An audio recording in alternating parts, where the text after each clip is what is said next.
friendship. The Sidemen or Baby Squad. to settle this one once and for all. The Esports World Cup has flown us out here to take this test. We've been given questions about each other, and whoever gets the most right wins. Starting with the hardest question first. What is Toby's worst feature? What's going on? I don't know my worst feature. I'm great. All right, 3, 2, 1. It's nothing. Technically the same thing. My height is nothing, so...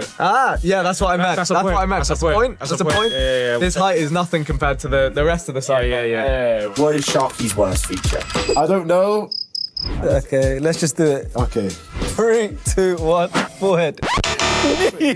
How's the knee your worst feature? I should have said forehead. What's Vic's favourite video game in history? If you don't write this, he's not writing it. I've seen the first letter he's writing it. 3, 2, 1. Let's reveal. You spend so much, you still play it. That is very. This is your game. That is true. This I is don't your play game. this anymore, but I've played a lot of games in my time. I've probably put more hours into this than that. What's Kenny's favourite video game? What is Kenny's favourite game? I don't even know myself. 3, 2, 1, COD. My guy knows me, man. Hey, 50 in the world on Black Ops back in my day. This is my game, man, and I still play it today. What is Vic's biggest pet peeve? Can I show you my answer just for Bents? I'm going to change it. Just look. My answer is going to be very specific. Have you written all of them? 3, 2, 1. People who don't know what they're talking about but act like they do. No, because that's actually sometimes me. So, I said people who text. That frustrates me when you see someone's like read a text and you just don't get a reply. What's Kenny's biggest pet peeve? Ah, man, I don't even know that. How can I know if he doesn't know himself? I'm just gonna write something now. How was he writing before me? That makes no sense. You got something? Yeah, but if I did have one, it would... 3, 2, 1. Speaking too loud. Arriving early. Because you're always late. Did you get it? You bait me out in front of everyone here that I'm always late. What is the biggest moment that defines your friendship? Oh. What would I say? You You know what I'm thinking about. No. You can't. No, you can't. Right, all right. Here we go. Ready? 3, 2, 1. I've got coaching for the charity match. It's technically the same thing. As Yeah, that is the same because you trained me to score the penalty. Yeah. That's This a is point, true. really. 3, 2, Oh, I regret my answer now. 3, 2, 1. Yeah, I should have put that. Yeah. I put Kenny's first fight. I was gonna put that, but I was gonna put moving in together. I should have put moving in together. because I'm like, that's just, it's my moment, it's our moment. I it's know, like, but I enjoyed it. I was like proud I of was gonna you. put that as well. No, but I was gonna put that. Oh. I should have put that. Who is better at trash talking in online lobbies? All right, I'm ready. 3, 2, 1. Victor. Yeah, I was gonna say Toby's too nice. He actually doesn't. He actually compliments people. I'm good at offline trash talk. Stands on business in person. Yeah. Say it to my face. There's only one man. 3, 2, 1. Kenny! Me. That's you, but that was you growing up, though. Yeah. You're just trash talking everyone. The Call of Duty lobbies, no one can chat to me. What is Vic's most used emoji? Can I have a backup answer? So yeah, why not? All right, 3, 2, 1. I even drew it.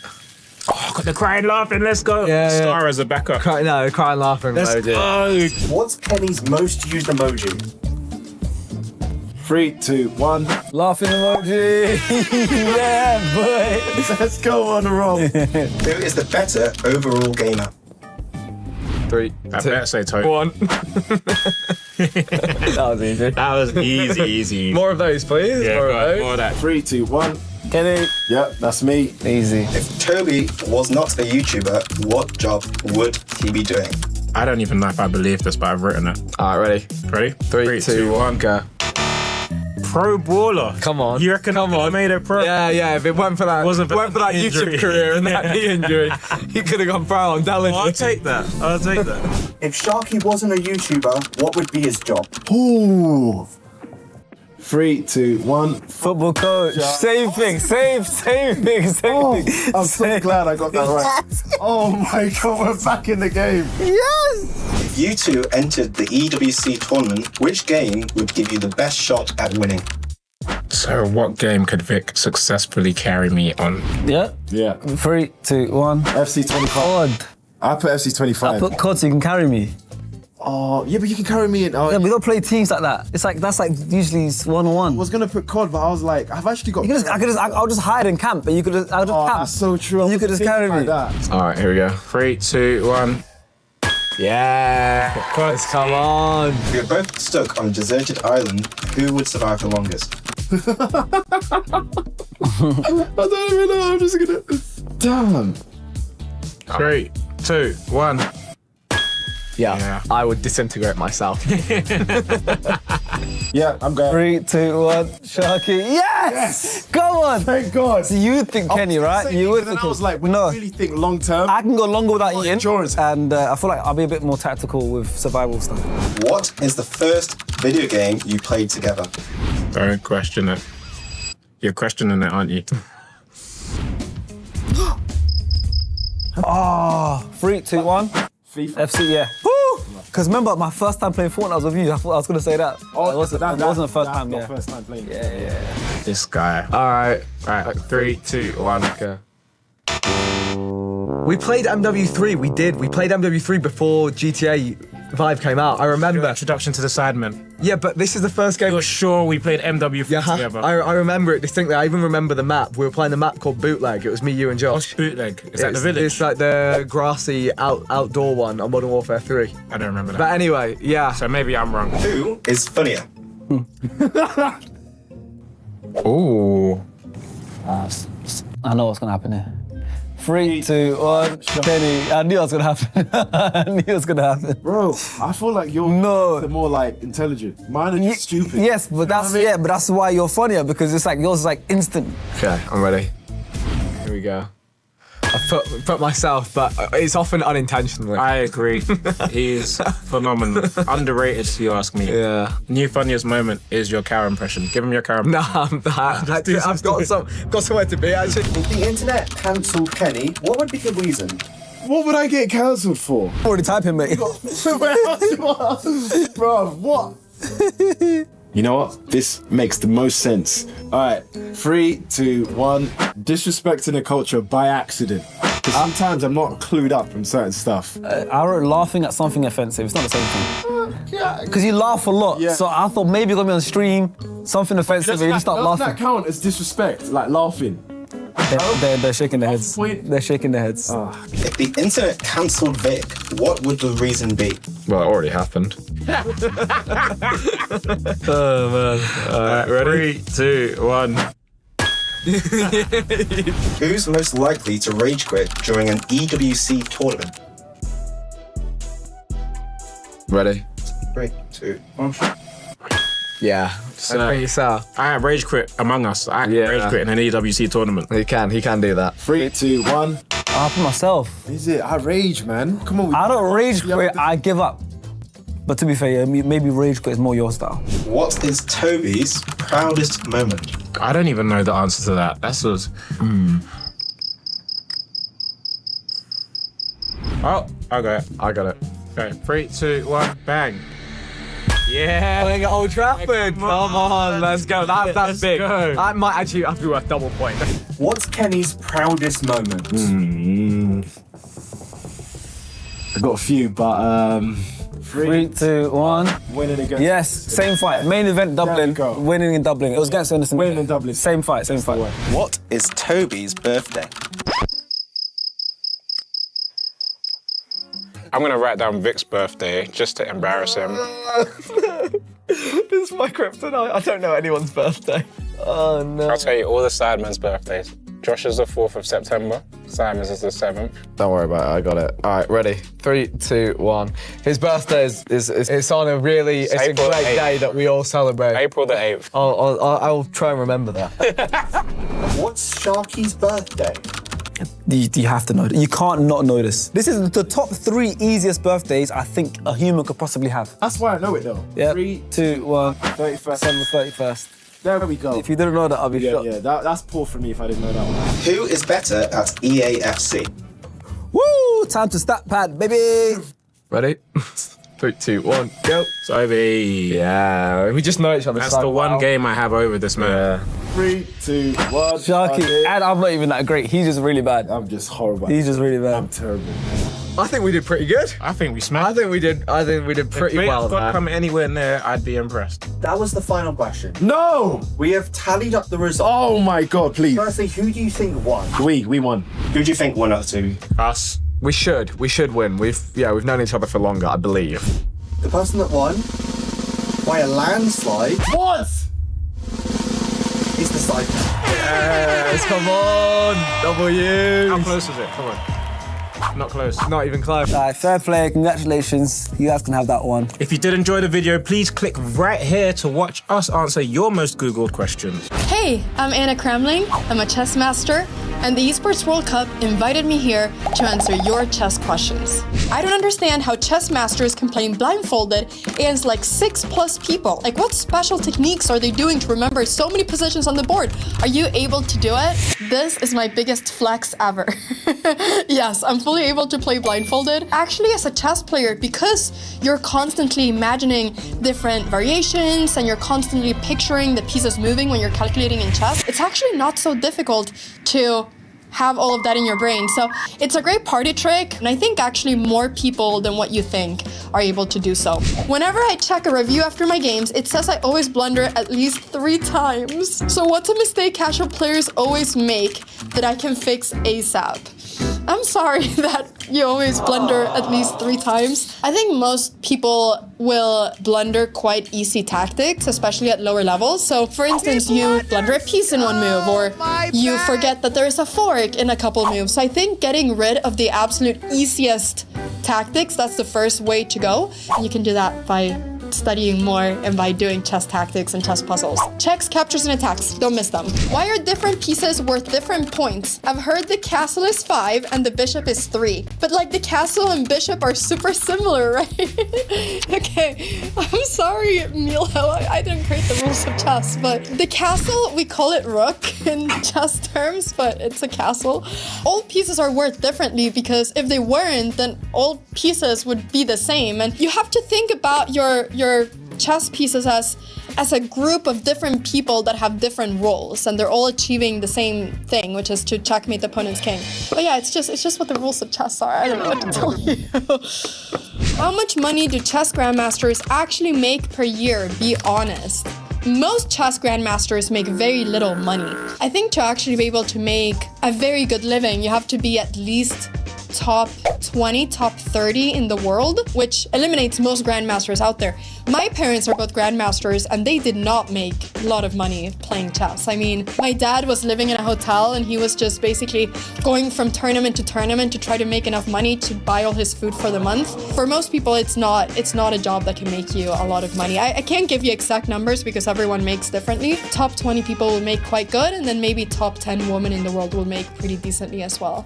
How do you stay locked in during classical games? Like, what are you thinking during the long silences? People think that 1.5 hours feels like a long time. When I play chess, I feel like 10 minutes have passed and there's like 1.5 hours. It's pretty nice. I think when I play chess, it's kind of for me like meditating because it's the only time when I'm not on my phone and I'm not constantly getting an influx of a lot of different notifications and things going on, and I can just sit peacefully for myself and think and play a good game. Chess is such a diverse game with so many different nationalities. Have you noticed if they have different play styles? I think that's for me one of the coolest things with chess. I remember when I was 14 years old, that's when I got really interested in chess because I went to the Chess Olympiad and I remember walking in and I saw 2,000 people, everyone coming from all over the world, South American countries, Asian countries, European countries, African countries, North American countries. And I was like, I'm seeing so many people that I would never meet in my life if I wouldn't be here. For me, that's one of the coolest things with chess, that you get to meet people from all over the world. I have not noticed any difference in playing style. I think that everyone is just trying to play good chess. So no, I can't tell you if there's any difference. Is the Bong Cloud opening? Why is it a meme? Yeah, I mean, it's a meme because of how bad it is. Like, I think Magnus Carlsen, he always says it, like it shouldn't exist or something like that. I think I saw him say. The Bong Cloud opening is when you, on move number 2, push your king forward. Now, this is objectively one of the worst things you can do in chess because it's all about checkmating your opponent's king, and instead of protecting your king, you're putting it in the middle and you're just not protecting it in any way, and you're never gonna be able to castle. But I think it was Hikaru that popularized this. And I think Hikaru and Magnus played it against each other in some game, and it became an iconic meme just because you're seeing the two best chess players in the world basically playing the worst opening there is. So yes, I've myself never played this because it kind of hurts my soul, but it's it's possible, it's just not recommended. What's the real secret behind the Sicilian defense? Why does everyone love it? Okay, I love this question. The Sicilian defense is my love, okay? I've played it ever since I was a little kid because my mom once said, Anna, if you want to win games with the black pieces, you got to play the Sicilian defense. And that stuck to me. Typically, when you play with the black pieces, you kind of have a disadvantage because you're one tempo down, white starts, so you typically end up getting a little bit of a passive opening, but not with the Sicilian. So the Sicilian goes like this. White goes e4, and now you go here. Now, what is the reason of you going here? Well, the reason is that you kind of want to prevent white from getting a lot of space immediately. So you're immediately saying, hey, if white goes for this setup, which is the idea that white typically has to get the two pawns in the center, then we're going to capture this pawn and we're going to eliminate this and we're going to try to get our pieces out very quickly. So the Sicilian typically goes something like this. And now you can do a bunch of different moves. There's like 10 different variations within the Sicilian. You can get your knight out, you can push one of these pawns, you can go here and try to get a sniper bishop all the way from here. But it can become a lot of different things. But the key move in the Sicilian is c5 on move number 2. From there, you can learn a bunch of different lines. People say it's not good for beginners. I think it can be good for beginners. So I think you should try it. It's such a great opening for black. Help! I've been stuck in ELO hell for years. What do I do to escape? I'm very sorry you've been stuck with your ELO. Just watch videos, improve, play more. I'm sure you'll get out of there. I believe in you. Yeah, that's it. I've been grinding on chess.com for years and I finally got to 1500 ELO. How much longer do you think it'll take me to be a grandmaster? I'm 15, by the way. Hashtag on the grind. Okay, listen, I love the positivity you have, and I love how much you want to become a grandmaster. It's amazing. There's a long way from 1500 to grandmaster, but you just keep playing, and we'll see where you go. But it gets exponentially harder. But don't let that stop you from achieving your dreams. If you want to become a grandmaster, keep going, keep grinding. I believe in you. What is one thing I should know/learn to beat most people at chess? I don't want to be the best, just better than most.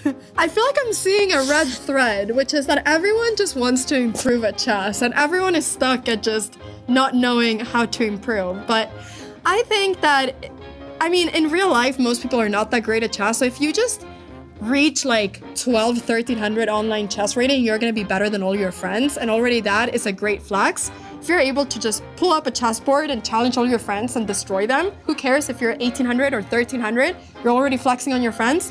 Just watch master players play, watch games, try to improve from your games, watch a lot of videos, and just become better. Okay, final question. Could a noob beat Magnus Carlsen if they had like 30 queens? You, my friend, are very lucky because the Esports World Cup just tested this. Click here to watch the video. Everyone is playing, you're not yet. EWC Play is your all-in-one platform to compete in fantasy, pick'em, and quests for a grand total of $300,000 in prize pool. Build your dream fantasy team in 5 different games and track your score with live results tables. Predict the winner of every game, every group stage, and every tournament. Complete daily and weekly challenges to earn boosters that help you climb the global leaderboard. Got what it takes? Join EWC Play now.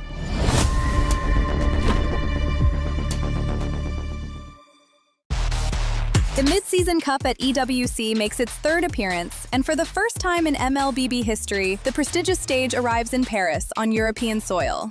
Awaiting the 25 teams from 15 regional qualifiers is a monumental $3 million prize pool and crucial club championship points. MSC opens with the group stage, where 15 qualified teams and 1 team from the wildcard qualifier will be split into 2 groups of 8. Both groups will compete in a double elimination bracket, where 2 wins secure a spot in the knockout stage, while 2 losses send teams home. The top 4 teams from each group will advance to the knockout stage. More unforgiving than ever, the knockout stage puts everything on the line. In this single elimination bracket, teams will clash in a best-of-5 series throughout the quarterfinals and semifinals. For those denied a place in the grand finals, one final battle remains, a chance to secure a podium finish and claim an additional $100,000 in the third-place match. Here, one moment can change everything. One mistake ends the dream, one clutch play creates a legend, and at the end of it all, 2 teams remain. One final series in a best-of-7, all for the grand prize of $1 million. One chance to rise above the rest. Who will become legendary? Who will prove unstoppable? 2 champions, 1 game. This is MSC at EWC 2026.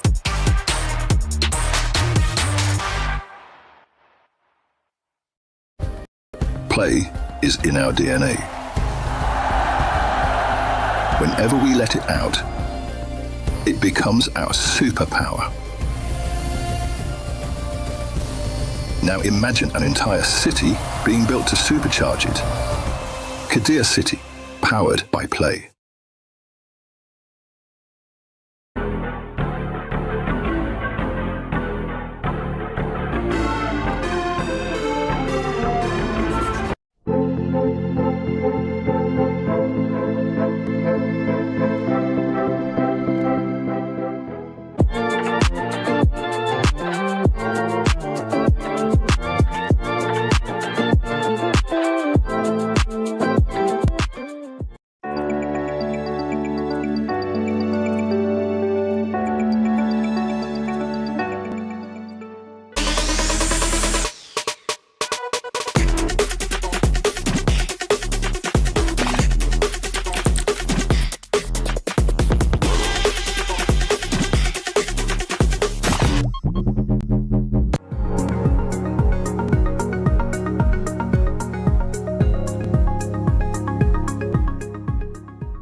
It all feels extremely familiar. I've been here before. I've been here for such a long time. This view of the Eiffel Tower, this rooftop, it all feels so similar. Chris, wake up! Wake up! Who the hell are you? It's Eterna! We were just talking a few minutes ago. I know my hair's a little messy, but I'm still the same person. Is this Dota? No, we're moving on, Chris. We're moving on to the biggest mobile esports title. We are. You are right. I've snapped out of it. Yes, this is the mid-season cup for MLBB here, and we're so excited to get into it. Super duper, and especially now that it's going to be collaborating with EWC 2026 here in Paris. So excited. Let's jump into a quick explainer for the club championship before we get things started.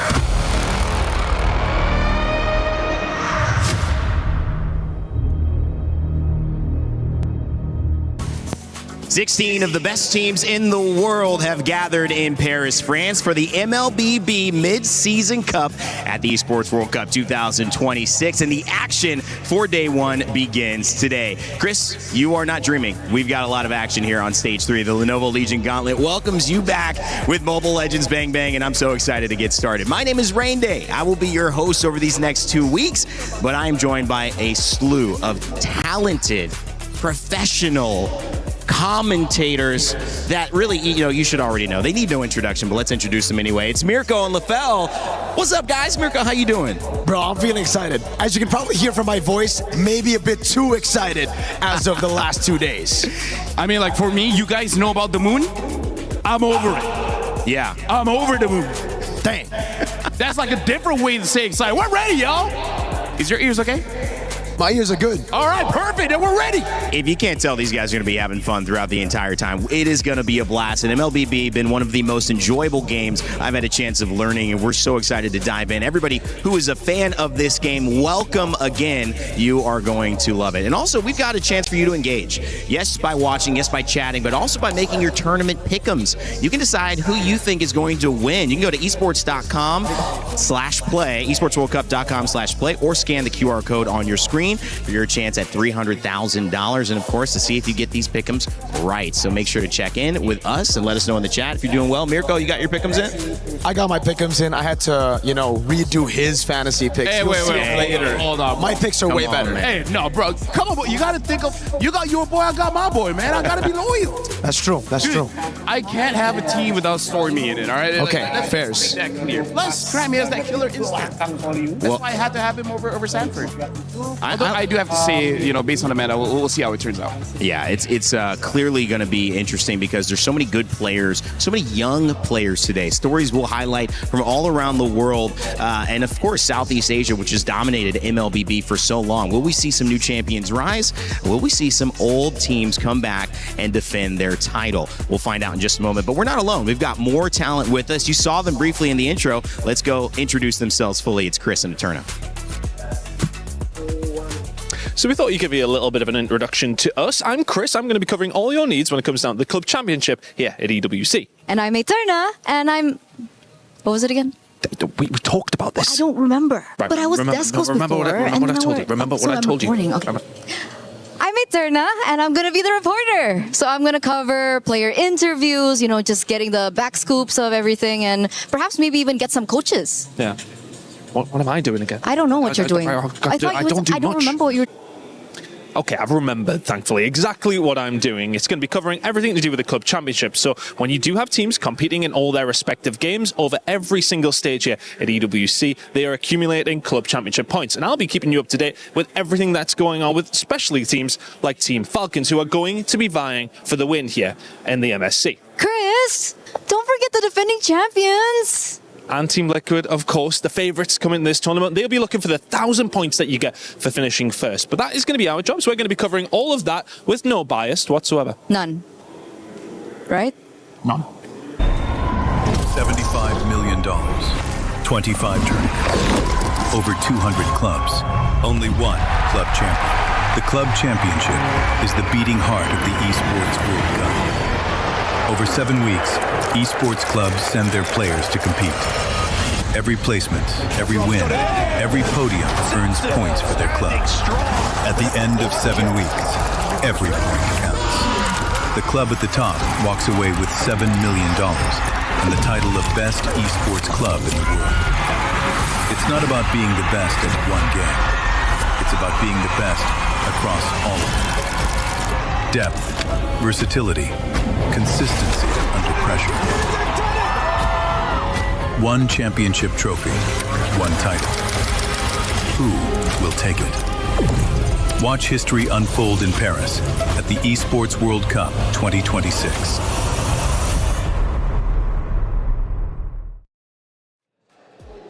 History certainly unfolding here at the Lenovo Legion Gauntlet, and MLBB is set up for a mid-season cup that will not disappoint. There's so many through lines here, from obviously last year, but also the wild card to get here. And I think setting up that story is one that we've paid special attention to. Falcons MENA made it through a 10-team gauntlet that included teams all the way from East Asia, Mekong, Thailand, MENA, Turkey, EECA, Europe, the Americas, to finally outlast and battle to get here, guys. And it's a journey, but now they have their first chance to make it on this MSC main stage. It was crazy. I mean, it was a brutal journey all throughout. I'd go as far as to say that Falcons MENA, nobody really predicted them to make it through, especially with their curse in the wild card. They always seem to fall flat in the wild cards. But again, they were able to really capitalize on the utility jungle meta. So a big question mark here coming into MSC would be, has Boyet adapted to the assassins in the jungle? Yeah, it's almost to the point where the meta has shifted so much that some people might say like, oh, they're slightly at a disadvantage because we've seen a lot of their, a lot of their meta during wildcards. But the thing is, a lot has changed that maybe they won't even be using the same heroes. Well, it's a really interesting conversation because last year, as you guys mentioned, they did not make it, failed to qualify, and they were not expected to make it in this one. So Falcons MENA, by qualifying, they've actually given Falcons, our club championship back-to-back winners, 2 teams at MLBB. So twice the amount of chances in this 16-team group. When you look at the split, Group A versus Group B. LaFell, I know you've got your eyes on Group A. I want to hear from Group B as well from you, Mirko. But LaFell, Group A obviously has some great stories there. True Rippers is coming up in my eyes. Guangzhou Gaming. What are you seeing here? Honestly, when it comes to Group A and Group B, I feel like it's a no contest that Group B is the group of death. So for Group A here, I want to see the teams that are here actually maximizing their chances to actually get quite a few more metas in. Like for teams like Team Vitality, Falcons, PH, even Team Spirit are probably one of the favorites to make it through out of Group A. I want to see whether they're just going to go all in, use their best strat, or they change it up.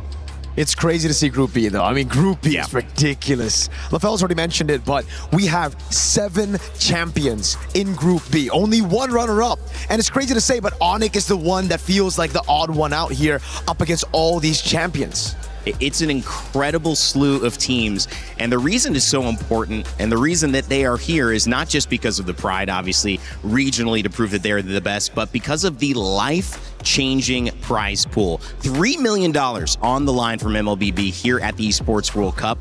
$3.5 million total for all competitions. $1 million for the first place winner. So everybody, whether you're here, is not done with their journey. Remember, nothing is granted, right? And so you have to find a way to earn this moment. And if you do, Mirko, it is life-changing. Absolutely, man. Especially considering if you look at the format of this event, man, it's fantastic. We got the group stages already with a completely different format to all the other MLBB tournaments, and then single elimination bracket in the knockout stages. If you lose, you're out. No second chances. I love MSC EWC. Yeah, one of the great things about this too is that right now we don't have to worry about losing any team. We actually do have our schedule for today because it's going to be group stages for the next 4 days. You guys are going to see teams battle against each other, and I love what LaFell said about this because you get to experiment. If you're in Group A, you might have a little more leniency to save some strats for later on if you know you have a weaker group in some people's eyes. But we'll see a lot of teams here. Team Vamos, Team Falcons MENA, Team Falcons PH, and Guangzhou Gaming right after that. Vitality will take on True Rippers, India's first chance at an international representation here at MSC, and Team Spirit versus Ignite Gaming. LaFell, all great teams, and obviously games that are going to give us our stories that are going to help shape this tournament. Oh yeah, for sure. Especially because for now, sure, there are some mismatch in terms of who they're facing up against. I'm looking at Team Vitality because True Reapers, yes, is the first India experience here at International, but Team Vitality, honestly, one of the favorites to win it all. So this is going to be a good test for True Reapers, but also for Team Vitality, because I feel like in that matchup, it's not enough to win. You got to win very convincingly. Yeah, both teams have so much on the line. Coming up next, our first matchup of the day, Team Vamos and Team Falcons MENA. It's time to narrow in on what will be our first set of the day. Mirko, Team Vamos, Team MENA, obviously two teams with a lot to prove. Maybe two teams that people didn't expect to be here, now here, fighting for a chance at $1 million like everybody else. Absolutely. You know, I'm sorry, LaFell, I'm sorry to all the Malaysian fans, but I'll say it. Vamos look uncoordinated, they look chaotic, they look awkward, they look weird. But funnily enough, that's exactly what you need in this meta. With the Assassins, I actually think Error 404, not GOAT, I should say, will do really well. Yeah, no, actually, I'm there with you because I feel like everyone has their doubts for Vamos, but now we're looking at Team Falcons Mena. They already quite a lot of the doubts come wildcard because, again, people thought maybe they'd be top 4, maybe at most top 3, but they made it all the way through. But again, like you said, that was the tank meta in the jungle. We'll see how Boyet adjusts when there's a lot more assassins. How do you guys feel about this meta report here? 84 unique heroes in 69 games at MWI, Mirko. Healthy?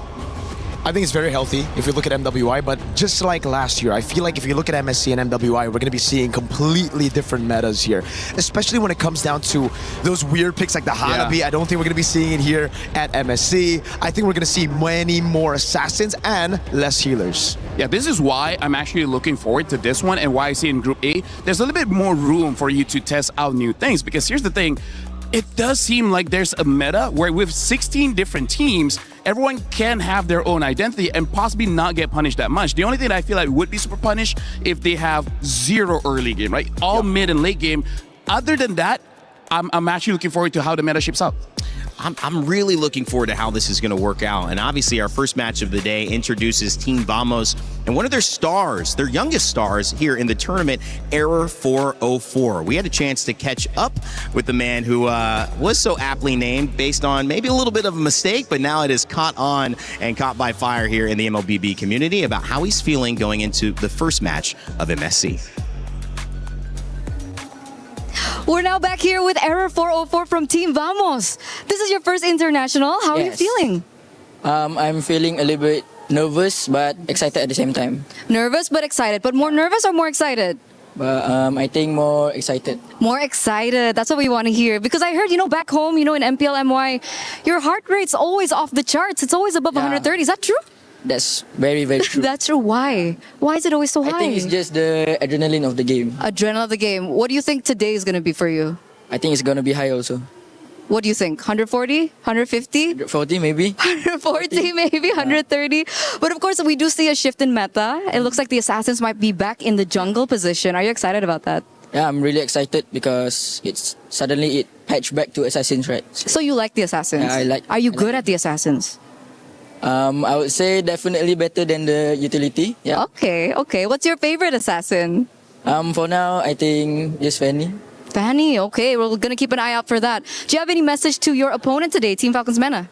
Good luck, especially to my ex-coach, Coach Pao, and let's give a good match for the viewers today.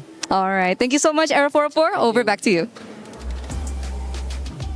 Well, loves the assassin jungle instead of the utility. That's exactly what this meta seems to be offering up, guys. LaFell, your thoughts on here in Era 404? I mean, first of all, good shout out that Coach Pao that used to coach for Vamos is now in Falcons Mena, so he should know quite a lot about the kids. And I gotta say, something about Era 404, we know a lot of energy, right? Marco, you would understand this kind of energy where you're all in a hotel room and you know where each other's rooms are. He will go to your room and just keep on ringing it, and then when you open, he'll come in, he'll run around, jump on the bed a bit, and then get out.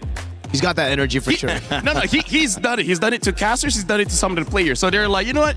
He's a good player, but oh my goodness, is he annoying. So that's why he's got the beats per minute that high. Dude, just running around jumping on everybody's always bed. 140. It's insane. During draft, 140. You don't realize mobile games, you could just do a lot of physical activity, unlike just being at a PC. So, one of the benefits is that he could still be ranking up at that point. He's that good. 17 years old, the star of Team Vamos. We'll see what he can do. But we also had a chance to catch up with Team Falcons Mena.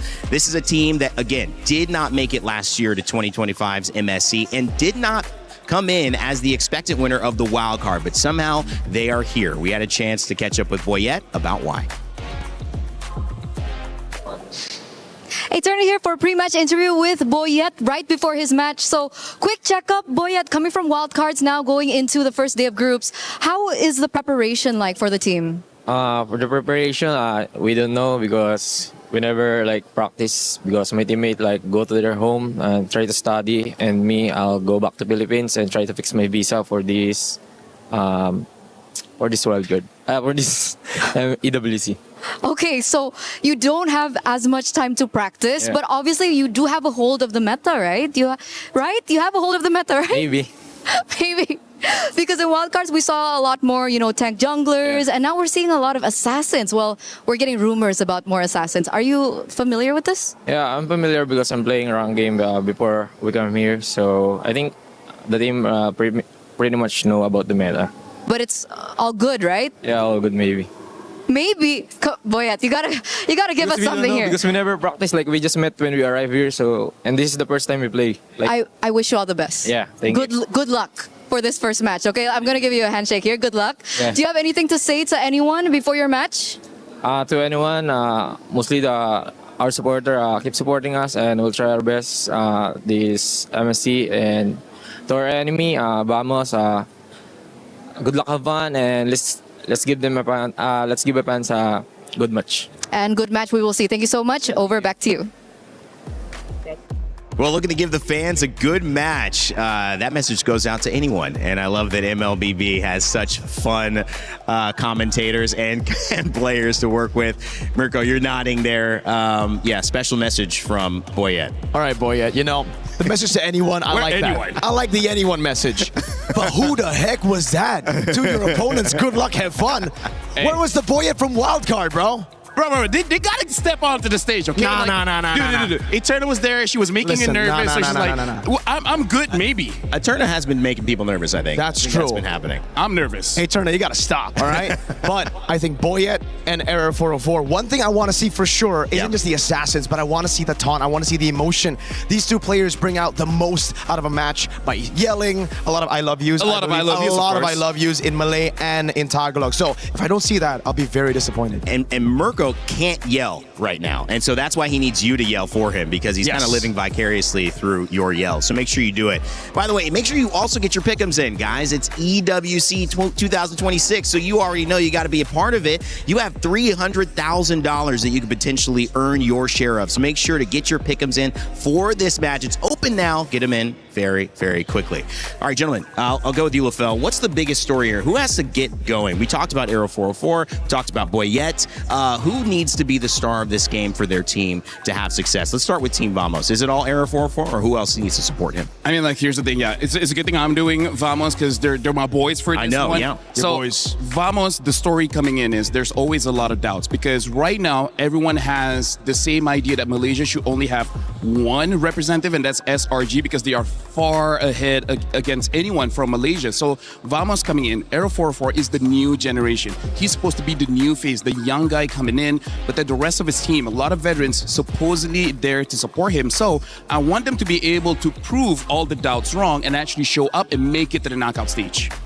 See, we got all those wise words for Vamos. I think for Falcons Mena, it's kind of sad, but it's true right now. It's just play your game, because it's so weird. We heard it in an interview with Eterna earlier. Boyet said they didn't practice. I'll give you another fun fact. I got this from Boyet and Sanji, not the mid laner, the XB laner for Falcons. He said they didn't practice for wildcards either. They're coming here with just the power of friendship, dude. Like pure power of friendship. That's what Falcons Mena have. So at this point, I'm thinking, how do they synergize together? Gentlemen, before we get started, it's tough because we're coming in first day. We haven't seen the meta develop. We have ideas of it. Any predictions heading into this one? I think close set? Are we seeing? I think close. Close. Full 3 games for me. Okay. Yeah, I feel like that definitely can be the case in terms of the heroes. I'm looking forward for Vamos to use a setter for supply, something like an Arlet, and then come into the in the jungle. Either a Ling or a Nolan. It's kind of like Arrow 4 style of play. I'm thinking more of the Nolan to be safe, but if they see an opportunity, I would like to see the Ling. I would love to see fast from Arrow 404, but for Boyet, maybe he actually takes this assassin meta to subvert our expectations. Maybe he goes for the utility jungle because we've seen a lot of it already at MWI. Well, high expectations. That is one way to describe what MSC means to these players. Another way to describe it is what is at the end. $1 million and a chance at glory, regional pride, and the moment that every player dreams of capturing a championship. Let MLBB begin.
Welcome to MSC at EWC 2026.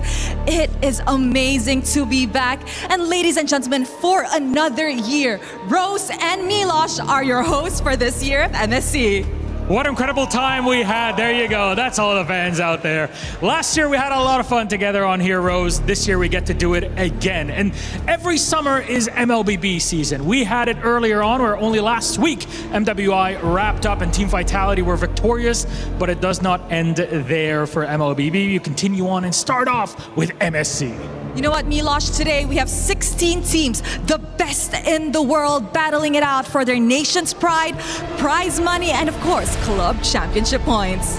A lot on the line for all of these teams, as you said. So how about we bring them out on stage for you? So big introductions. First up with Team Falcons Philippines. Flap, Kyle, Hachi, Super Marco, and Okwen.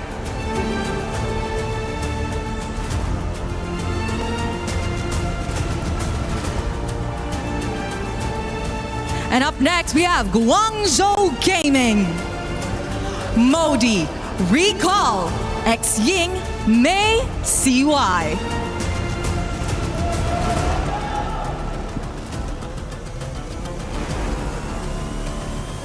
Hometown Heroes Team Vitality. Shogun, Nile, Moreno, Eamon, and Finn.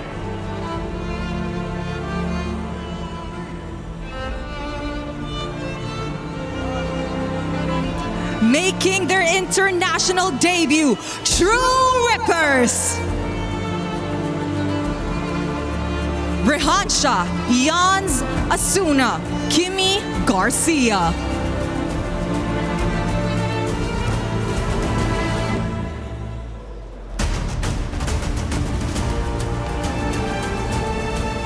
Please welcome Team Spirit. Kid Mama, Czar Egoist, Sunset Lover, Hiko, and Sao.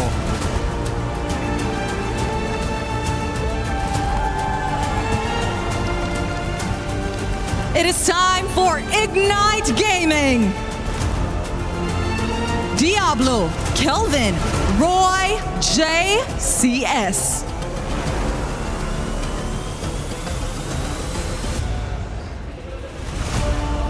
GK Esports. Aizen, Zeno, Quanok, Yaga, and Shen.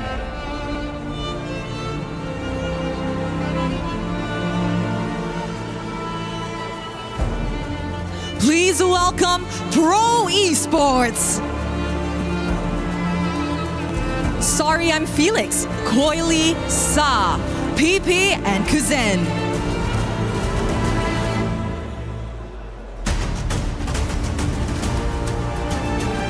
Joining us on stage, it's Aurora Gaming. Lunar, Tenzi, Rosa, Sigibon, and Pagu.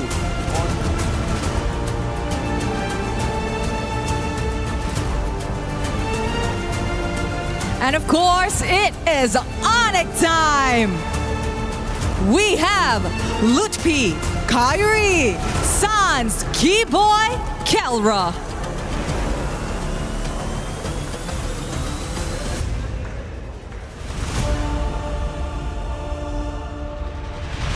It's in the name, it's Entity 7! Akashi, Hide on Bush, Shin, Doom, and Vakun.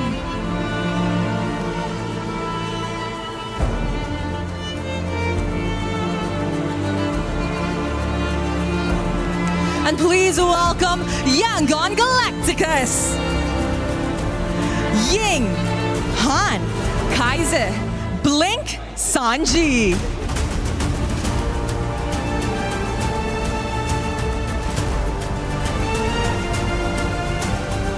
The Huff and Puff, it's Selangor Red Giants. Cram, Stormy, Innocent, Yums, and Sakai's.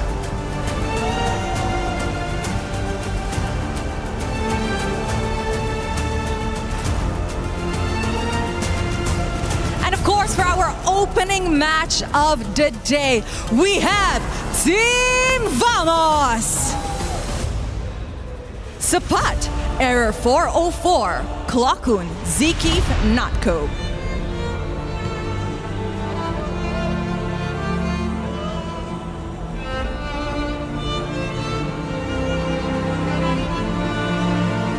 It takes two to tango, so please welcome their opponents, Team Falcons Mena! Sanji, Boyet, Cuffin, Sano, and Troll.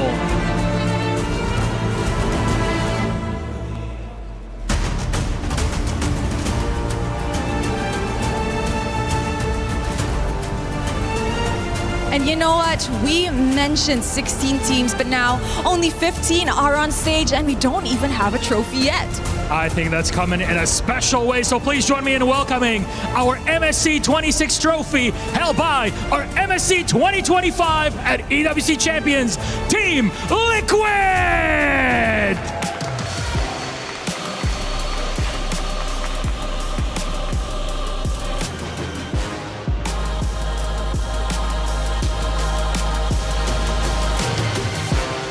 Sanford, Carl TZ, Sanji, Teddy, and JP. In pursuit to defend their title, Team Liquid is in the arena.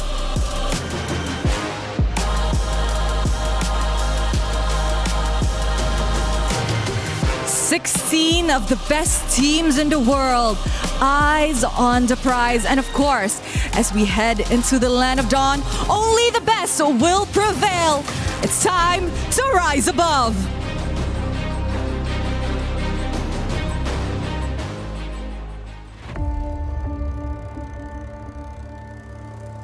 Bloodshed, tears, and glory.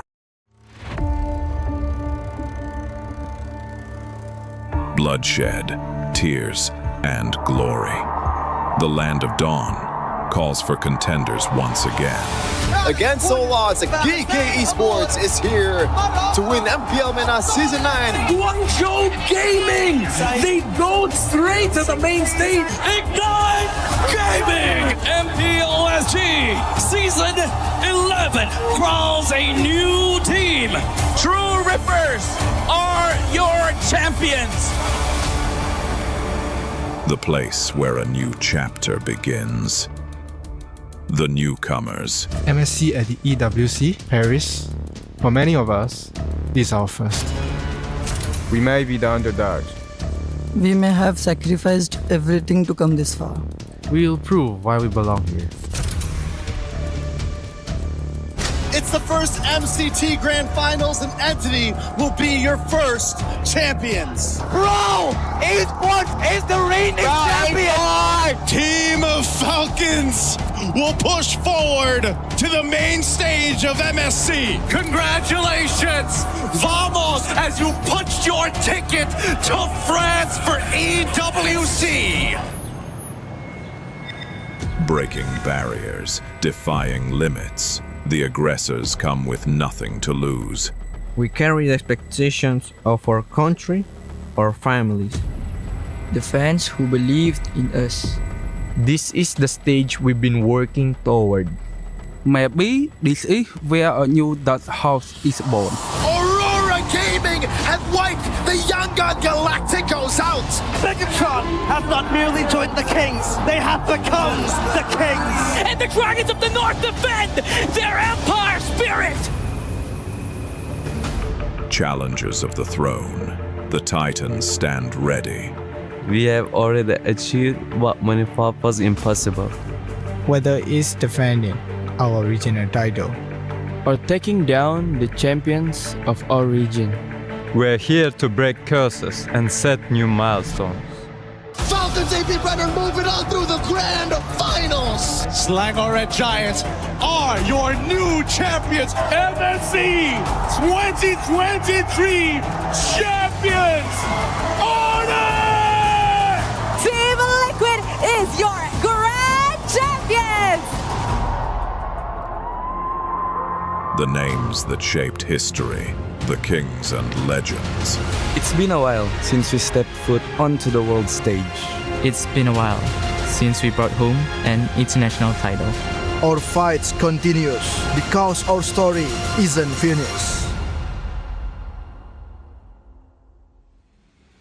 Our legacy awaits. The journey to rise above begins. And Team Liquid bringing in the trophy, letting everyone know that they have been put on notice. They are going for the defense of MSC. What a journey that was, seeing you guys were hype on that. Yeah. Before we even jump into this game, the draft starting soon, just, Mirko, what does this mean for these teams coming here to play for MSC? This means everything, man. This means everything for all the players, not just playing for EWC, going to Paris for MLBB. You know, I don't think any of these players, I think I speak for a lot of the talents as well, no one expected this game to bring us all the way to Europe, to Paris. To compete here, it's an honor for them, and to represent their regions, their organizations, it means everything in the world and more. Gentlemen, you know what I saw there? It's a lot of motive. But before that, this is my champion's pick. Yeah, and it's 2 champions, 1 game. My champion's pick. The event is now live from now until July 27th. So make sure to get involved. Lefel, you were saying. Like I said, man, watching that video, it was so high because the thing that I got out of that is the motives, man. Like everyone here, there's more than one reason why they are here. They got the spirit. They got the energy. They're fighting for their family, their friends, the pride of their country, and also just to take down the final boss. And Carl, like, that was such a hero shot by saying, try. I'm here. I'm waiting. If you guys can't stop me, I'm going to win it over and over again. If we were to tell a story before it happened, and we were going to give a little bit of a prelude and an idea of what could be the story for Team Vamos or Falcons Meta before they jump into the draft, Mirko, what would it be? Would it be rising against the unthinkable odds to secure what no one expected them to have? In your words, how would you put what begins right now? Absolutely. I think especially after that opening, you saw the peak of MLBB. Now we go all the way down to surface level. This is where Vamos and Falcons Meta started. Heck, Falcons Meta had to start below sea level. Jeez. I mean, like, here's the thing. Everyone has proven that they're good enough to come here at EWC. But once you're here, good enough is not it. Nope. Even being your best is not enough. Even being perfect sometimes is not enough. You have to somehow break your opponents in the process. Nothing is granted. And good enough is not good enough. I like that. You got to somehow be your best, but you have to also let all the things that happen in a tournament happen and still survive those bounces. We've seen it in the World Cup that just ended. The ball doesn't always bounce your way. You have to navigate those moments where things feel good or they don't feel good, Mirko. And as we do narrow in and we see the big picture, we get a chance to now kind of focus our attention on 2 teams that are climbing that mountain. And in this way, as we take a look at the map reveal, it starts that mini moment of, hey, this is going to be what we're playing. Broken Walls looks like it's going to be the map. Lefel, what are your thoughts on that? Well, one of my thoughts is this might be just a little bit better for Falcons Meta here because they might go for a composition that has a tank jungle that can go for an early invade and able to get out of that scot-free. And Broken Walls may not be the very best for picks like the Fanny or the Ling. We'll see whether even in that situation, Air 4-4 will still go for those picks. And as we do look at these picks, and again, narrowing down, we see the map. Now it's time to almost start looking at what is the composition, because this idea of the jungle has been something you guys have been discussing in the green room quite a bit. Mirko, for those coming in, do you really expect to see a lot of, I guess, the unique heroes that we saw at MWI increase because that jungle has become more available? I think we're going to be seeing a lot more unique heroes, but not the ones that we saw at MWI. Okay. A few of those heroes we already saw at MWI. Again, a lot of utility jungle usage all the way to the grand finals. I feel like we're going to be seeing a lot more aggressive picks here. Assassins coming down, and even maybe a bit more diversity in mid. We've been talking a lot about the jungle. I think now we need to move our focus into the mid lane. In the last few years of MLBB, it almost seems like it's just been 1 to 3 heroes in the mid lane. I I think the meta has opened up a lot. I think a lot of picks that you guys back at home aren't expecting will be coming out because of the assassin picks. Those vulnerable heroes like the Yi, like the Farsas, or even the Gords that have been meta for a while may not see the light of day. Heck, we might see more heroes like the Kadira, the Eudora to deal with the assassins. So that entire meta shifting because there's more pressure. Yes. From the dangerous jungles. It's volatile. That'll be interesting to see. And, you know, I want to go back to it. Star players. I mean, we talked about Arrow 404, but Zekeef as well has been somebody who has kind of been that new version of Team Vamos trying to claim that youth. LaFell, how do you feel about just this team, Zekeef, Arrow 404, their synergy coming into this? Their synergy is amazing because the thing about Zekeef is he's almost redefining how you should be playing the roam, which might be quite interesting in this current meta here because he can play a front line. He can be the toughest guy just to get all the ults out and then let it be safe for his team to go in. But also, sometimes there's a situation where he has to be the carry, where he use some damage dealers, where sure, eventually he will toughen up, he will be that front line, but in the early game, he makes life hell for the opposing jungler. So I want to see if they want to go for that kind of strat here. And Zekeef is one of the new prospects coming out of Malaysia to be a top roamer here in the international stage. Expect a lot of that, by the way. Hirara, Fanny, both banned out. From what I've heard, those are two most prioed heroes. The Atlas is first pick prio for Team Vamos. This will erase a lot of that pressure and actually a lot of the comfort picks from Falcons Mena. They've been playing utility jungle with an Atlas here. It's going to be very, very tough to pull it off. So they might have to already move in a different direction. Boyet and Sanji trying to do their best with the 2-pick response. But that's what you hope a first pick does, right? Mirko just kind of sets the team picking second on the defensive end, so they don't get to set the tempo of this draft. Yeah, especially because I feel like for now, in terms of the roam, there's not a lot of counters for it. It's a very safe early pick. It's really the EXP as well as the jungle that can really get counter out. So I kind of feel like that's something that Vamos wants to be careful of. If they see certain picks coming up from Falcons Meta that makes it much easier, then they will go for it. But look at this. Falcons Meta already picking up the Arlet as well as the Valentina. The Valentina, I think, is just an overall okay pick, but also maybe to deny of a potential pick for the Sora. But the thing is, Paquito is still there. Esmeralda is still there. There's still good picks for Vamos here. So the Arlet, I think maybe just to take it away from Supai, but also doesn't it show that Falcons, they want to pick up a Nakai later? Could be. The Guinevere gets picked up though for Team Vamos, so they need a little bit more damage in gold or mid. There you go, the Eudora! I called it. I was gonna say, against the Valentina, this is an amazing pick, and I've been hearing a lot in scrims. This hero isn't just in the meta. It is prio. It is a first phase pick. Falcons Meta lean back to their comfort, and I'm so happy we get to see the Eudora straight up because I've been talking about it behind the scenes. And I gotta say, even as a tank, it's surprising by how much poke damage that she does, not even by using her ult. So this is going to be very interesting. Right now, we're looking at the opening picks coming in from both teams. Rather similar, except for Rome as well as EXP. We see here for Vamos and Falcons Mena, they have their junglers as well as their mids. For Vamos, they have a roamer, and for Falcons Mena, they have their EXP. For now, Falcons Mena, it does look like they're going for a more team fight composition. A lot of crowd control and a lot of AoE. Coming in from Vamos here, there's a lot of, I would say, crowd control coming in from the Atlas as well as the Guinevere. And now Falcons Mena, they understand how important the EXP is, so they're taking out the Yuzong. And for Vamos, they want to make sure that the side lanes is not going to go crazy, so they're going to be banning out the Moskov. I wonder if they will ban out the Claude as well, considering I feel like they might have an okay draft for a Claude.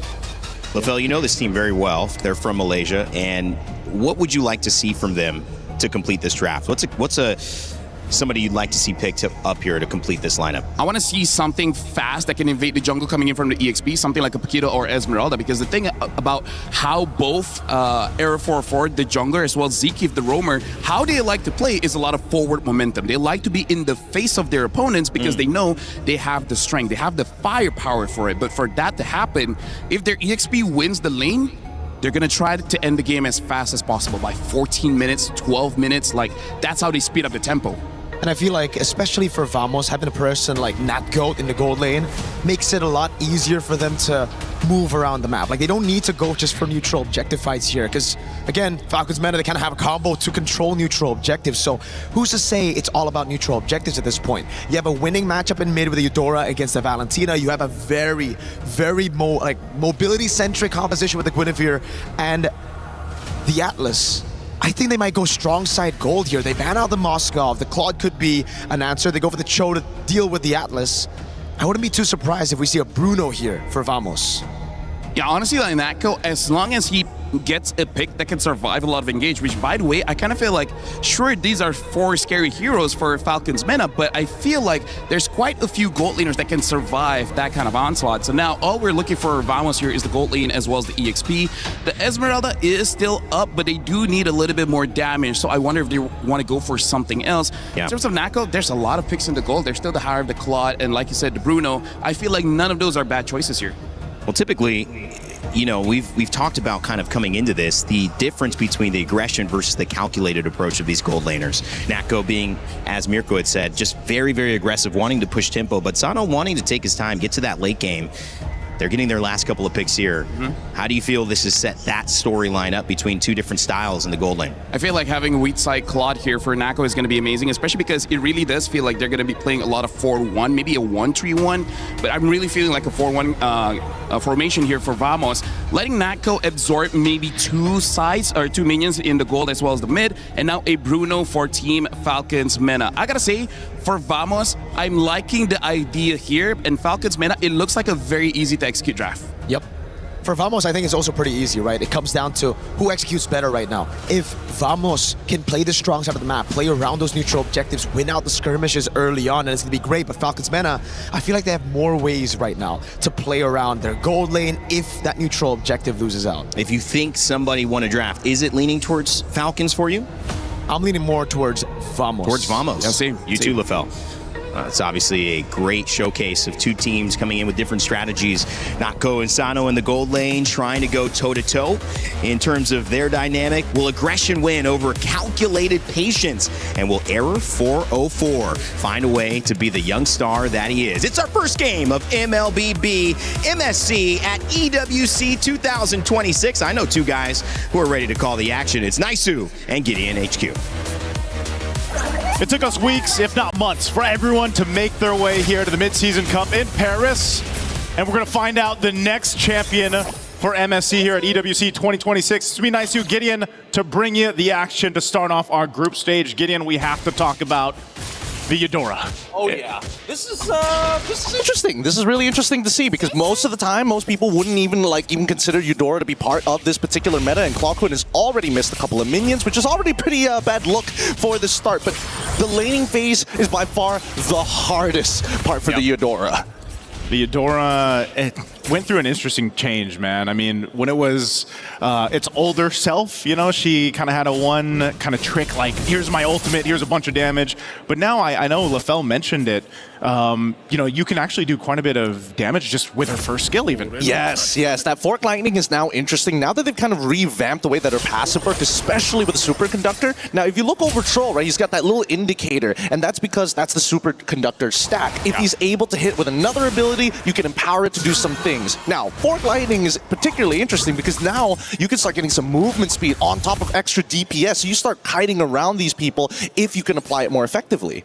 Yeah, one thing too is we got a chance to go ahead and call the games during the wild card. You know, we got to see Falcons Meta make their way through that gauntlet that it was. Again, even those best of ones were pretty brutal. We know that they developed over those weeks, you know, or that week, those days that they had to play. We heard that they didn't even have much practice, you know, but they managed for the first time to get to the points in the group stage here for MSC after all that they've been through. And again, this is a team that we talked about that has this kind of innate synergy between each other, right? They've played together so much on the international stages. Is it going to happen? Error 404 is waiting for 30 full seconds until level 4 has been hit. Straight away with a combination, but it's going to get disengaged instantly. Landshaker will buy a little bit of time, allowing Error 404 to get on out of there, but the final slash will put Sabat in a compromised position with no flicker. First blood, achieve fatal links as well to combo in, and the power of friendship nets them 4 kills in the first 2 minutes of the game. Hey man, forget the turtle. Let's just go get some bodies, and they'll do this, just that. first turtle's going to be theirs as well for Falcons Mena. What a start. Let's take a look at the replay here, brought to us by STC. I mean, again, man, this was a setup waiting to happen. A flicker, a stolen Fatal Links for Cuffin was the setup. Yeah, great eyes on Cuffin, actually, because he saw the angles. Like, maybe I can actually get a little bit more. They could have been happy with just one kill, but they decided we're going to go above and beyond. And now, unfortunately, that wasted 30-second angle that Arrow 404 was sitting up on that top side for to try and unlock Suppot has now failed, and now has put him significantly behind, because if you look at Boyet, he's already level 6 to Arrow 404's level 4. Yeah, this is one of the things, again, where, you know, if you're able to go ahead and get these early starts into this game, the current meta that we're seeing, snowball potential can be quite insane, and you're talking about a 2,000+ gold lead already at this point, nearing that 4-minute mark. You're setting yourself up successfully here for Falcons Mena. And across the board, too, Troll, again, one of the, I would say he's a prominent Cho player. This is probably his best, or one of his best picks that he brings to the table. It's what he kind of made a name for himself in their first international experiences. And, you know, now that you have this lead, you can take that chance. Try to set things up. Oh, Troll. Speaking of setting things up, they already have the Wombo combo of a lifetime, but Troll, they don't have enough base damage to kill him just yet. Luckily, he is rocking the tank emblems, able to keep him alive for the time being. But for now, it just goes to show they're just getting stat checked early on in the game. Stat check for now. Here's another. Oh, now once again, getting the superconductor off, but Boyet, well-timed heavy spin. Now, this is a big issue that I'm seeing, right? Because Vamos, they've got a lot of wombo combo tech. If Falcons, Mena, are in the right place at the right time, that heavy spin kind of counters everything. Same can be said about the final slash at the end, but the fact that everybody has flickers, it really goes to show, yo, we are here to fight, we are here to combo, and that's it. The heavy spin's so good, man, and that's why the Akai, over the course of the past weeks, if not months up to this point, he's been taking a value in terms of hits. Whoa, Troll, I was waiting for it. Already had the way of the dragon, but Suppot manages to get on. Do we see the punish? And yes, it is good. It pulls one more over the wall. Almost unintentionally, but they already saw everything. This is one back, a double kill for Vamos to pull him back into a better position. Hey man, Vamos brings himself back into this game. They should be able to go ahead and take this turtle as well, so they'll even out the objective. Turtle takes. Really good counter punch. Again, this was Troll starting that fight up, but Vamos saw it coming and they responded exactly how they needed to. Now after the turtle, they'll rotate down to the bot here. Yes. They want to put some pressure on Sano if they can. Very, very nice. I like the way that Vamos is taking advantage of this, right? Initially, the game plan is if we just get Suppot a slight lead in the lane, that lane should be basically done for, and then we can go straight back into team fighting and play for our strong side like Miracle mentioned earlier. Yeah, there's a lot of... Oh, wait, the dragon. Onto Zeke's side? I don't know if that's who you want to kick, you know? I mean, yeah. Here's what... You're just saying hi. Here, I'm going to kick you in the air, you know? I know you're an Atlas, but he might have wanted that here. Oh, on the turret? I don't know. He probably would have wanted the way of the dragon. It'd be nice if he had it, but Nako still has Purify, so it doesn't really matter. Very surprising to see that despite Nako not exactly having the greatest of matchups into this Bruno, that he usually, Bruno usually is the one who takes down the first turret. This time, it's Natko. And Natko's up 700-ish gold, almost to the 700 point, right? This is, yeah, again, one of those cases where you see a lot of gold laners, they just kind of sit in their lane, they do their thing, they get farmed up. I call it the gold lane experience. And for a Claude especially, you want to hit that power spike, right? Those 3 items. Bruno hits it a little bit faster because of just the nature of the hero. But, you know, right now, both gold laners are set off in a really good momentum in their own. This is Zeke actually looking for a potential pick, but not going to happen. Now Natko can just go ahead and switch over sides and continue to farm up. I think what you meant was actually Claude's the one who gets it faster. His items are significantly cheaper compared to like Berserker's Furies and Ha's Claws, right, coming in from Sano. So the fact that we're seeing Natko already doing so well, oh boy, this is dangerous. Final Slash coming through and Zeke getting Wombo combo to the ground. But let's see whether Falcons can reach for a little bit more. They decide not to after using 4 ults and they back away. Okay, so no flicker burn. It looks like Falcons Mena. Do they still want to put some pressure here, Troll? They're trying to call it. I think that at least for Trolls, it shouldn't be anywhere close. I'm not 100% sure. This Cuffin definitely can steal an ult. A little look there at Boyet. Here we go. Turtle, 3rd one of the game. Last one here. Fighting for space. Already, spatial migration is good. Now into the Blazing Dew. And Nako somehow is the one who actually takes away this turtle. And now they're on to Boyet. A double kill for Nako so far, and they're not done. Do they have the Fatal Links actually pulled? They've delayed enough time, and Sanji, unfortunately, cannot outplay into 4 members. Okay, the firepower seems to be there for Vamos. They get the turtle, they're looking for more fights, potentially here. Ooh, and now underneath the turret, stolen Fatal Links on towards Natco, but it doesn't matter. He has Purify, gets out of there quick, and now, in fast succession, from that bot tier 1, they've taken away the purple buff, they've taken away the mid turret on top of defending their own jungle. Vamos is taking a whole lot, man. I mean, think about it. Just minutes ago, you have that 2,000 gold lead for Falcons Mena, and it's changed so quickly. You know, the pendulum has now swung over to Vamos. They're knocking down tier 1 turrets now, taking what they can to set themselves up for that first Lord here in about a minute. Looking at the items coming into place. Again, look at the lead between the gold lane. Yeah, it's actually kind of ridiculous. I'm not 100% sure. I think maybe 1 recall is what I spotted out in the laning phase, but then after that, not 100% sure how badly it went for him. But it's great for Natco. Like, this is the gold lane experience that every gold laner prays for. Let's look at the gold distribution for a deeper look. Oh, wait, hold on. Immediately, we find a pick off the support side. The Fatal Links catches onto 3. Heavy spin from Boyette. It's good. They're thinking about it. The combos are just too much. Sanji able to find it into 1 more. They need to get the last 2, but Clockwind and Echo have lost their front line. Beautiful train. What happened to Vamos' positioning on the map, man? I mean, again, we were just kind of talking about how they had this lead. Let's take a look at the replay here. Once again, they just catch out Sapat. The rest of the team gets... Oh, they got heavy. They got heavy spun on, man. That's what happened. Big heavy spin. No way to kind of buffer the spatial migration. And worse yet, it was literally at the edge of the mid lane wall. So a little unlucky. I think Vamos, no sweat to break, but it kind of evens out the gold. Yeah, that's... essentially brought it to an even game for this first Lord now, as both teams fought for position. If you want to look at the upper hand for Vamos, it's they've got a couple extra turrets down, right? So they got a little bit more space to work with on the map.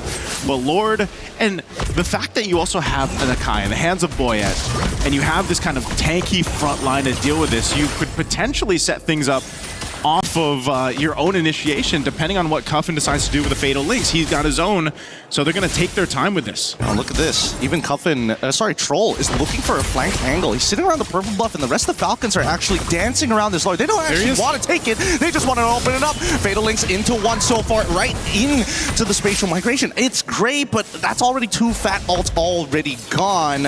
And I'm not sure whether Air 404 is going to get it back up in time if Falcons do decide to rush this. Yeah, it looks like they want to. It's half health on this Lord. Troll still trying to zone out here. Oh, the way of the dragon already good. Fatal. Oh, wait, Air 404 gets pushed out of it, but he's still, with the spatial migration, gets the Lord in time. Sano in the back line gets caught by Natco, and by then, this fight is already over. They chase the last remaining members, and even with a lightning Truncheon, it might just not be good enough. Cuffin, no more ways to dash. Zeke kills him, and now the score is 9-8. Wow, what a fight from Vamos. Not only were the Lord secured by Arrow 404, but you gotta give it to Sapat, man. He zoned out the proper members from Team Falcons. Natco followed through after that. You're gonna look at the replay here. Keep an eye on this setup. Again, Lord is secured, even amidst all of this. But then where Sapat goes, he even burns the flicker, zones out Sano. So much of your damage profile is gone there. Natco was sticking to him, and that's how he's capitalizing on the kills. What I'm most surprised of the fact that they were able to steal the Lord. Like, everything that could have gone right for Falcons was already in the mix of this piece of bread that they were trying to bake, but unfortunately overcooked. And now Natco getting attacked by the epic spin. Luckily, the Winds of Nature keeps him alive long enough where the Dragon's going to kick him down, but the rest of the team can't even finish it off. Sanji gets him at the very end. Now Clockwind finds the trade. Subpot gets them back, and with the damage dealers gone, this allows Vamos a free in on the attack. For stolen Fatal Links onto 3, but Cuffin can only do so much before he dies. Subpot takes him out, and it's over. Sano takes out 1, and this might be it. Sano finally is skilled just enough with no ults and nothing left. That should be it for Vamos. Ooh, did it cost them though, Gideon? I mean, they lost that base turret. It's a good thing. Oh, are they going to chase down Air 404? They can punish this. Yup, into the Violent Requiem. Sano forgot the alt timers. All right.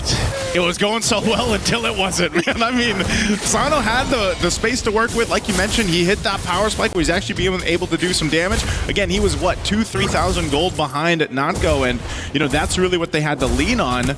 So, yeah, he's still quite behind, but he's starting to at least do some damage. The problem is in that fight, you know, Vamos lost Natco, but they have enough damage to actually pull through the fight, enough kind of durability to still duke it out, and that's also partly due to the lead that they have. Oh, Fatal onto one so far. They haven't forced this. Sanji is able to get a really good final slash, but doesn't get that backline. Sanji has no way to reset. Tries to get out of the fight, but it's too late. Lapu's in the wakes, and now the heavy spin, unfortunately, can't do much about the scenario. What a catch here, and a lot of battle spells just gone. Yep, that was the mark. Troll found the mark. Purify wasn't available because it was used in the last team fight that they had trying to defend the base, so they knew right to go for not go. They took him out. Essentially, what does that do? It buys more time for Falcons Mena to kind of get back into this game. They've whittled down a gold lead a little bit, but essentially it's if they can find a pick-off, sometimes it might even be popping that Purify, you know? And that might be the case. If you can get these battle spells down, then your game plan for Team Falcons can be executed faster or better. And that's what Troll has been trying to do here. Now this Lord is up. Second one of the game. Troll's going to zone out Quacoon. They've already used spatial migration at this point. How are they going to close the distance? The backline needs to get zoned out. Sapat jumps in with the bravest fighter, but they're immediately focusing their energy onto Sanji. 50-50 here. Who's going to get it? Sapat flickers forward onto Sano. Blazing Duet as well. Right onto Tuffin. Stolen. Fatal Links pulls him away, but that Lord falls into the hands of Quacoon as they clean up the rest of Falcons, who have to run back and defend the base. Oh man, again, Team Falcons, it looked like they didn't know exactly how to execute the team fight there. And you know, if Sano is just zoned out the whole time by Sapat, what are you going to be able to do there with your damage? But right now, base turret in the mid will go down.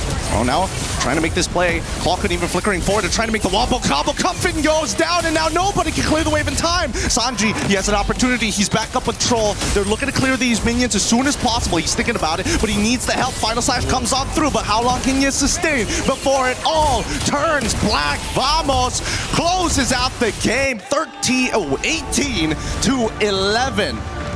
I'm not gonna lie now, Naisu.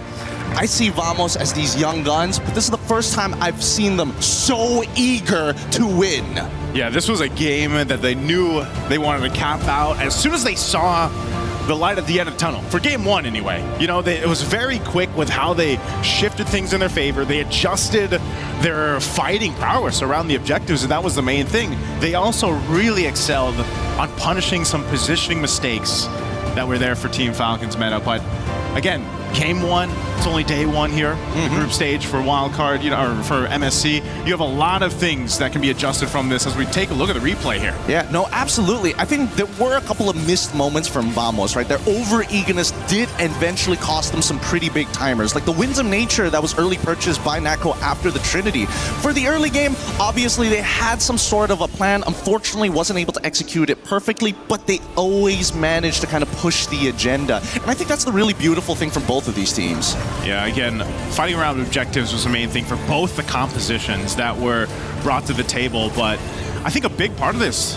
you know, you mentioned it, Claude, the power spike that he was able to hit faster than the Bruno, but also just the amount of lead that he had. And being able to follow someone like Sapat on that Lapu Lapu really gave you the space to just do so many things. And again, looking at these highlights, especially this team fight, Team Falcons Mena had the idea. They had to get rid of Natgo. They had to pop the Purify.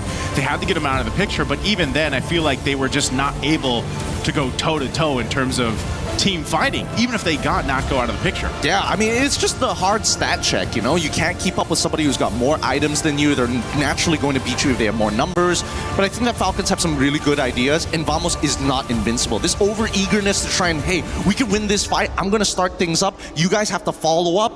And unfortunately, they fail to forget that these are some of the best teams in the world. They're not going to miss that opportunity to sucker punch you when you're not looking. Yeah, one of the things here, that's game one. We're going to be throwing it over back to the studio.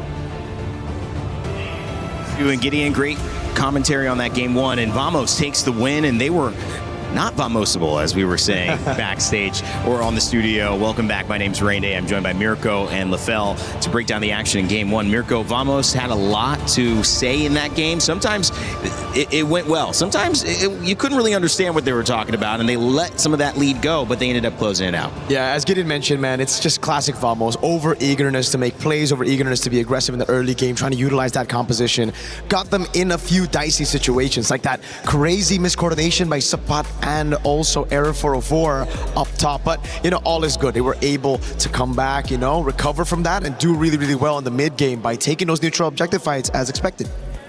Yeah, I feel like in that game, one of the reasons why the eagerness wasn't that punished that well is because really what Vamos was trying to do was to disrupt the tempo, because they understand the timing for Falcons Mena where they like to set things up. So Vamos did not allow for the setup to really happen. In fact, there are some situations where they disrupt that setup by Air 4-4 going in. Even though he's the jungler, he's the first one to go in. And I feel like for Falcons, the reason why it didn't look all that well is because I don't think they utilized the draft that great. They weren't able to get the catches. There are some counter engages that was good, but not enough. Yeah, Sapat on the Lapu Lapu, obviously a big initiator and helped that team zone out. But also, I mean, in terms of the storyline there, at the M6 Swiss stage, I mean, we were kind of prepped on what this matchup means. Most of that team not here, but Sapat, one of the only members of Team Vamos when this team was formerly named Twisted Minds. The majority of this Falcons Mena team took them out of M6. So Sapat maybe still has something to prove, maybe a little bit more to his match than some of the others, and he certainly did it in this game. Yeah, he recovered really, really well, and they were able to come back in this game from that early. Wait, how bad was it? Was it like 1,000 gold lead early on, right? The four-man pick. It was almost 2,000. Yeah. It was almost 2,000, okay. And then it goes down to 1,007 to 700, and then over to Vamos. I gotta say, Sapat, the biggest change a few years back until now. Those years, he was doubtful. He was like, I don't know if I can do it. But now he's like, you know what? I don't care. I'm the underdog. People don't see me as the potential champion. No pressure. I'm going to go in fearless. Yeah, and sometimes that, like, kind of being in the moment, losing out on it, but sticking through it, it makes you a little fearless. You're like, what else can go wrong, right? Morale is very important, man. Having that confidence, as this guy's doing 6-7 as well. Yo, Vamos right now, if I look at them again, if I look at Falcons Mena, I think it comes down to also Falcons Mena leaning towards their utility jungle picks that got them the wildcard win. The Akai pick was fantastic in the wildcard. Here as well, you can see why they picked it up against the Atlas. But I feel like if you look at this game again, you see that massive gold lead, you see that massive XP dip between the junglers, and you can see why it's going to be very hard for an Akai this meta if you fall behind. If you get all this early neutral objectives, all G, brother. But if you lose just a bit, which happened, I don't know how that happened, by the way, Natko stole the turtle once, and then the second or third time was Eudora. The only reason I don't want to clip it is because there's so many times he just retreat early. He literally retreat early, and there was like about 100, 200 HP left. Yikes. Eudora stole it, and Claude stole it. Well, you actually looked at a couple of clips that caught your eye. We have some telestration you're going to do for us, Lafell. Break down what you saw in that game one. So I got two clips here. First of all, we got to look at the first mistake that really happened where for Vamos, like I said, over-eagerness. Right now, I want you guys to see here the positioning of Air 4-4 as well as Sapat. They're not on the same page. It looks like they're going for different targets here. Maybe the idea was Eric could solo kill the EXP lane here, and then Sapat, he just wants to zone away, making sure that the two members of Falcon does not arrive. But the problem is, as we play the clip here, we can definitely see the damage is not enough, as well as we see the Akai really pushing Sapat out of the way to the point there he had to use his flicker. And this is all while the turtle is going to be the next contest. This is not great coming in from Vamos, but it does look like they have a good idea that we just want to win the fights. We don't care about the neutral objectives at this point, and we can see it's heavily punished here, where looking at Falcons lineup, you can see that they are a more team fight heavy composition with a lot more AoE and a lot more crowd control. So that's the first clip here that we see, but we also got to look at the second clip of where Vamos really turned things around, but it is also off of the mistakes coming in from Falcons. Thank you very, very much, Marco, by the way. Yeah, great assistance there. Yeah, right now we see Sapat already use his Bravest Fighter, so he actually doesn't have a great way to engage the fight. But look at Aero 404. At this point, it really does look like Vamos, their idea isn't for those neutral objectives. They just want to go for the kills. As we play the clip here, we see that Troll is moving forward. They don't have full information of where everyone is, and then they just go for Troll because they want to eliminate the crowd control. That's the biggest aspect of why they lost in the previous fight. So they go on to this, and then we'll see here, actually Boyet had a slower retribution time. If I can release for a bit, hold on, 1, 2. Okay, hard for me to pause during that moment, but you can definitely see Vamos, they got the turtle, but that was not their intent. Their goal was to get for the kills, and they were able to do that. So good on Vamos. And then I feel like that's just something that Falcons has to look out for. Great showcase and great assistance there. Assist of the game. We don't have MVP right now. We do have an assist of the game. That was Mirko, assist of the studio segment. Guys, I mean, that was to me also kind of the thing that Vamos made sure they were going to do, which is set the tempo. Yep. And I like how they also went to their strengths, which is we may not have the best team fighting team, but we can get individual picks really well. And when we do that, we can win the team fight. Yeah, I think also, if we're talking about that team fight composition from Falcons Mena that Lafell pointed out, we have to take a look at Falcons Mena's eagerness to be the proactive team. It seems like for the entirety of that match, they were just leaning towards, all right, we're going to punish Vamos when they make a mistake. A few times it happened, but a lot of other times you could clearly see when they needed to push that turtle fight earlier, they didn't want to. On the Arlet, on the Cho, you need to jump on the Guinevere before the Guinevere jumps on you. And because they were just too reactive, it caused them to lose a lot of those early fights that got the Akai super far behind for the late fights. All right, well, we'll see what they can do to change things up. Coming up, though, for you, just a reminder that we've got Rhino Day. 2 games and 1 champion. Sorry, a brand new interactive effect. That's what it is for Rhino Day. And it's now available. Check it out and join the celebration. So a brand new interactive effect. Rhino Day, baby. I love it. So it's close to Rain Day right there. It's not. Yeah, you know what? I was like, am I doing something for MLBB? That's you. That's you. That's me. Rainy day. Well, I'm definitely down. Go check out Rhino Day. That'll be fun. And I think Mirko, too, when we start looking at game 2, what can we look at Falcons Mena bringing into this next draft that helps them in these moments? Because clearly they didn't suffer from having a good composition, but they did suffer from being able to execute it. And how do they solve that problem? I think it comes down to, again, in the game they were too reactive. I feel like in the drafts they were also too reactive, right? Instead of going for their own prio picks, they were just reacting to it. They see the Atlas, they go for the Cho and the Akai. They see the Claw, they go for the Bruno. They're just trying to counter, getting these good matchups, but ultimately not having a composition that works together overall, or not even playing into the metagame that well, right? So I think the big mistake coming into game 2 that they should fix would be try to be the proactive one. Steal these prio picks away from Vamos before they get their hands on them. Crowd pick's going to be important here for Vamos and for Falcons Mena. Vamos in this best of 3 have a chance to close it out right after this, but of course Falcons Mena trying to push it to a 3rd game. They're going to have to come with some adjustments for sure. A lot of time to check things out too, and when you're on a stage like this, Lafell, we mentioned the stakes and we also mentioned the bigger narratives of these teams. Wild card was not easy and they got here. They do not want to go home or at least lose this first game on their first time at this stage 2-0. Something that I do have to say is a lot of teams, they suffer from the fact that there's 16 teams and sometimes you can't have the same mindset for all 16 teams, right? For example, we saw just now that Falcons try to play more methodical, play more slowly, play more reactive. But against a team like Vamos, this is a game that who starts first, they will most probably win unless they just miss a lot of ability. So I kind of feel like it's difficult, but you can't look at Vamos like Team Liquid. You can't look at them like SRG. Maybe against Vamos, you have to be slightly bit more disrespectful. Be like, I'm just going to go fight for you because you're not that good enough, right? Yeah. Because, like, again, not to throw shade to Vamos, but this is the reality. When you're going up against competition where many different teams are here, you can't have the same mindset. You can't have the same strategy against every other team for the simple fact, not everyone has the same habits. Broken walls. Again, Mirko. Back to back. Ooh, I don't know. I mean, they played it so well, Vamos, in that game. They will even, like, double down on some of these ganks as well. So I think go back to the drawing board, do exactly what you did in game number 1. And for Falcons Mena, again, it's all about stealing those picks, maybe even stealing blue side, which they did. Fanny Ban and I believe the Hirara. This is the question, though, right?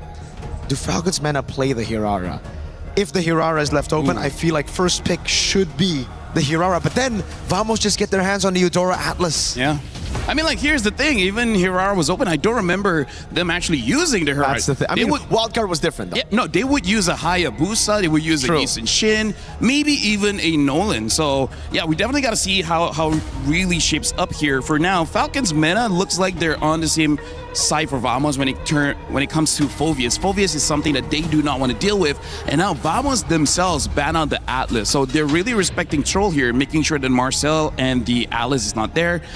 And I feel like that's setting up just in case if Aero 404 does want to use a more assassin-based hero. But I gotta say, shout out to Arrow 404. He is basically an assassin main. But going into the competitive scene, he was very open to use utility junglers, use fighters in the jungle, and I feel like that really stepped him up in terms of his career growth, because it makes it so much easier for Coach Valdo to draft for the team when you have such a willing player to do whatever it takes, whatever hero he needs to win the game.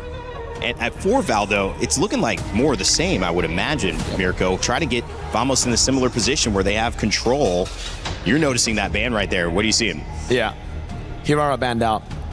And that means they can't use it. That's why. Yeah. They banned it on first phase and on red side as well. It's a big question mark now. I mean, even if they get past Vamos, right, all the other teams will be looking to abuse that later on. So Falcons Mana, what's first pick? Is it the Guinevere take now that the Atlas is gone?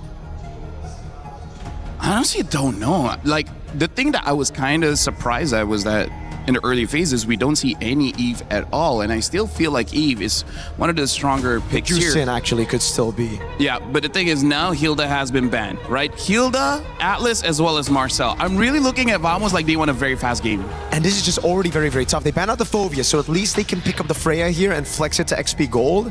That's what I'm thinking right now. Vamos. They clearly did that intentionally. They also have an Esmeralda to play with if they want to deal with the Freya. There you go. Freya first pick for Falcons Mana. Now Vamos. Do they still go for the Eudora, though, is the question. I feel like even if the Eudora may be the third pick here, because I feel like whenever Freya is present, there's really no mid that's completely safe. You know, maybe a Zushin can protect yourself, maybe an Eve can protect yourself. Eudora, you're probably hoping for your roamer to back you up just a little bit so that you have enough damage to make the Freya a little bit scared. But I haven't seen a scared Freya in a long time. It's hard. I love that character. Actually, one of the few I've got some hours on in this game. And Pro Freya. Yeah, Pro Freya. Sub me in, guys. No, Team Falcons Meta going to handle this one themselves, but obviously a lot of presence there from very early. I love it. And the Eudora. See, I know it sounds strange to the people watching, you know, but I've been saying, I've been talking about this Eudora pick, and I've heard, shout outs to my source, that this is first pick, like this is first phase prio. It's not just that one time on blue side. It's really good against Assassins, so you also want to snatch it away from your opponents if you want to go Assassins, and that's what we see here with Ling and Eudora. And I feel like that's also just a takeaway, just to make sure that this Ling is going to be able to survive. So this is very, I would say, interesting coming in from Vamos. Looking at the bands, you know that it's going to be Assassin. You're just wondering which one. And considering it is Broken Walls, they still go for the Ling. I'm very excited to see how Air 404 pilots this, because it is one of the heroes that he used quite a lot in his amateur days, but we haven't seen his Ling on the pro field just yet, just because Ling hasn't been meta for a very long time.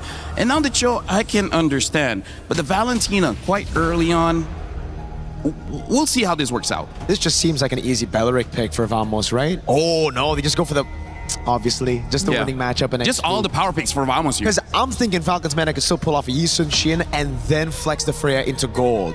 But maybe Vamos are thinking we can also flex the Esme to gold. We'll just match it wherever the Freya goes. So, all right, fair. Zekeef, Nako.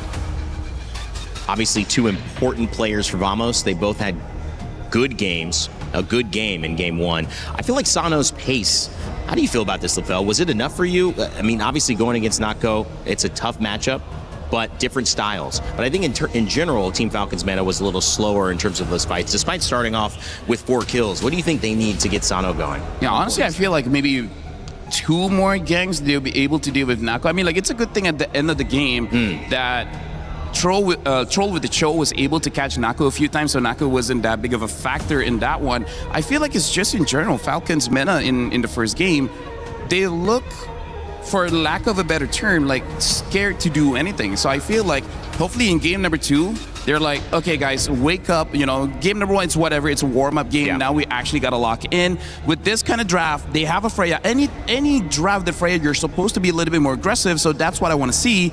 But I think Vamos already knows that, and they're already having a lineup that can fight early, honestly. Could also be the Harith pickup for Vamos later on, a signature pick for Natko. Moskov gets banned out again. The Claude Snatch Away is also still there. think for Falcons Meta, though, again, Belleric, I thought it was going to be red 3. They eventually banned it out. They know how much of a threat it is to their composition. All very short-ranged.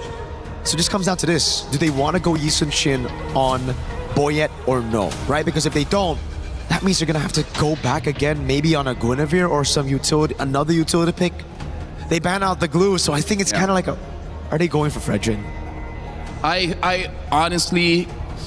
I don't like it. I hope not. I hope not, because then if they pick up a Fredrin, their mid trio doesn't really have a lot of kill pressure, and now the Minotaur is there as well. This is going to be pretty interesting, because Minotaur is strong, but he's kind of strong when he has the Flask of the Oasis. Before that, he kind of feels like he's mostly just a support, which is funny to say because the Flask of the Oasis is, the heal is great, but the more important thing is actually that cooldown, right? Once you get a little bit of cooldown onto Minotaur, then it feels like a real hero where you're chain CCing with your team. So now Vamos, I feel like they have a pretty good pick.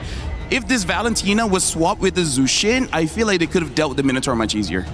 And it's so good because, all right, the Harley comes around and Vamos were leaving yeah, okay, so it is a Freya in the gold lane. Alice goes to XP. Now, Vamos, do they answer the Freya with a carry or do they flex the Esme into the XP, or sorry, into the gold lane? Oh! Wow, okay. Okay, this is crazy because my boy told me that this was showing up in scrims. I didn't know we were going to get to see this early.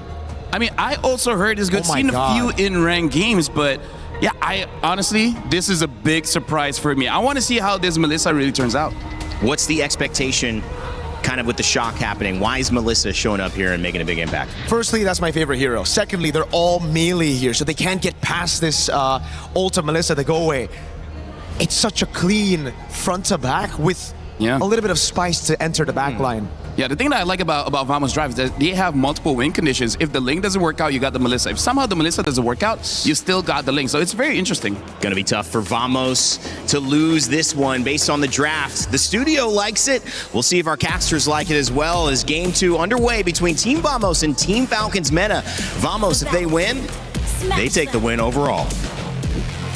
Hey, we like it just as much, man. Me and Gideon also looked at each other at the Melissa last pick, but we're talking about Ling, Eudora, and Melissa in this game too from Vamos. Gideon, is this very Vamos of them? This is the first time that I'm seeing it, honestly. And if Vamos want to take this angle, I don't think it's actually that bad. I agree with what LaFole's been saying. Look at the emblems. It also reflects the exact same thing. They want to make sure that this early game actually goes well. What I am curious is about Hawkwood as well as Zcreef. They had a bit of a tough time at level 1 and level 2 in the previous game.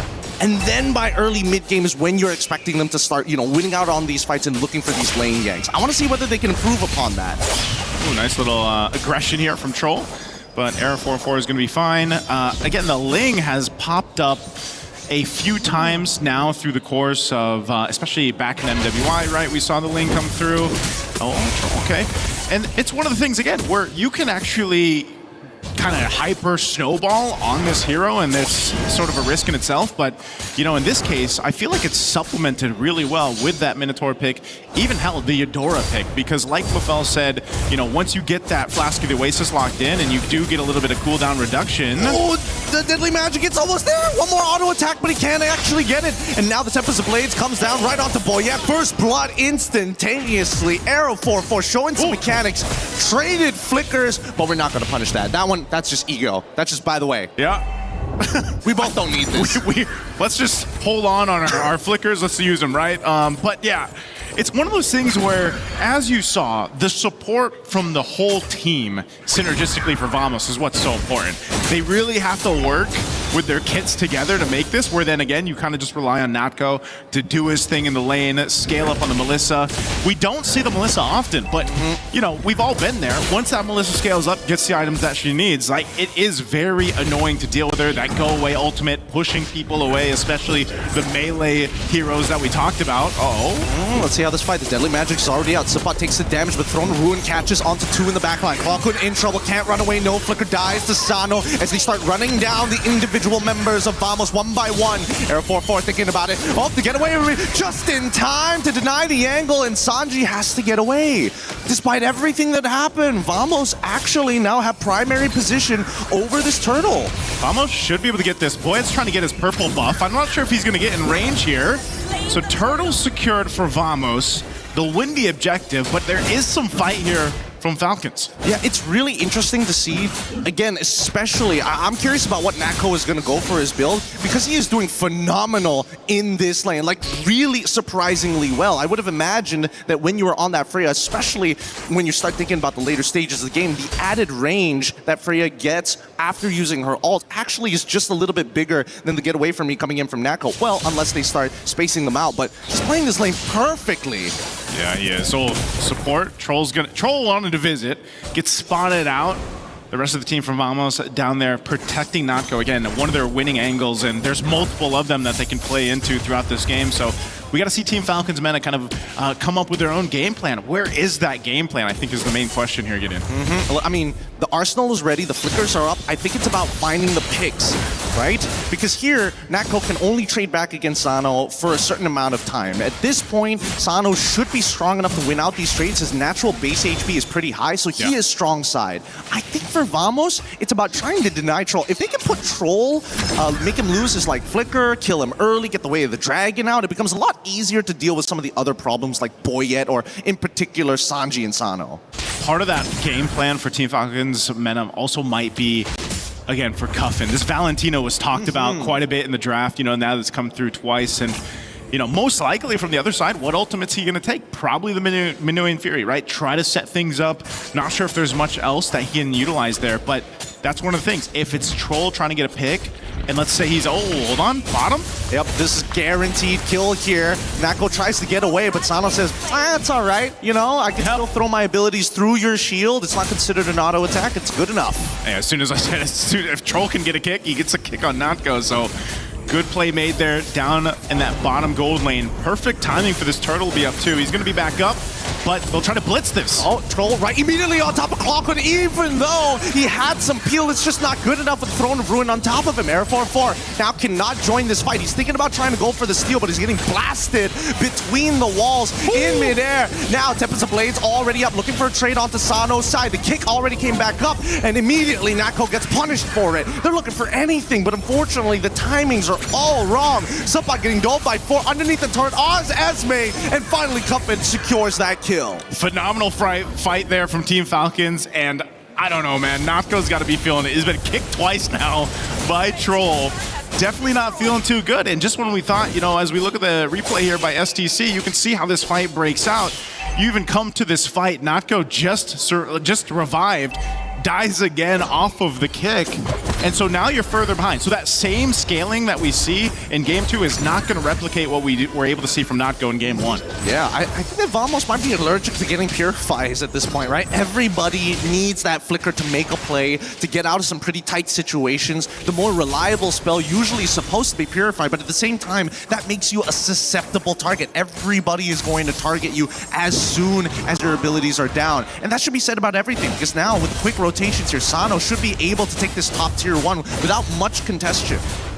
Okay, turret down, Sano is able to do that. He is a menace to deal with. He's even got the Vengeance, which kind of just helps him, you know, dealing with if he decides, like what we've seen with the Freyas most of the time, they're able to go 1v2, 1v3 in some cases, and you get a start like this for Sano, you're going to be a big obstacle in the way for Vamos to deal with when it comes to these team fights breaking out, especially when we get past this next turtle, then the Lord. So now it's Vamos' idea to, you know, how do we make this work? Troll has been doing a great job just either zoning out, like being a threat, utilizing his kit, and whether he kicks someone or not. Oh, wait, Tempest Ablaze, they've already thrown out some good abilities and a combo Boyet, and then into the Minoan Fury. Oh my god, it's a massacre! And now Sano looking to clean up the backline. Throne of Ruin does not connect, and Zeke, if he knows he's done for, gets the heal just in time, and now Subot Air 4-4 need a 1v2. Sano and Sanji is trying to peel them up, but luckily they've got the DPS from Natco's side. Oh man, the reinforcements from every single angle. They might not be a professional team, but afterwards they should be paratroopers. They are dropping in hot. Oh man, they have the clear signal to drop in. They went through. Unfortunate they could have capped out the kill. Last one on Sanji, but he is an Alice. That is a quick turnaround for Vamos. I mean, granted everything that happened there, they did have to expend a whole lot. Talking about battle spells, the ultimates that they needed.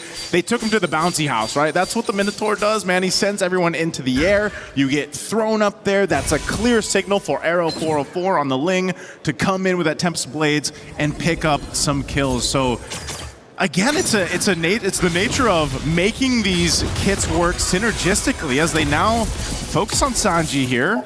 Look at this. Look at this. Look at the way that they're zoning out. Like, what is Sanji supposed to do? If they play a traditional front to back, Vamos wins that every single time. So Falcons are trying to just snap their elbows, break their joints to kind of open up the formation. Yeah, a whole lot being broken here at this point. An attempt from Boyette. Oh no, the flank, it's good. Sano's trying, no Fury to try and buy a little bit of time as Nako repositions. Subot trying to peel the best of these camp, but they've already lost Clockhood, and now Arrow 404 needs to make the difference. Way of the Dragon already kicked, and the Terrifier as well, but luckily able to get the Blade of Tempest in time. Nako needs to be a threat. They take out Troll, and they should walk away from this, but they get Sano on the way out. Oh man. It was almost so good of a team fight there. Oh, whoa. Throw the Ruin into 2. Can he actually get enough to kill him off? 1 HP! And Sanji gets Natko.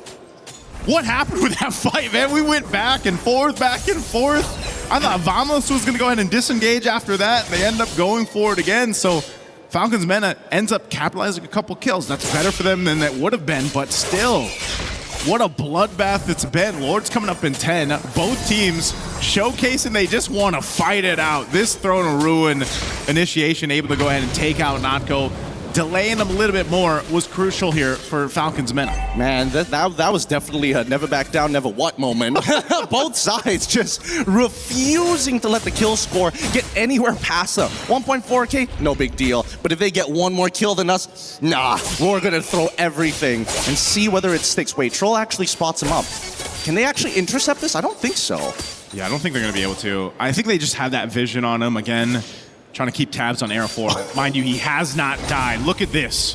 Oh man, it's gonna be Bruiser, Harley, and finally some damage, and that's the third item with the Divine Glaive. Let's see how they play this out, because Arrow 404 is definitely going to be able to get that Lord first. Considering the positions of Falcons, like, they've got a widespread net, but they also understand the main damage dealers just don't have enough stats to finish the job. I just can't picture that Brute Force breastplate under that wizard robe, man. He's like, I can't be getting all these hits. How much you want to bet it's underneath the hat?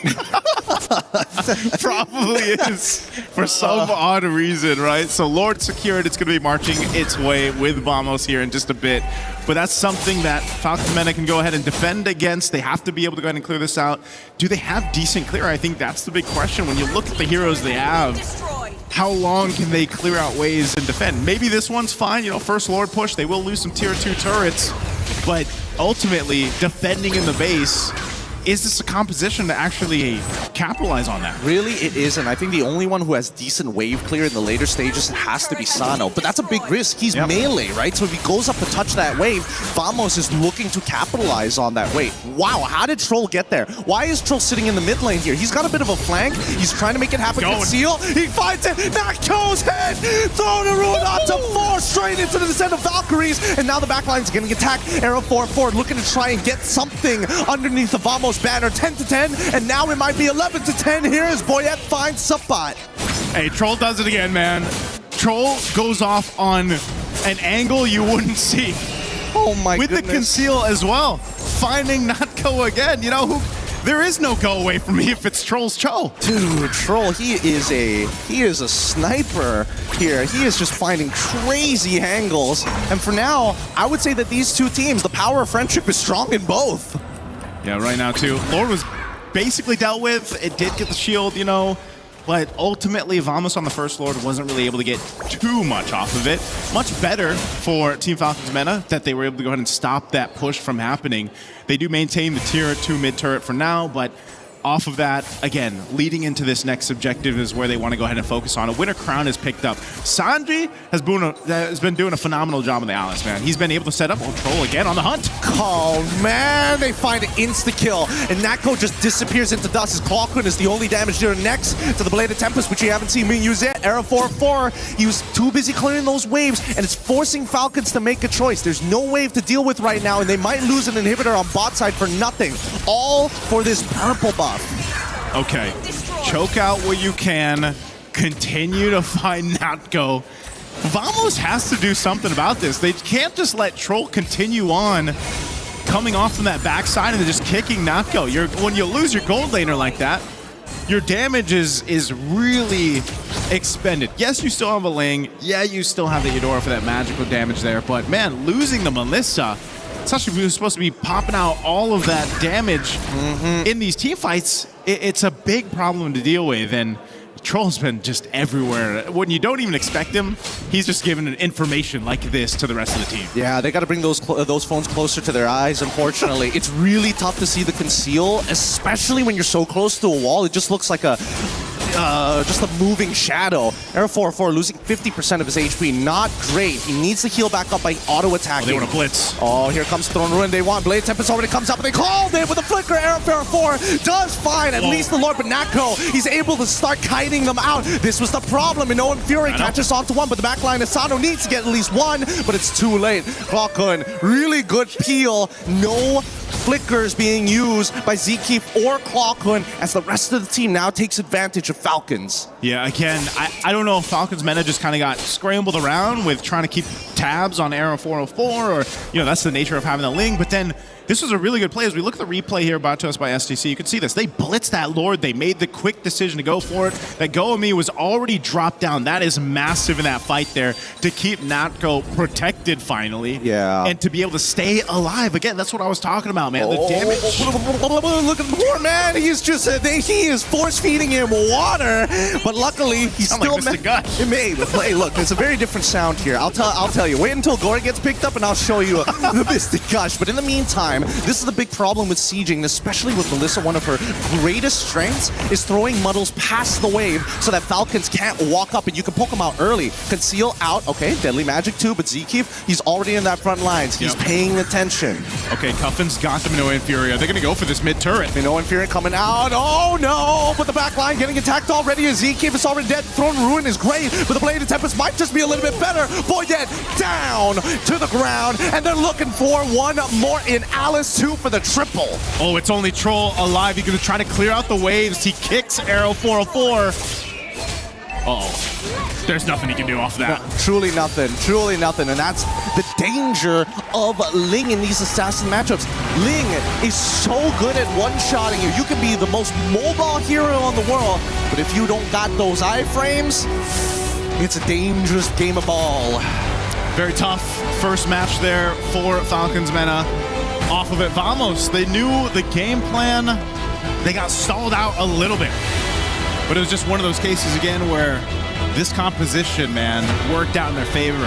You're talking about a 10-0-4. This is probably, in the past couple of weeks that we've seen the Ling come through, this is the most deadly Ling we've seen. Oh yeah, no, this is standard military practice versus guerrilla warfare here, right? The rigidness of this composition is what makes it so good, but on the opposite end for Falcons, they gotta figure out ways to really get creative in getting those backlines, and to be fair, they were great. Sanji and Troll, by far, amazing engages into the backline, and that's what dragged this game out for so long. Yeah, this is, they had their moments in the game. As you're looking at the highlights here from STC, there was multiple moments where it looks like they had this game in their hands. They were able to go ahead, take the team fight over to Vamos, but then they also got into these instances where I think their head was on a swivel too much. They had to look around too much, and then they just got in this position where it was like, man, how do we keep track of Arrow 404? Because when we're caught in this team fight that's being breaking out, as you see us looking there, it's like, hey, we forgot there's a Ling on the other side. This guy's going to shred through us, and we're so hard focused on Natko. But then, again, when Natko can survive, and Arrow 404 can roam around and do his thing in the skies, basically, you have free reign. And that's the thing. I think that right now in Mobile Legends, the meta needs to understand, yes, it is risky to have a singular win condition. We need to see multiple win conditions in a composition baked in naturally. Well, let's go ahead and throw it over to our interview for this matchup. An amazing opener match coming up from Team Vamos, and right now with us on stage, we will be having a quick chat with Error 404. How are you? Very good.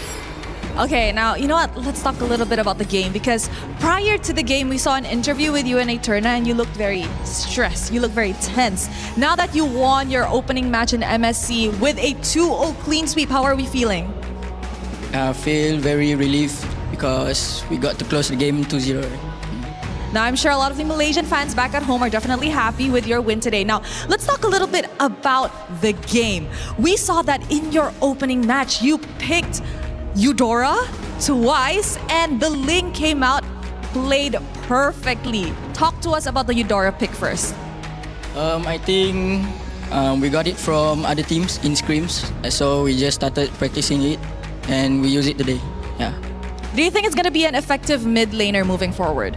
I think it's a really meta pick right now, Eudora. Okay, now next question. The Ling. How are we feeling about the Assassin picks making a comeback this MSC? I know that you're an Assassin user yourself. Yeah, for me, I'm happy because I'm an Assassin user, so it's my time to show my heroes. Oh, I cannot wait. Is there anything you want to say to the Malaysian fans watching back at home? Thank you for all the support, and I hope you guys can support us for the next match as well, and we will do our best. Aw, thank you very much, Error 404. I'll see you on your next match. That's it from us. Let's show it over to the studio to break down what happened in this amazing clean sweep match. Throwing it back to you guys. It's my time to show my heroes. Error 404 puts that on the screen of every single player from Team Falcon's meta, because there's something that they just could not compute in that win. Unkillable was the Assassin heavy jungler, and they take the win 2-0 Team Vamos against Team Falcon's meta. Mirko, Lefel, and I'll go to you first since you are our Malaysia man here. I mean, that was a team win for Vamos that was, to me, it left no questions, right? Even despite a lot of people thinking that it was going to be, look at these predictions, 92%. Vote for Falcons coming up, but it was a 50-50 for ours. If you didn't see that, most people thought this would be a lot more even, and Arrow 404 showed that's not happening. Yeah, for sure. People do know me as the Malaysian man, as they call me that for MM. Yeah, MM for a few years. But yeah, I gotta say that was exhilarating because I think, Mirko, we're on the same page here where we haven't seen the Assassins for a good 2 to 3 weeks. Seeing how Arrow 404 pilot that lane, that was refreshing. That sets up MSC so well. We see tank junglers like the Gwyn, it works out well. And then you see the lane, and then after that first match, that's the best way to open up MSC because now you know it's uphill from here. The meta is gonna look so good. And you gotta remember, it was a Fanny and a Hirara banned out. So already 2 Assassins banned out. Then we see the Ling contested as well. We don't get to see the items here. I actually came into it.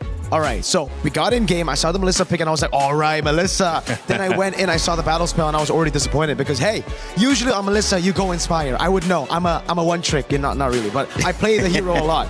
But then we look at the game again and we see the build path and it's different. It's no longer just the 3-item power spike of attack speed. Here it is. Here it is. He goes for... So it is. Wait, he still goes attack speed. But I've heard that in scrims, the reason they don't go for Flicker and Purify is because they go Corrosion into crit. So I don't know if in this case, they saw a lot of tanky guys, so he wanted a bit more shred, or what's the case. But again, if you go crit, if you go Flicker, Purify, then we'll see. I guess we'll see. Because I still think it was interesting to see Flicker instead of Purify anyways against the Cho. I mean, maybe also because, again, it's their first match. It's one of those things that they just forget to change. Because, maybe. There are some human errors. That's but true. I feel like after that game, maybe Coach Valdo is talking and is like, that was fine, but against other teams, we might get punished. So let's remind ourselves to change the spell when we get into the game. And I feel like now the interview with Boyet, it strikes us a bit different. Now it's like, yo, you didn't have enough practice. So if you didn't scrim too much, you don't know what the meta picks are, right? And the Eudora, the Melissa, it definitely messed with them. And when you know you're getting kind of beat in the macro and kind of the decisions before the game, you're kind of like, wow, wait, are we ready for this? And now it does kind of make it seem like they knew they were going to have to go back to the drawing board, study up a little bit, and get ready for their next match. Good thing is we still have more games for Team Falcons Meta. They're not out yet, but it's a great start for Team Vamos as they take the 2-0. Team Falcons PH and Guangzhou Gaming. Well, you thought it was 92% to 8% that Guangzhou Gaming would take the win over Team Falcons. And of course, Falcons in that 92 percentile. We'll see if that is going to happen as we come up with that as our next match. Of course, Vitality Rippers and Team Spirit Ignite closing out our day as well. I mean, like, I'm with the crowd for saying 92% for Team Falcons Field. I agree. Let's just say they are one of the champions to win it all. I want to see how, with this as a matter here, Kyle will perform, because that's also back in 2024, one reasons why they made it all the way to the grand finals. I'm just so excited to see Kyle, Niall, Kyrie, all of these guys on Assassins, man. I am so excited, seriously. It is going to be fun. It already was very fun. And if you've got that right, we want to know. And especially if you want to see if you can get it right next time, join the 92, join the 8, see if you're right. Check out our tournament pick'ems, esportsworldcup.com/play. Scan the QR code. You can let us know if you know who is going to perform in these upcoming games. Up next, we want to show you a little something from our game Acecraft, which has a brand new co-op mode called We Fly Together. Check it out. We'll be right back.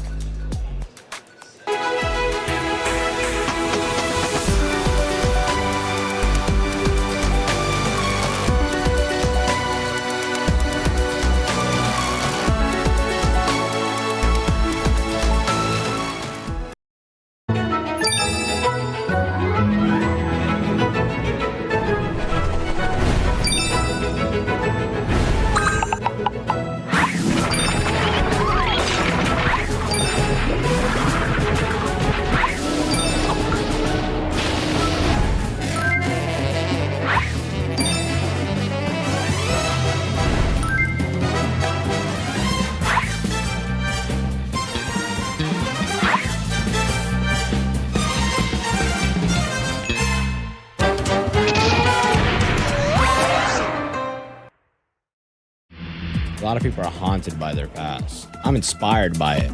They're not just playing for themselves, they're really playing for their entire family. They have defeated their demons! They have crushed the curse! He thinks he can come in here and play my game! Let's go. He knows nothing! Let's go! Tyler 1, you're done. Raw energy, half for half and blow the house down!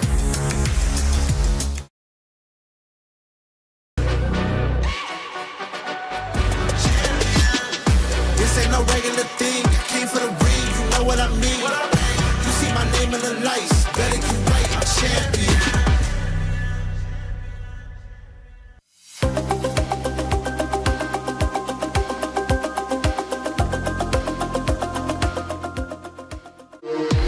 We were there. For every click, every clutch, every respawn. We were there for the years of grind. And we're here. Now. The proud founding partner of EWC. Powering the biggest event in gaming. Shoulder to shoulder with the world's best. Making history. Greatness deserves a stage. Lenovo Legion. Reach your impossible.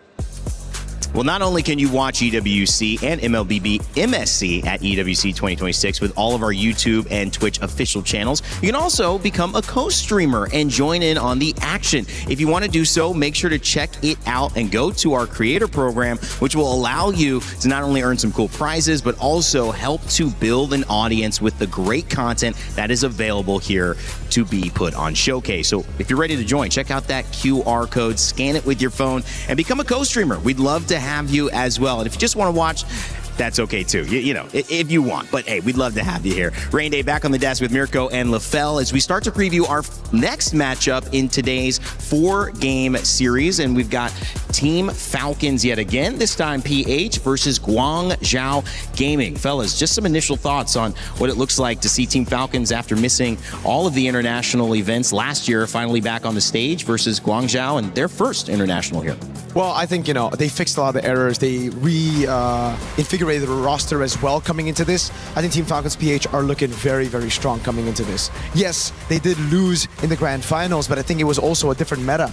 In the current meta, I really feel like Team Falcons PH has what it takes to do what they did in the past. MSC 2024, the first time at EWC, they made it all the way to the grand finals. Something that I do have to say, where I feel like I talk about this backstage, it kind of feels like they're trying to go back-ish to the 2024 meta, right? Because in MWI, even the grand finalists are the same. And that's why for Falcons PH, that's where I'm like, wait, hold on. This is looking like familiar territory for them. So I'm actually looking forward for Team Falcons PH to be surprisingly, unsurprisingly good here. So same finals, but a different champion this time in MWI. So Falcons, SRG, and Falcons winning this time? No. Is that the script? Is that the script? Hold on. Malaysian man. I mean, like, it went all 7 games, and at the final game, you know, the $1 million pick happened. We'll see if that happens again. I mean, there's $1 million on the line here as well, so anything can happen. Falcons PH about to take the stage. This roster filled with great players who want to make their mark here, especially at MSC. We mentioned Guangzhou. We'll talk about them a little bit later. But for the 92% favorites from your votes in the chat, it's time to hear from Flap as we got a chance to catch up with him prior to the start of the set.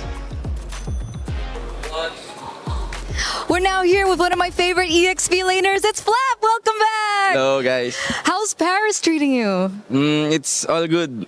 Did you like the food? Did you like the hotel? Everything okay for you? Yeah. This is the best. Oh, this is the best. And we are with one of the best, right? So, Flap, we haven't seen you in quite some time. I think the last time we saw you on an international stage was MSC 2024 runner-ups. What's different for you this time around?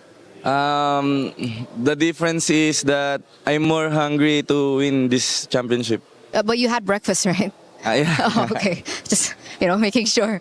How did you prepare for your next match here against Guangzhou Gaming? We just trained in the hotel. Yeah. Train in the That's hotel? pretty much it. Yes. Anything else so you do specific to Guangzhou Gaming that we should know about? Nothing specific. Nothing specific? Yeah, we're ready. Yes. They're ready. We're ready as well. Flap, good luck. Thank you so much. Over back to you. Flap, a 2-time M-Series world champion, M2 and M5. He's got to play a big role in today. Mirko Falcons are going to do well. Absolutely. He's crucial to Falcons winning. And what the heck? You might be right. What's going on with these players when they get interviewed by Eterna? Who is that? That's not Flap. Hey, I mean, like, here's the thing. Flap does the thing. He always taunts and poses. What? Eterna's posing some problems. Hey, you don't know. Eterna behind the scenes. She's a girl boss. She intimidates. You know what? She might have just arm wrestled him right before that. With 2 hands as well. And then he was like trying to catch his breath and just get ready to go. I think that could be it. That could be it. That could be it, honestly. You guys haven't seen Eterna. Like, she's strong. Yeah. She's like, what, 82 kgs now? Yeah, she's strong for a twig.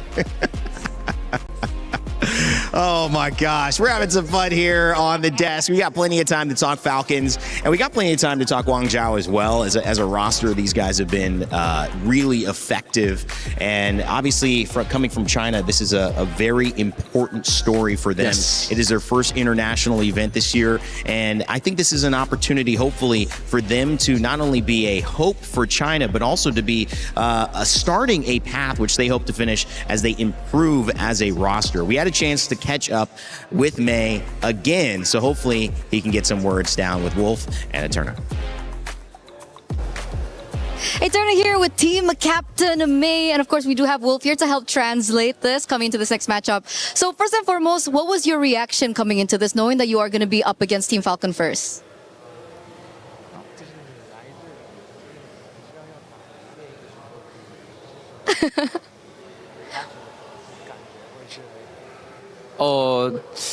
我是挺开心的，因为能对阵世界冠军菲律宾的世界冠军，而且他们的教练其中之一是我们 GZG 之前的 coach。He said that he's happy and he's glad that he's able to go against Falcons, knowing that the former coach of Guangzhou Gaming before is currently a coach of Falcons, which is Coach Ren.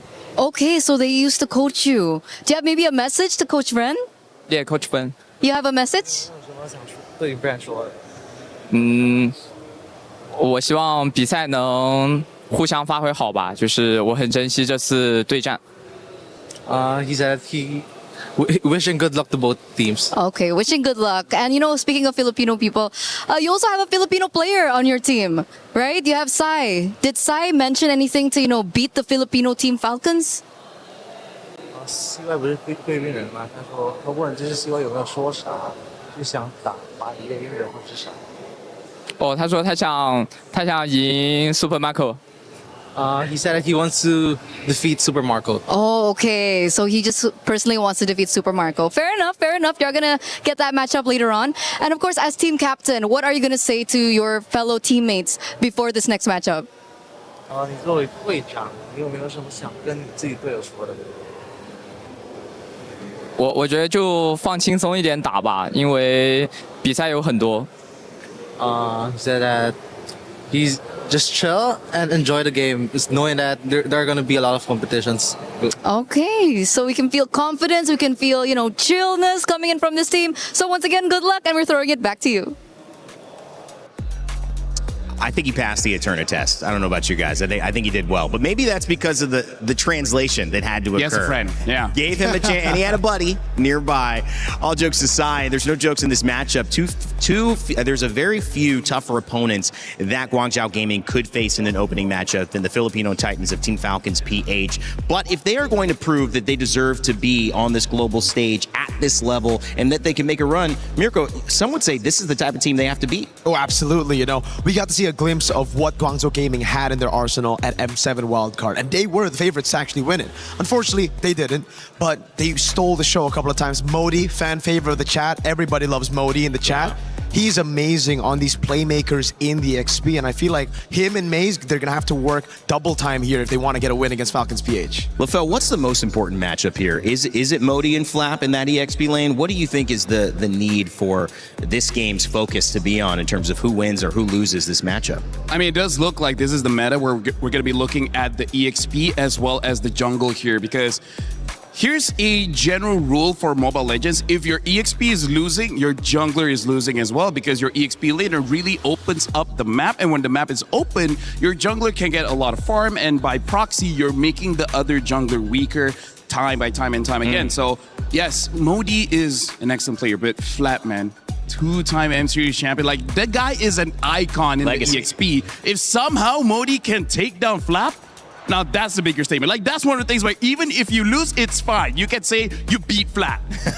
And that's also, I think, the different stages of where these teams are at. So many of the players on Falcons have trophies in their trophy cabinet. It's kind of completing the cabinet now with MSC, because this is one of those trophies that many of the players do not have, right? Yeah, not gonna lie, a bit annoying. A bit annoying? A bit annoying. They have so many trophies. Give us some. Yeah, that's true. I mean, I would like for them to share, but it's okay, because to be the best, you got to beat the best. Yeah. That's why they still have to beat Vitality. They haven't done that. Yes, you're right. Yep. Vitality champions for sure. This one undefeated at EWC across 3 years and M Series across 7 years. Never lost a single game. Never. Wow. Well, and the hometown org at this point, with Paris being the home of this MSC. I mean, that was one of the things you guys talked to me about as well, learning the game this week and having the privilege to speak to you guys about the importance of this tournament. One of the things that was echoed was the fact that this is in Paris now. It wasn't always global. And the fact that it is, it adds even more to the importance and the impact of winning.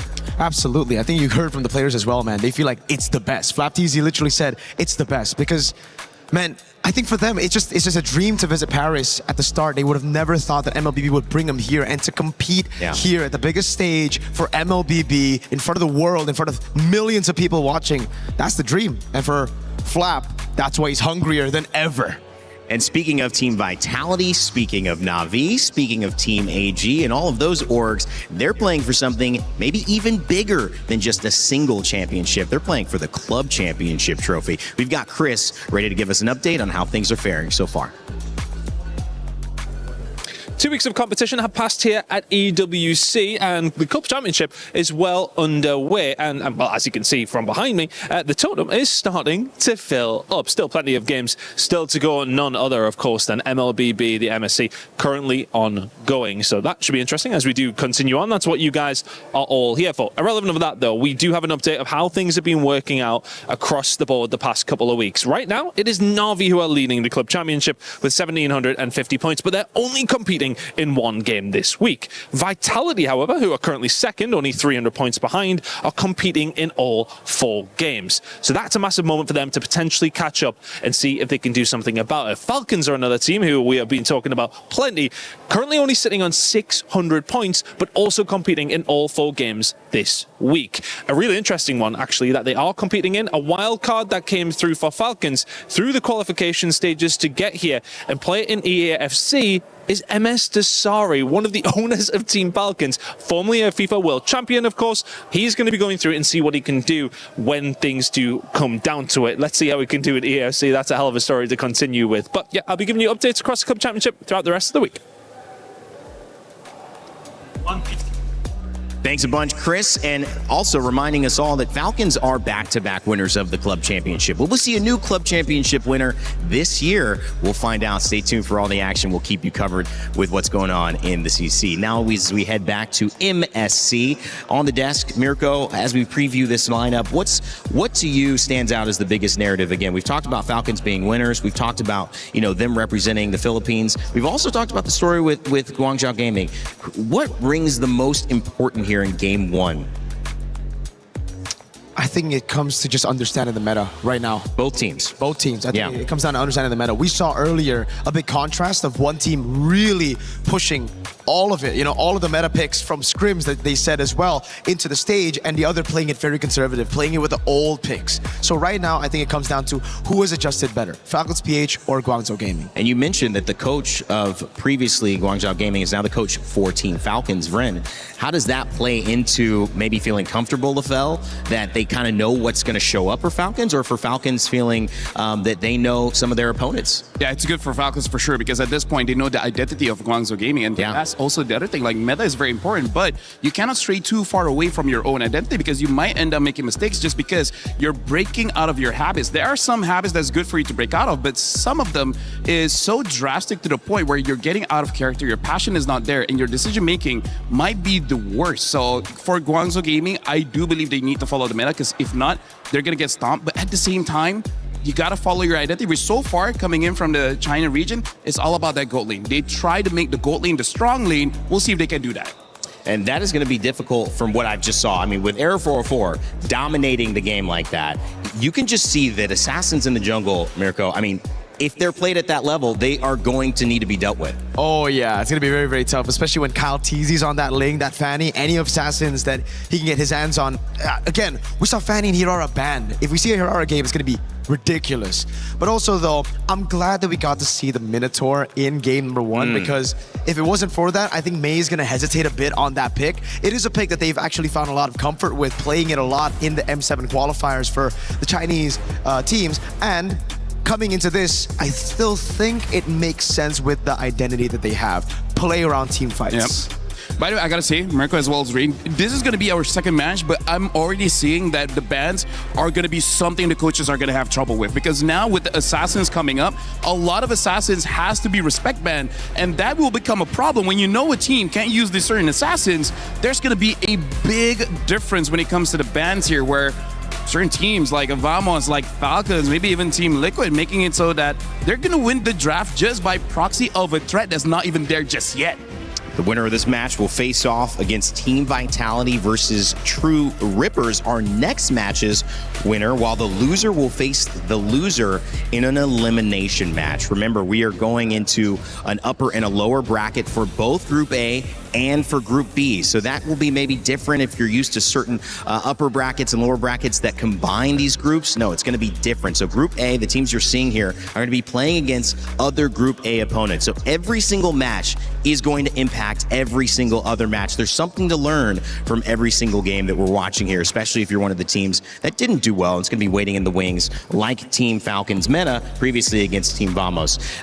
Guys, I just got to say, predictions. Do you think Falcons is taking this one to start off? They're coming in stronger? Yes. Yes? Yes. Is there pretty confident, yes. Very confident, yes. Yeah, no hesitation, yes. If Guangzhou's going to steal it, what do they have to do? Quick thought. Is it just get a better draft? They got to shut down Kyle. Is it overperform? But that's one of those things that's easier said than done. Okay. They got to shut down Marco, Kyle, Haji, Ogren, and Flap. They got to shut everybody down. We'll see if Guangzhou Gaming can impress yet again as they face off versus Team Falcons PH in our Game 2.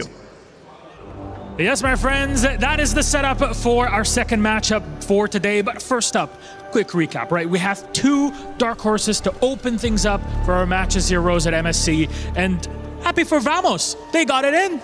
Yes, indeed. Hala Vamos for the Malaysians back at home.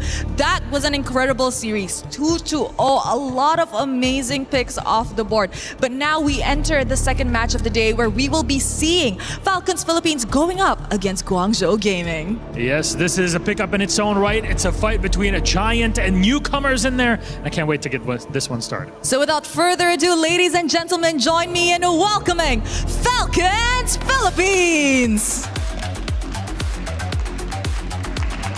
The last time that they were on this very stage, they went all the way to the grand finals. Now the question is, this time, will they be able to start their journey on the right foot after not being in MSC 2025? That is indeed a lot of pressure on their back, but of course, no game is complete with only one team. Please join me in welcoming their opponents, Guangzhou Gaming! From heartbreak at M7 wildcard to the main stage of MSC, their journey has been a treasure to witness. As the rising tide lifts the ships of their region, their goal is clear. Show the established powerhouses that there's new challengers for them to fear. Ooh, this matchup is going to be interesting because like I've mentioned, Falcons Philippines went all the way to the grand finals, meaning they are veterans, they are contenders. However, Guangzhou Gaming, on the other hand, they are the newcomers. Will an upset happen in today's match? It's the cool part of it. Everybody loves an underdog story, and this game has it in space. So please, gentlemen, Guangzhou, please place your keys, please, Team Falcons. Remember, captains, to shake your hands before this game starts, and we'll see it. They're gonna go to the middle, and well, the handshake. It's all love and care, but in the server, it looks different. Let's send them then to our desk to get our game started. Thank you so much, Rose and Milos. Man, it's a fun green room with those two.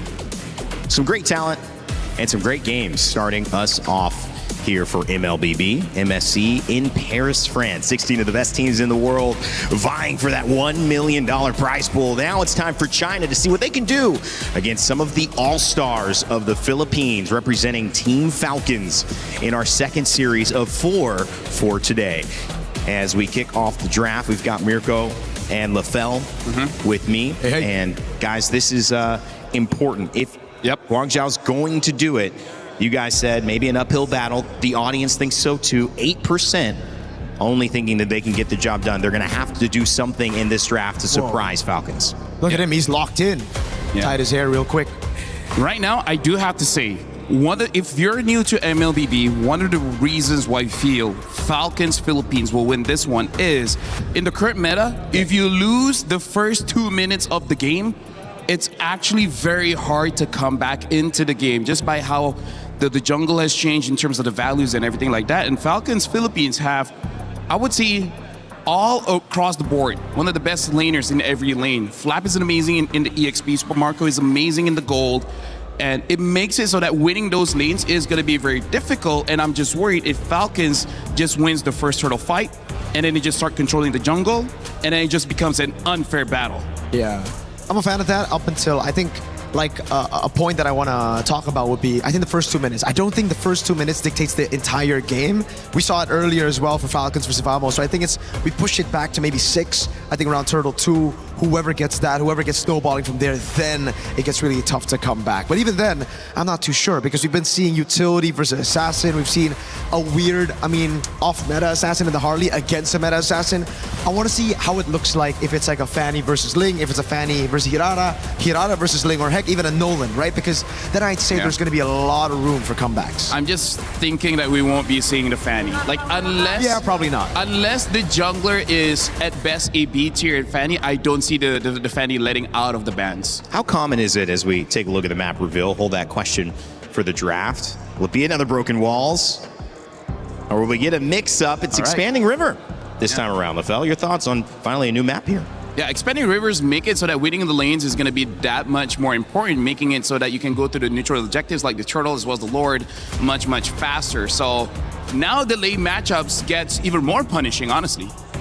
So if you're winning lane, you have even more access to the jungle, basically. You can snowball that. Can rotate around very, very quickly. So I guess we'll find out again what picks get picked up for both the teams here. Very interesting here. Looks like Falcons is going to be the first pick, betting out the Belleric as well as the Claude. So this looks like they got a lot of information going up against Guangzhou Gaming, and I guess that's good for them considering the old coach from Guangzhou went over to Falcon. So this is the advantage that we see, that we don't need to ban meta picks. We just got to ban the picks that you know how to play. Talk to me about the Eudora. You were excited about that. You got a little inside info on that. I'm not knowing where it came from. I'm not like teasing you about it and saying reveal, but clearly has been an impact. 2 picks already. You've seen her in every game. You expect to see her here? I think so. If both teams are planning to go for Assassins, it's great to night pick. That's number 1 against the Assassins, but it's also very good against the Assassins, right? You can lock her down. So the Atlas gets banned out there. Final ban. I think we will see more Eudoras. Maybe not first pick, though. I think first pick here, Hirara got banned, Fanny got banned. Even the Freya. The only pick that we've seen banned out that finally gets open here would be like the Phoveus Jusin. So I'm thinking maybe those 2 for Falcons for first pick. Personally, for me, I feel like the Zushin is still a pretty strong pick, but considering how many dashes, the amount of mobility in this game, it's not a great time for the Zushin. So that's why I'm not going to see a lot of it. Ling for his pick here. We got to see Eudora. If not, this Ling is going to be so free. Yeah, Eudora Phoveus could be the answer, but they go Esmeralda. Esmeralda Eudora? Yeah, I think they just want to win the lane, picking out the Esmeralda. Quite good in the lane, but is not an answer towards the Ling. So a little bit of disconnect here where unless they win the EXP so hard, you start controlling the jungle, it's going to be pretty difficult. And a very early Harif where, again, coming from the region of China, they do like their gold laners. But my worry is, if they pick up a Moskov, I can see it. But picking up a Harif here, they're not having any crowd control for this Ling. I don't even think they have enough burst damage for the first 12 to 13 minutes of the game to deal with the Ling. Are you happy if you're Falcons to try to grab Eudora yourself? I'd say yeah. I'd be down for it. You know, the Eudora just to deny it on the other side? It's great on the deny, but it's also great with your assassin, right? Because usually when you're on the Ling or any other assassins, you need a bit of burst damage, and bro, give me some time, friend. I was gonna get to the Brody. You gotta get your points in, I'm sorry, man. I was answering the Eudora pick. I know. That was me. I messed you up. I messed you up. You would have said it's okay. Harith Esmeralda gets picked up. This is the question on the Falcons roster. We know at M5 they play strong side gold lane so well, and this is what we've been talking about as well, the Brody pick and the Dyrod. So you have physical shred, and then you have double carries on physical damage. Bursty as well. Oh my God. I gotta say, Ray and Mirko, we're on track for 90 unique hero picks at MSC, because we're already second match, and we're seeing a lot of new picks here. Guangzhou Gaming goes with the Hilda. Good and bad here. The Hilda should be good to pressure the Ling, but going up against a Dyrov likes it when you have a lot of armor, because there's so much that he can take away, and at that point, Ling won't be punished. Ling will have enough damage to take you down. And it's a winning matchup. I've been saying this from MWI. We've been seeing an MWI CC to answer the Esmeralda, where in reality, for me, I'm like, where's the Dyrov, right? This guy just got buffed. My boy's playing it in ranked. It's pretty good. It just smashes Esmeralda in lane. Even the Hilda's gonna find a lot of difficulties walking up. It's not because great. Your physical defense gets shredded, and you have 2 bursts right there with you. And you're talking about win conditions. The Dairoth and the Ling, both 2 characters that feel like if they get going, it's going to be hard to stop them. So a lot of...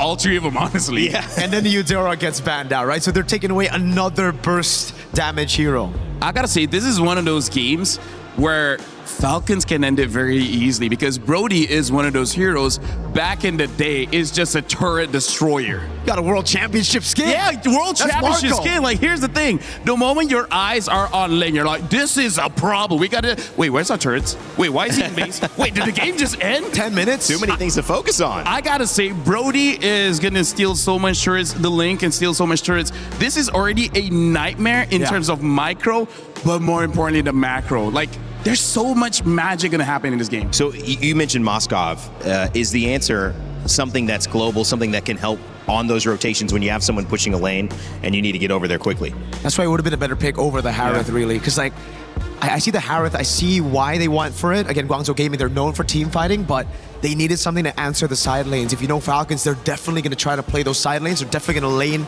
or play for lane dominance. Yeah. And they got it on every single lane. XP, it's a winning matchup. Gold lane, it's a winning matchup up until the Harith gets all the free resets. Rain, I gotta say, for everyone that's not super familiar with the MLBB draft, this is very uninteractive, where you're just picking up heroes that you want to use without considering the opponent's pickup. So it's basically like you're playing rock, paper, scissors, but you only go for rock. You don't change the paper, you don't change the scissors. And you'll win a little bit of the time. But in a best of 3, when an opponent's knowing a little bit about what you do, it may not be enough. And that's the worry here for Guangzhou Gaming. I don't think Zushin is the answer. Like, where's the damage? I think right now Falcons just go for the Gord Kalea, right? Like, you already reveal all your cards here. You just go for extra burst, so it's good against the Harith. You have that range to bully the Juicin in lane. And it's an answer to Esme as well with the Shred. So my question is this. You have one more pick, right? And we're talking about them playing rock. How do you salvage this draft? How do you get the win condition? Because Guangzhou needs something that they're going to be able to rely on. Right now, their biggest problem is early game damage. Oh, yeah. Like, it's weird to say the most damage that we'll see in the early game is their roam, is their tank. And sometimes it's enough, but most of the time, it's not. Now they have a Lilia as well as the glue. They already have a damage problem. Now it's worse because the glue cannot die, and Lilia level 2 can take down basically everyone from Guangzhou, so this is a mismatch in draft. I thought they would take the easy road of just Gord and Kalea. Instead, they read past the pick. They know Guangzhou Gaming only have a utility jungle left in their arsenal, and they go for Lilia, someone that can stay in the mid lane, independent, bullying both, while the glue roams everywhere. Marco, this is the kind of draft that, in my eyes, creates despair. Like, the more you look at it, the more you fight against it, as the time goes on, it's like, wait, our chances of winning is going down and down and down. This is a draft that will make you feel very sad. And now it's forced. The Nolan pick out of Guangzhou Gaming. Nolan, notoriously horrible pick against a Ling, and especially a Brody that can kiss you. Dairoth versus Esmeralda in the EXP lane. Flap and Modi. That Dairoth looking to cause havoc, but if it doesn't, well, they've got the Ling as well. 4 new heroes picked up to add to our unique hero total for this tournament already. Series 2 starting off with a bang. We'll see if it's China or if it's the Philippines who can take game 1. Thank you so much. We head on in to the land of Dawn, and we're excited to see how this game is going to be played out, because for the first time in a long time, I have never been so confident in Falcons just cleaning up kills. They have so many ways to clean up fights, but it's all up to Haji and Kyle to make things happen. And I, for one, am pretty sure that they can accomplish just that. Team Falcons and their mechanics, no doubt, they could carry that out, but Guangzhou Gaming, they forced out an early flicker from the hero you expected to be most aggressive in the early game. And this is the scary thing about this game, right? Because you're looking at everybody, there is no particular winning matchup, right? Especially in those side lanes, unless they find a big mistake. So they do need the extra bit of support. Guangzhou, especially for Mei and Xing, all they gotta do is maintain control of mid, and it's gonna be super difficult for Ogwin and Haji to have that impact that we're looking for. Yeah, at the very least, they're holding down Mei in mid, so he's not able to really get out of there as much and go into Kyle's jungle. But that's a lot of pressure already on their mid duo. Beautiful stuff coming out from Guangzhou, right? That's already 2 big battle spells out super early on, and now they can start going for the invades. Look, Kyle is just taking so much damage from Mei. Never mind. I just said Mei couldn't just really go straight into Kyle because of what Haji and Ogwen were doing, but with the amount of support that they've been providing one another, with this rotation you've seen firsthand from Guangzhou, things to be somewhat favoring their side. Yep, even the battle spells is also telling us the exact same story. Falcons, they want this early game to be good for them. They want to speed things up. Right now, CY trying to bait something out as Recall is very nearby, but I'm also curious, right? Because from Guangzhou's POV, I would have imagined that they would have gone for like maybe, I don't know, something a little tankier early on. Like now they're stuck with this Nolan. They too have a certain degree of a timer. Yeah, so maybe that's also why you see them really trying to pick up the pace and make sure that everything goes right in the early game for them, because they somewhat picked up a jungler that also has to keep up, but at least they're holding majority of the positioning here in the turtle so far. Flicker's already forced down! Ogwen actually falls to the hands of Guangzhou as first blood, and it seems to be going all the way over to Guangzhou. It's only Kyle left, and even Kyle doesn't make it out alive. What a start for Guangzhou here. Zipper, we need a replay of that. That was a beautiful fight coming out from Guangzhou. Like, it is... Ogwen was already looking to actually put that final nail in the coffin, but keep your eyes here as Mei flickers out and baits the entire team into an unwinnable fight with Xing, making sure that Lantern Flare was up the entire way. With Turtle in the hands of Guangzhou Gaming, this is by far a really good start. I wonder what information and preparation they've done, because again, Guangzhou, you know very little about this team. Even the heroes that they've used in their recent qualifiers don't tell you much about their playstyle.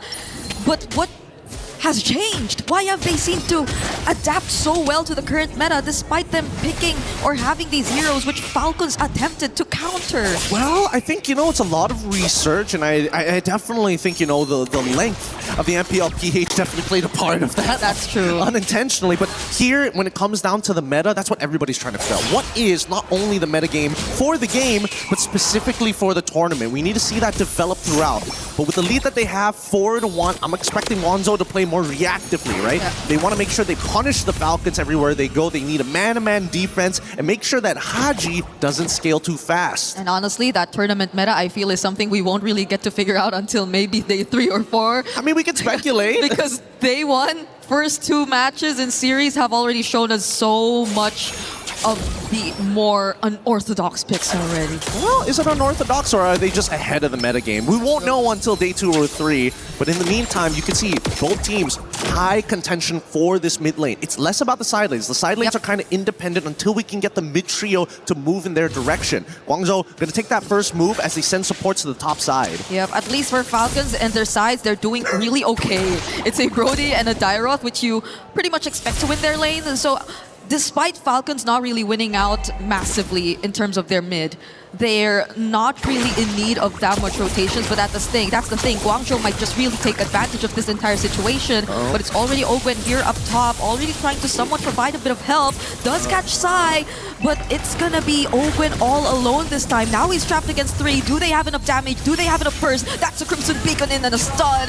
Guangzhou eventually take him out, and Super Marco looking like the next target, torn about memory, but he doesn't find anyone. But he still survives. Just a bit, it's an outplay. 2 goal laters go down. No way, no way. Oh, the auto attacks just weren't big enough. He didn't have the physical damage. It is unfortunately, a magic marksman dependent on skill cooldowns and abilities.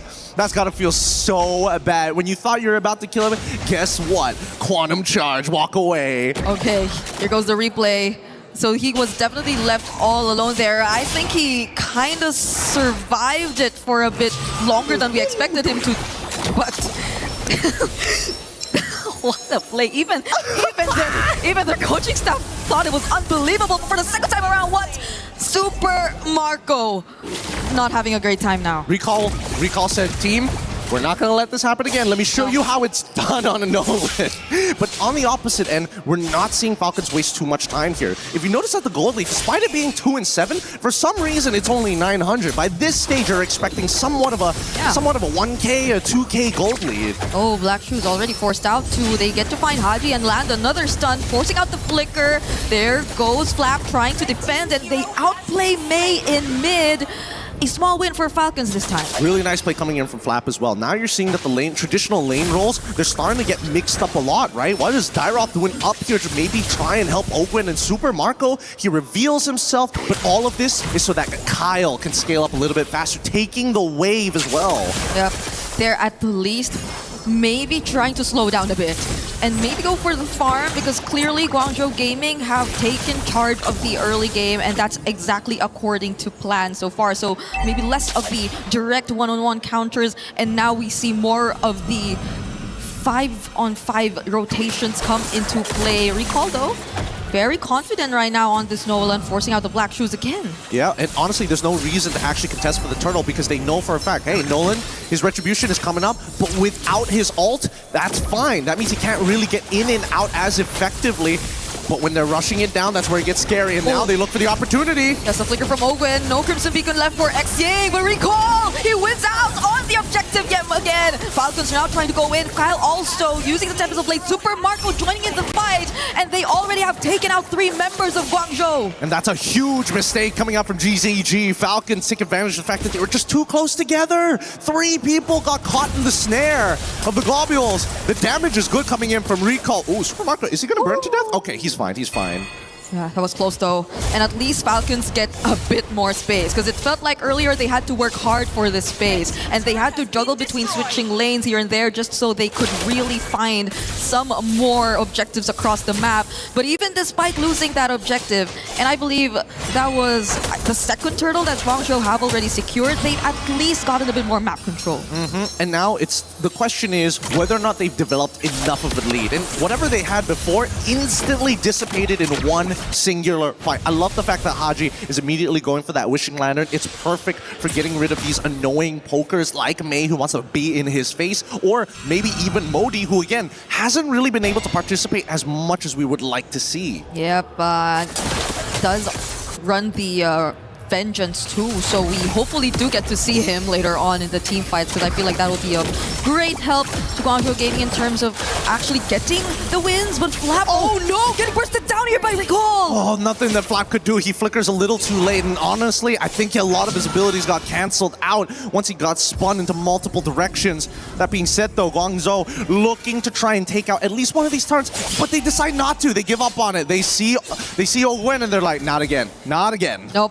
This is such a statement you're seeing from Guangzhou, especially Recall. 5-1-2 on the Nolan, when in fact it was a pick who was chosen last. You thought it was just some sort of pick that they were forced to pick up, but the Tempest of Blade just being forced out, and now Guangzhou just confidently standing in front of Team Falcons. Yep, this is going to be a really awkward position for Falcons, because again, they were the ones who wanted to play for the earlier stages. Now they're highly dependent on Kyle to finish up a lot of these fights, or at the very least, Ogwen to try and create that space. Because so far, Super Marco, he's not getting as many auto attacks as he would like. Yep, now they're forced to group up.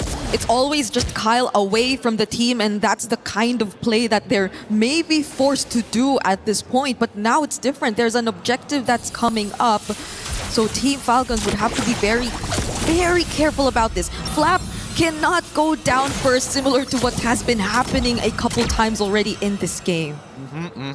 That's going to be the Malefic gun purchase here. Now Super Marco has the range to start hurting people from afar. Question is, are they going to be able to get into the pit? Because Guangzhou, they've got a really good control around it. Oh, Gwen goes in, flickers in, but it gets bursted, and now the Salmon Force has a response to from Sai. They're just flushing Falcons out of this Lord Pit, and they're taking control. Black Shoes too, forced out by Recall. Tempest of Blades, but can they get more? They find Mei, and that's going to be a 1-for-1. Not too bad, but the fight's not over just yet. Guangzhou understand that, hey, all right, we may have stuck a little too close together, but this time around they spread apart instantaneously as soon as they saw Ogwen walking up for a potential engagement. That being said though, at least for GZG, dear lord, where did he go? How did he know? That was okay. I think Falcons now are at a much clearer advantage. Well, they may be at a much clearer advantage, but I don't see this being a free lord just yet. Like, they're going to try for it, and I want to see what the response is going to be. Because for now, CY is in a pretty good position if he can get that Holy Crystal. Okay, Falcons are starting this objective right now, but Ogwin has a good idea of where majority of them are. Modi jumping in, Kyle just securing it with the Retribution, and now Falcons want to go in for the fight. Sai already using the Zaman Force, but he gets bursted! It's a double kill for Kyle. He's been waiting for this moment. Yeah, he tried a little too hard. Modi, unfortunately, making the mistake walking into the fight without the vengeance. And that stun from Super Marco is such an effective tool, if not at least the mini stuns from both Flap and Ogwin. At this stage, Falcons, based on the items that they have, can really start pressing the advantage when it comes down to structures. Oh, fortunately, Haji got to quickly press on that Black Shoes. Mei, though, looking in danger and will go down in the hands of Team Falcons as Xying only had to Crimson Beacon out and the Lord is still up. Yeah, they don't have an answer to Ogwin right now. Blue can kind of do whatever he wants as long as he doesn't get one shot, can ruin somebody's day. Oh, look at the damage! Recall getting blasted from halfway across the map. And the Black Shoes are back for Haji if in case Guangzhou actually forced that fight, but they're not really going to do so. They just focused on evening out majority of their resources across the board. That's going to be all outer turrets already taken down. And in the blink of an eye, you're already seeing a 5k gold lead in their hands. Now, let's talk about how they're getting this, right? Before this, barely nothing. A lot of team fights, keeping it simple, kinda even. GZG, mega lead in terms of kill score, but doesn't have that 5k lead like Falcons have right now with a singular kill. And a lot of this is about time efficiency. With GZG's movements, they're sticking together. Notice, top quadrant, all 5 of them are there. Nobody's dealing with that bot wave. And that's why Falcons' overall macro is more efficient gold-wise in comparison to GZG. Yep, that's why even if you thought things were kind of slowing down, that was just Falcons playing their game. And now it's going to be Modi bursted by Flap.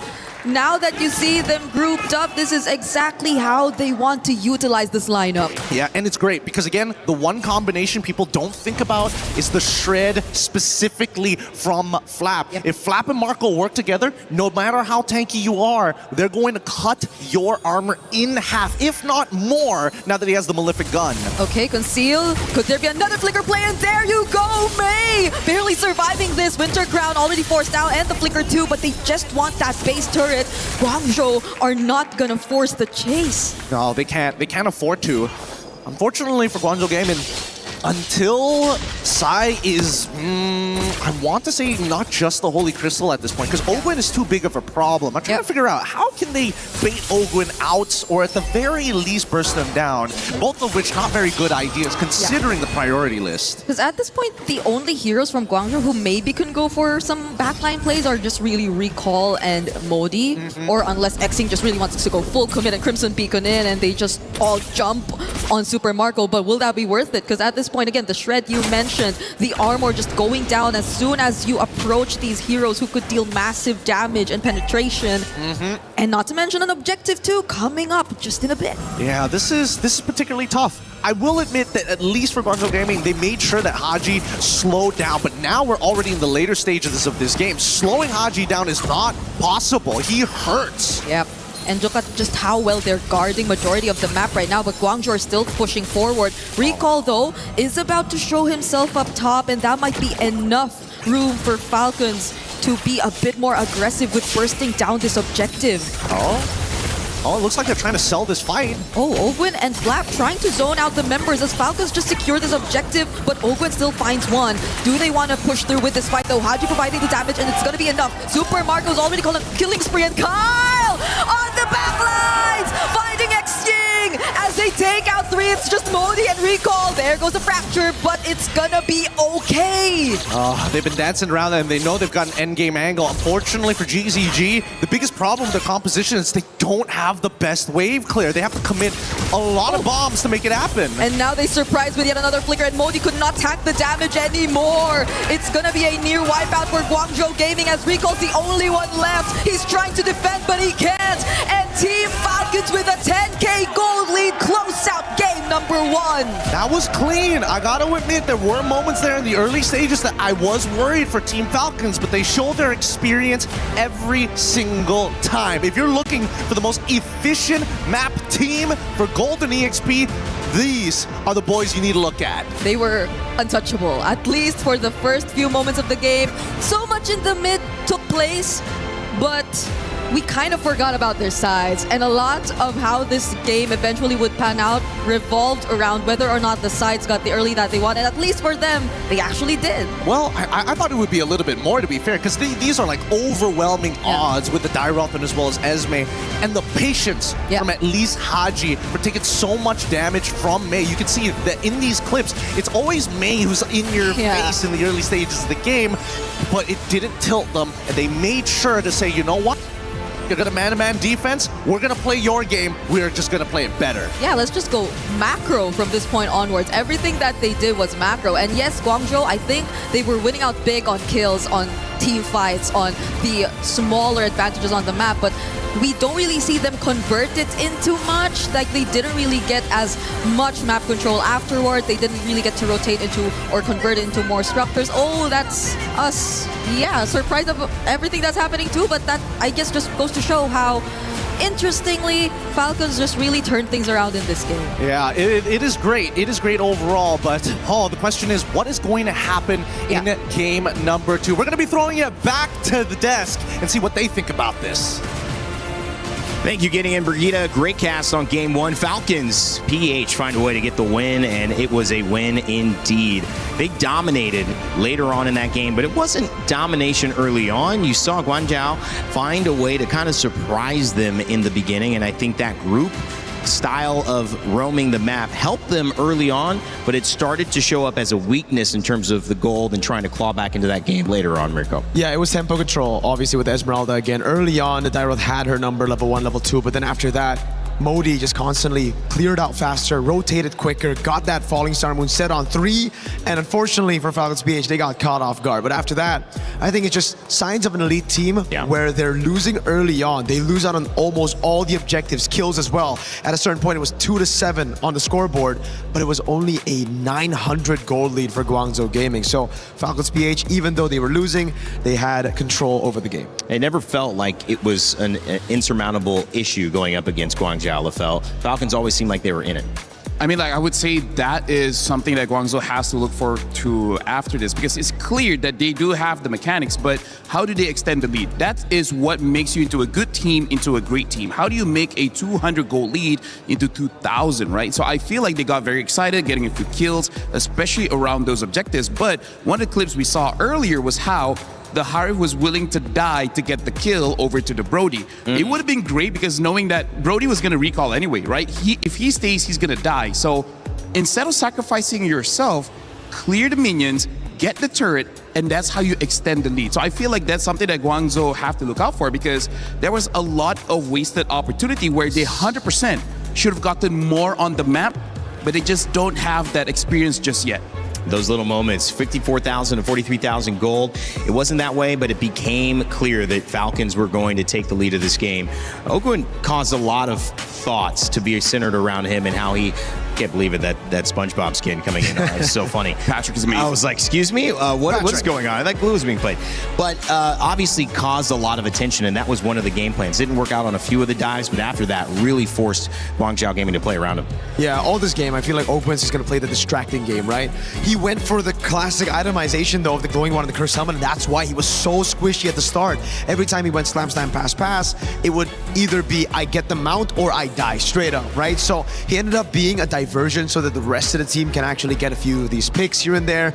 And for the most part, it worked out, because Kyle on the Assassin, on the Ling, was sent into these side lanes to farm up so well. That was also one of the reasons why they were able to keep the gold lead from skyrocketing away from Guangzhou Gaming. How much of this is just a style? Because, we had Gideon break down why this gold lead was starting to happen, and he was pointing out that side lane was not being farmed, and that Guangzhou were just grouping up. They wanted to take fights like that. They wanted to roam all 5 on all sides of the map. Is that something they can afford to do against Falcons? Honestly, no. I feel like you can split the map. Maybe you go for a 3-2 formation, because we saw wherever recall is, wherever the Nolan is, they can either get a kill or or make the opponents low enough so that they have to back. There was few ganks onto Flap where I feel like, okay, you got Flap, and now what, right? You gotta either control the jungle or get those objectives. So I feel like that's just something that you have to understand, right? You know that recall can give you the advantage. So what are you going to do with that advantage? Because against a team like Falcons PH, Liquid, SRG, even Vamos, if you give them time, especially up against a Ling, once Kyle got that Blade of Despair, then that was it. The damage coming in from the Ling was just too much for them to handle. You have to, again, remember that that's the reason he went for just pure damage at the start, right? Very unorthodox Ling build, just going rushing BOD, but it's because you already have physical shred, you already have consistent damage from the Tyroth, and then the Brody, and then the Lilia as well. So it was just a mix of damage, constantly going at it. He just wanted to go for those last hits, and that's why a couple of times you saw some surprise moments where I think Xing just got blink completely taken out with just one ability, one Defiant Blade. So it's the small things. And I agree, there were a lot of throws from Guangzhou Gaming when they were ahead, forcing in mid. I remember diving onto Haji for some reason. Mei dove in, lost, died there, and completely lost control on the map. You know, another star, I think, moment, or had a couple of moments from Guangzhou Gaming was Nolan. Nolan actually had a pretty good, he was 5-1 for most of that game. Last person alive, defending the base, tried to make something happen, but couldn't, LaFell. You know, he's an important part of Guangzhou Gaming's strategy if they want to win this. I gotta say, so far, looking at that previous game, the draft might change how this will look like, but it does seem that if there's anything that Guangzhou wants to exploit, it's the front lines. Take down Ogwen as well as take down Flap. Because the thing is, once those are gone, you should hope that the discipline for Falcons PH to respect the damage coming in and not force a defense.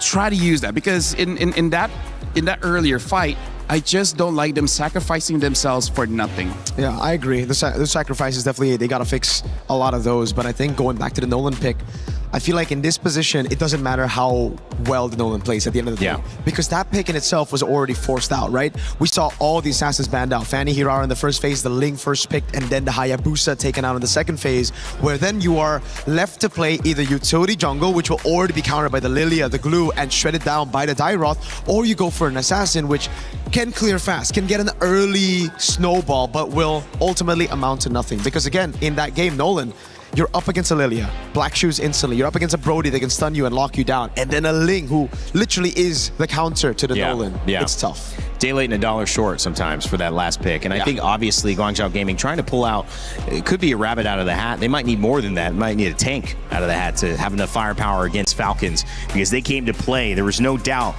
that these players want to show up like we know they can on this global stage. MSC looking for one winner for that $1 million prize pool. Falcons on their way to be it. One more win that will put themselves in a strong position in this group with a 2-0 start.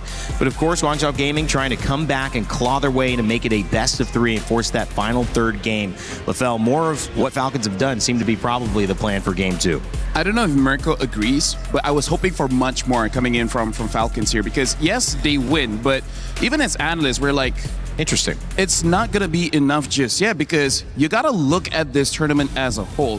Guangzhou Gaming, they've shown that they are strong, but there are some games you need a statement game to show that you are far above and beyond the competition for you to go to the grand finals. Because at this point, it's not about beating Guangzhou, it's about getting that momentum, that tempo, for you to make it all the way to the grand finals. And I hope this is kind of like a wake-up call to be like, okay, there's mistakes here, here, here, and here. We got to fix this before we get to the grand finals. Because personally for me, I want to see a bit more coming in from Falcons. Okay.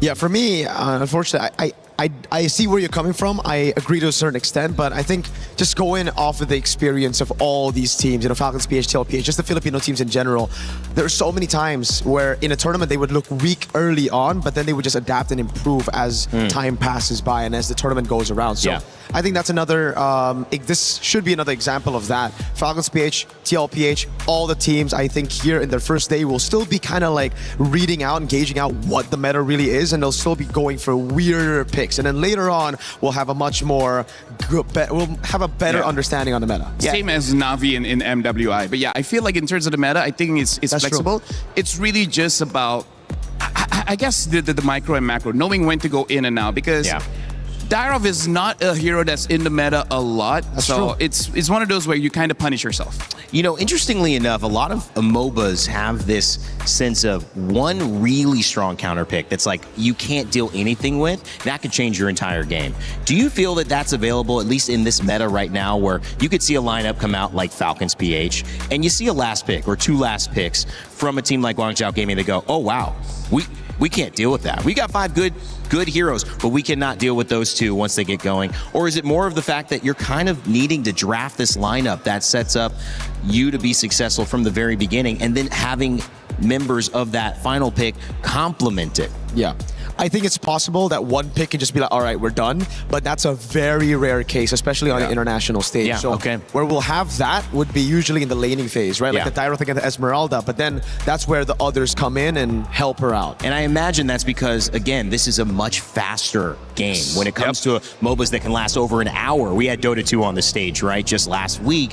It's a different pacing, it's a different timing, and it's a different scale. When you're here, you need the tempo, you need to be available in those first 5 minutes, those first 10 minutes, because those turtles, that Lord, it's gonna maybe change and secure your victory right away. Though I gotta say, here in the Mobile Legends ecosystem, we have another thing to consider. It's not sometimes just one hero. Sometimes it's just the draft does not have the answer against the composition that opponent has. For example, we've had teams draft a no crowd control kind of draft where you're going up against a lot of fast moving assassin, mages, marksmen, and they're like, how are you going to stop that? How are you going to... They're just dancing around, and there's literally nothing you can do. We've had teams where they have so much crowd control, but 0 damage, so you're just fighting for 2 to 3 minutes, and nothing happens. So that's also a balance we have to see in the drafts. When you have a team that is so good at being aggressive, do you try to match that and say there is no version of Peel that we can provide that's going to stop them? So the best chance is actually try to hit them back.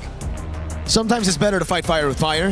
Some other times, you might have to just double down on Peel, right? And right now, I think for Guangzhou Gaming, the route is double down on meta. Because again, they had a pretty good composition from the start of the game. They had tempo, they had the snowball, but unfortunately, they weren't able to capitalize on the leads because they didn't have any pick that could deal with Kyle on the Ling, constantly clearing those side lanes, right? So again, with the Nolan, you aren't able to 1v on the Ling in the side lane. With any of those picks, you're kind of like forced to group up. That's why we were talking about the Moskov. I think the Moskov, just that one pick added into that kind of composition, and they'll be pretty good. Yeah. Dangerous grass picked up for the map. How does that change things, Lefel, if at all? Well, it really helps out a team that really wants to be aggressive, and it forces you to never autopilot because you're playing a normal map, you know where the bushes are, but sometimes it just disappears in your brain that there's a bush in front of you, you just forget about it. Oh, man. Goodbye to Assassins, I'm guessing here. Fanny, Ling, both banned. I believe the Hirara should be coming out next. Yep, and we have a fun fact here. Sunday, formerly known as Ahao, was a world champion in a different MOBA. And will his winning from the Hell Gonzo Gaming pull have an upset today? I mean, like, it was pretty good at the early. But again, it's all about utilizing the advantages that you have.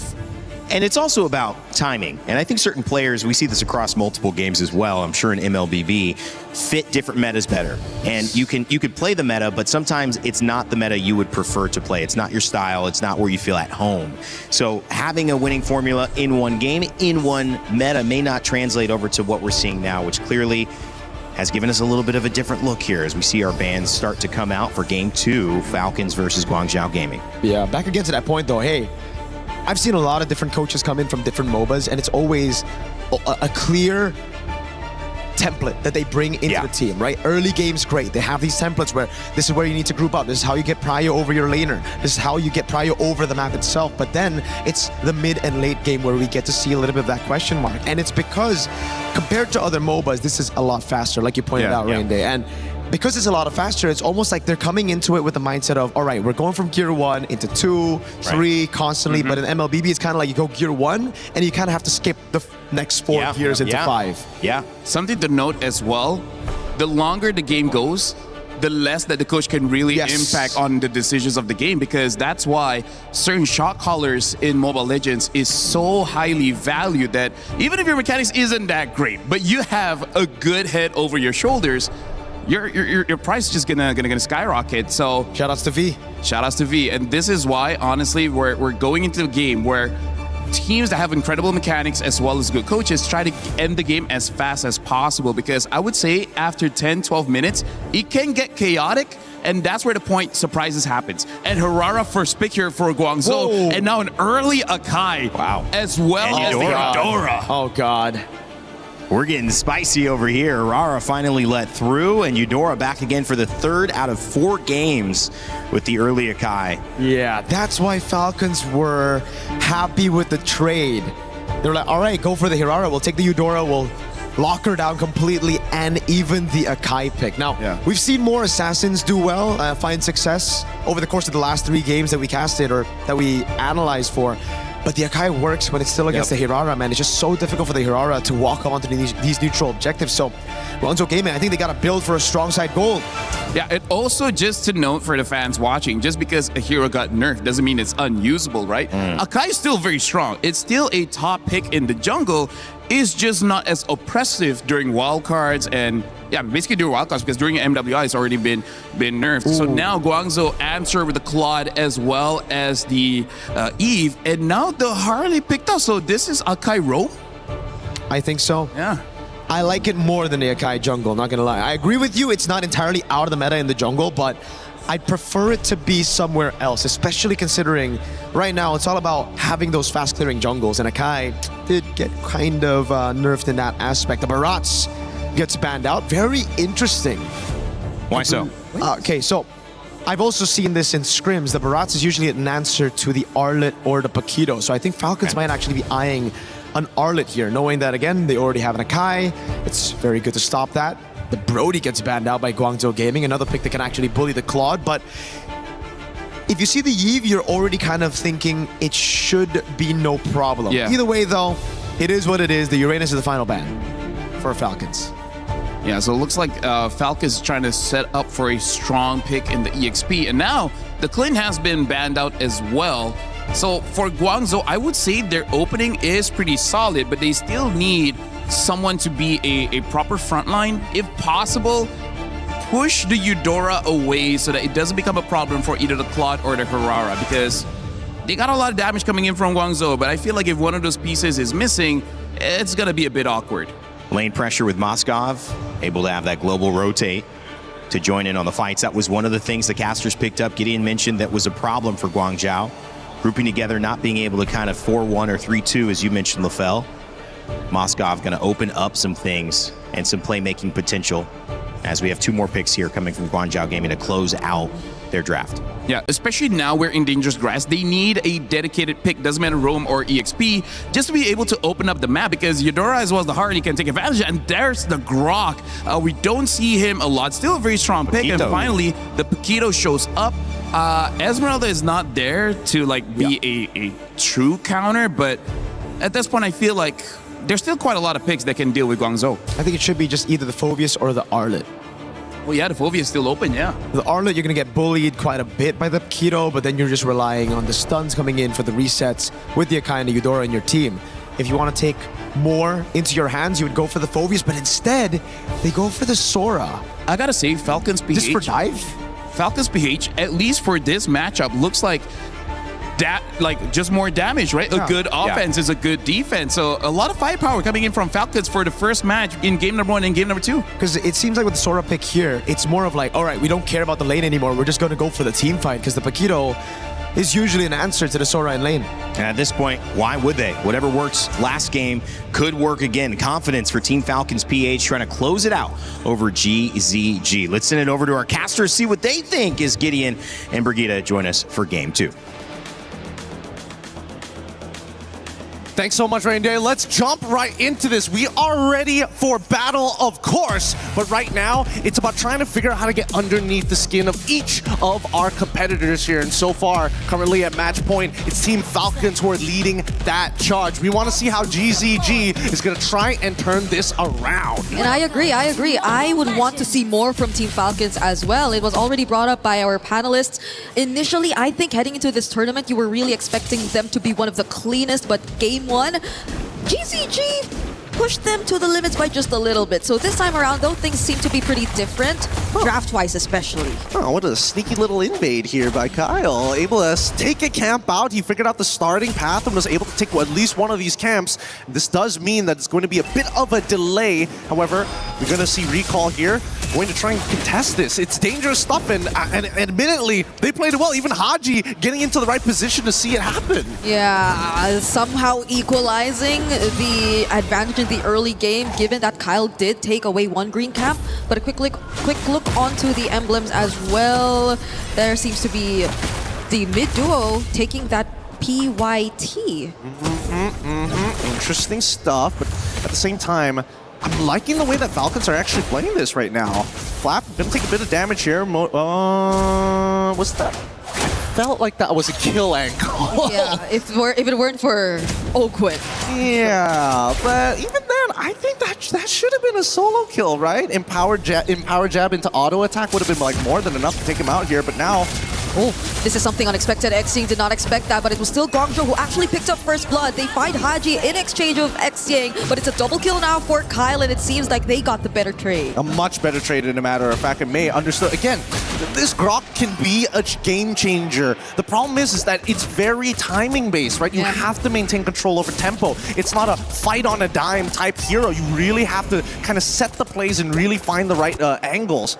At the same time, with tempo. Oh, whoa. All right. So we know that Kyle's on top side. Okay, and now, you know, the Modi's just holding this bush. We're seeing dangerous grass in a while, and now it's Falcon starting it up. But Recall and the rest of the members are going to be here too. Flap trying to look for an angle.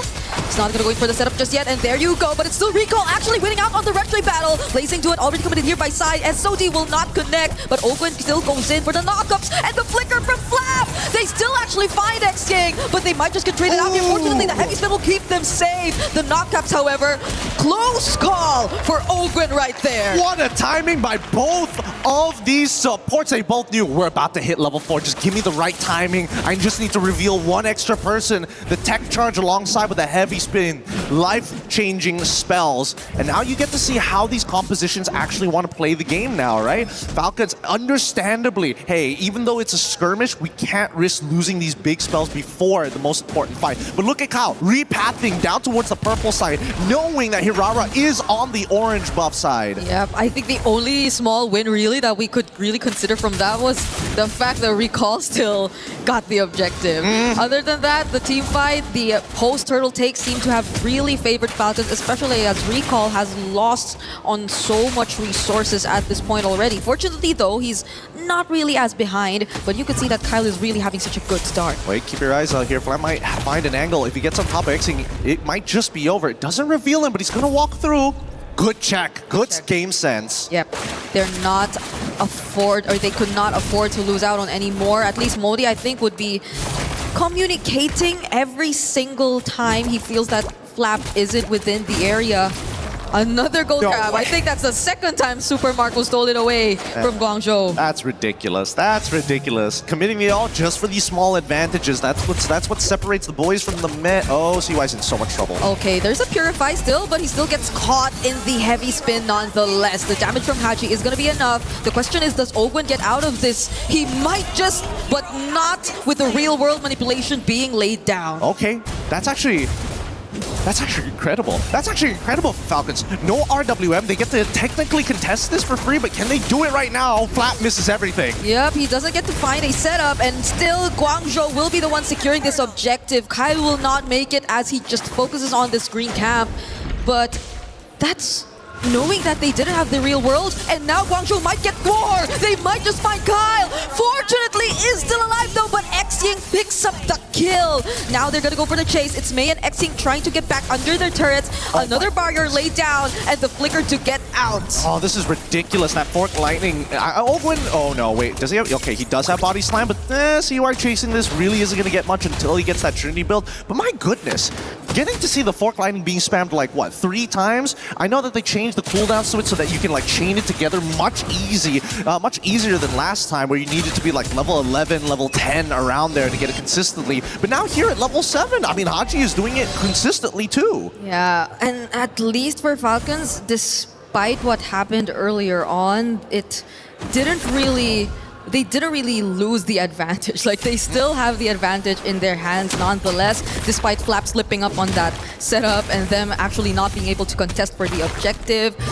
And maybe that's one thing Guangzhou can just really try to capitalize on. The fact that even if the Akai is on the other side, the way that they just get in and out of these fights and still have these utilities to really rely on, such as the tech charge and real-world manipulation, might just give them the upper hand.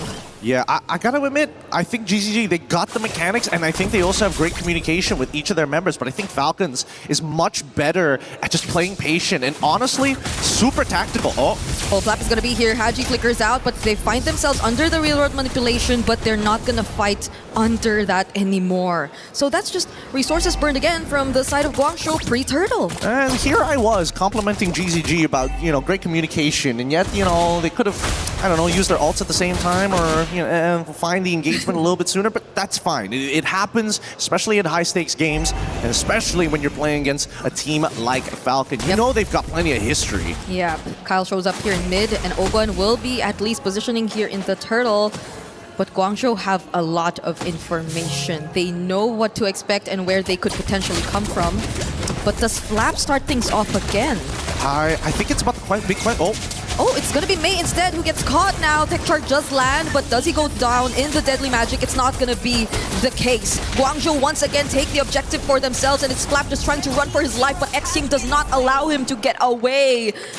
And this seems like a repeat of game number 1, where it's not Kyle going to the other side of the map, but instead it's just Super Marco at this point. Only naturally, right? Because when you have the access to the SOD, being able to close that distance with the rest of your team on neutral objectives is sort of the point. But I think at this stage, Super Marco, he's probably going to start rotating after clearing this bot side, rotate over to mid, and then immediately, oh wait, actually, does he need to? Nah, he doesn't need to. The Lord is going to spawn on that top side. He's staying down bot. Oh, but half HP. Guangzhou Gaming have been really good in terms of these pokes and back and forths as well, not really granting the massive advantage to Falcons despite the slight sloppiness, I'd say, especially pre-objectives.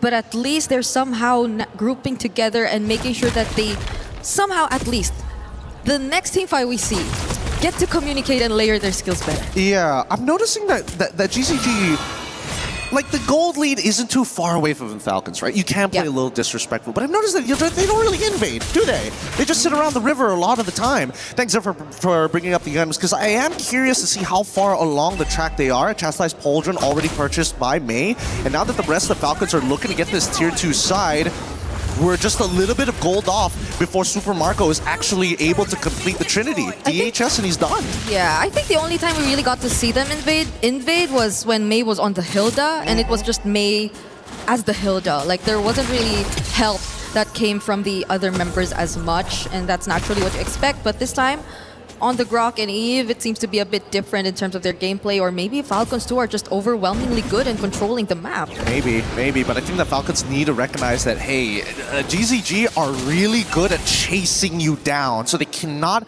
take that initial impact. If it's too much damage and they back away, it's just as good as a wipeout. So I think that Falcons are being extra precautious on the way that they need to maneuver around these fights, knowing that the tech charge is probably their best form of counter-engage, and the real-world manipulation, it's a box, so you got to start thinking about angles. GZZ are just blocking off the entries for Ogun at this point, forcing the recall for Super Marco just to get here, but now Modi all alone. How did it end up like this? There were just 3 members surrounding him at that point, and he was all alone. Now GZG are down 1. Recall shows up. Flap trying to keep him in check. Mei still has the ultimate, but Ogun uses his first. And now Falcons are just gonna go for Hero. Super Marco's here to help. Sai using the Blazing Duet to get away, but the SOD is gonna land. Super Marco goes in. Flap 2 helping him make or get some kills. But that's just them pushing GZG out as they focus on the objective. That has to be one of the biggest whiffs of all time. Zipper, don't put up the replay on that one. I swear to God. Recall dying there? Like, why would you use your iframes to try and bail? Like, you can't stop the spin. That's the problem with a heavy spin. You can't stop it. Oh! Doesn't have enough damage. Yeah. But sure, boy, was that flashy. That looked cool. It was cool. And they got tier 2 turrets out of that too. Unfortunately, you have to take a look at the replay. God damn it, Zipper! I mean, just look at Recall, right? There's no reason for him to actually dash into this to get the extra little bit of damage. If they wanted to do something earlier, it's got to be the RWM. The order was wrong, and unfortunately for Recall, he should have known. Don't go into the heavy spin. You can't cancel it out as easy as you think it can. Yep. And now they have to deal with the Lord, who is still up, by the way, marching down bot as Falcons will just try to focus out on the other remaining outer turrets. And Recall shows up yet again in this spot. Fortunately has the iframes, but now it's Falcons winning out big. It's a 5k gold lead all over again. At least they have Holy Shields, because earlier when they had this Lord, their Holy Shields were already down. But still, it's pretty good. GCG, if they can just clear out these... Oh, the conceal. Oh, Flap's gonna go in. Does find one. Real world manipulation used as a response, though. Kyle's just gonna focus on X-King! Deadly Magic definitely gonna take him down. Side doesn't have enough damage with the Blazing Do It just yet, but Recall will finish the job. They find one in exchange of 2. Kyle being chased by Modi, but this is not enough. Super Marco goes in! SOD threatens them, and they cannot chase after Kyle anymore. Modi, though! Can they actually do this? Almost. Oh, he outplays it! He gets the power, but still dies in the end. The KDA machine says no! Wow, Ogun picked up an Immortality too. Were they expecting the team fight to last a bit longer than it should have? Another Deadly Magic onto Mei. But this is going to be a croc, so they're not going to take him down. Yeah, typical Paquito things, am I right? You know, it's just like Suyo when you're just about... You get that first kill, and then you purchase the Sky Piercer. Same goes for the Immos, right? It happens at times. But for the time being, we can see that, like, they've got good damage here. I am curious to see what they have. Thank you for the item, Zipper. 3 already done. Malefic Gun on the way through. Winds of Nature, good purchase here for Super Marco. They understand that it's going to be up to the Blazing Duet to kind of make up for the lack of damage. Yeah, so we see that how surprisingly Modi lasted a bit longer than we thought, apart from the fact that, yeah, Haji's skills were mostly on cooldown, I'd say, but this is looking really devastating. The damage that you can expect from Kyle is really massive, and now Exine gets caught by Flap once again. It's just Flap doing all of this pressure onto the back lines, and he surprisingly nearly took him down.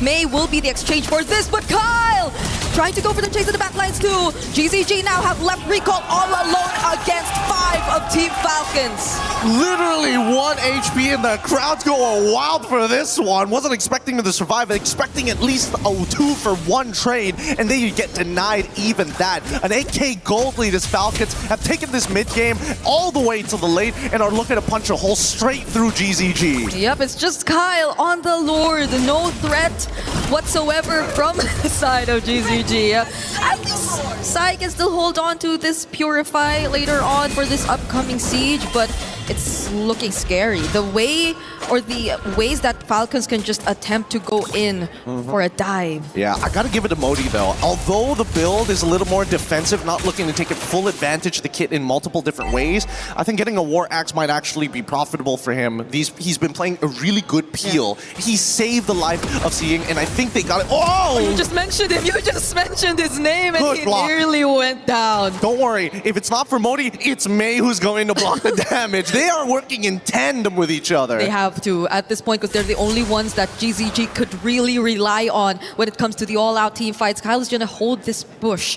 Recall has no idea, and the Lord is going to march down here as well. They get this turret for free, and now Owen goes in. Already down half HP though, so you got to respect the damage coming from GZG. They're dancing around this, and they understand, man, the waves are not exactly in the best position, and unfortunately, in comparison to Guangzhou's Gaming's lineup, it's a lot harder to get the siege down. Oh, Recall goes in. Oakland already very low. They don't know. They don't know. They don't know. They're gonna back away from this. Yeah, because the Purify was still up too, even if he went for the tech charge there. I'm realizing. I thought they got rid of the eye. Or maybe this is like a spectator thing. Oh, yeah. That we get to see the eye, but they don't. Yeah. This is nice. This is a little quality of life change that we've been asking for, that now being implemented onto our, at least for our observers. Did they take out Did they take out the eye or just the delay when you see? It is the delay on the eye as well, but even so, let's see where this is going to lead to, because right now Falcons have been bouncing back and forth between top side and bottom side just to get every buff underneath the sun. Okay, the threat of the tech charge is there, but the damage from side too, shredding down Owen to bases. Immortality already popped. The setup from Flap, catching two with the follow-up damage coming in from Kyle. They're definitely going to take out more. Modi falls first. The iframes are not going to keep Recall safe as Super Marco ends it from the sides, finds a double, and just waits for the waves to come crashing in the base. A chop to the neck. Trying to break the neck now, trying to go for the throat. Seeing, what can he do? What do they have access to? They could try, no, not even the RWM is accessible. And Falcons will close this game out with a clean 2-0 against Guangzhou Gaming. With the wipeout at that to end game number 2. Falcons were just everywhere. They could not find the best setup for Guangzhou. They had to worry about all these backlines, these surprises that had to come in from Team Falcons. But this is a learning experience. It really comes down to the little things in the game that slowly add up. I wouldn't say that this is a complete defeat for GZG, but a huge learning experience for what is to come later in this group. Yeah, the fact that Falcons haven't had the cleanest of games in their debut here in MSC already goes to show the potential that GZG actually have in this debut match. It's some good stuff and a very good showing so far, as our second series of the day has been exciting just to see what our professionals are pushing the meta towards and what they've been experimenting. And I kind of like it because now they're showing multiple flex picks, and even over and going on the Sakai opens up opportunities for other teams to say, hey, this could be a drafting technique we can utilize. How long have we been wanting for different picks in the mid lane, right? You get it in the first day of MSC, where the Eudora seems to be showing up more often than we expected it to. And the flex picks on the picks you're so used to seeing in certain roles as well, the direct counters, the draft sequences. There's just so much to understand and uncover here in MSC. What is that? It gets you every single time. You should expect it these days, especially now that the meta is heading towards Eudora. Because now, there's so many things Eudora can do. The extra movement speed, the multi-stun, which has been changing a lot of these fights. Like a surprising amount of AoE that most people don't associate with Eudora because it's been too long. Now, we're going to head on over to the stage to have an interview with our winners, Team Falcon. Hey guys, Rose here with Super Marco up on stage after a 2-0 lead sweep up against Guangzhou Gaming. Super Marco, welcome back to MSC. How are you feeling? I'm feeling good. You're feeling good. He's shy. Now, Super Marco, I want to ask, how different is the Super Marco this year compared to the one we saw in 2024 that made it all the way to the grand finals? I think still the same because I'm still motivated and I'm eager to win. Wow. No, that was a really good answer. Okay, let's discuss game 1. Because in the first game, we saw that the first few minutes of the game was primarily dominated by Guangzhou Gaming. So did you guys get shocked, honestly, at how aggressive they were in the early game? I think they just maximize our errors in early game. That's why they got the advantage. And how did you guys manage to keep yourself composed and come back for the later part of the game? We just maximize their errors. That's why we came back. Yeah. You guys capitalized on the mistakes that they played out in the game, which honestly boils down to experience, if you ask me. Now, Super Marco, 2 matches into MSC, and we have witnessed some very, very interesting picks that has debuted this year, like the Brody coming out from you. So I want to ask, what made you guys decide to pick Brody? I don't know. Brody's just meta. There's no other reason. It's just meta. It's just meta. So why didn't you pick your Brody skin?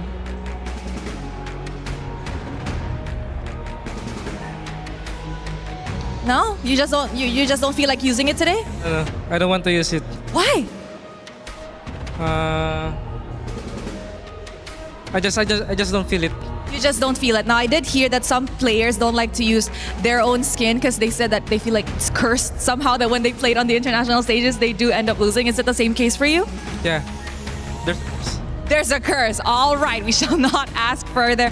Super Marco, is there any words that you want to say to the fans that has been supporting you guys? Thank you sa mga...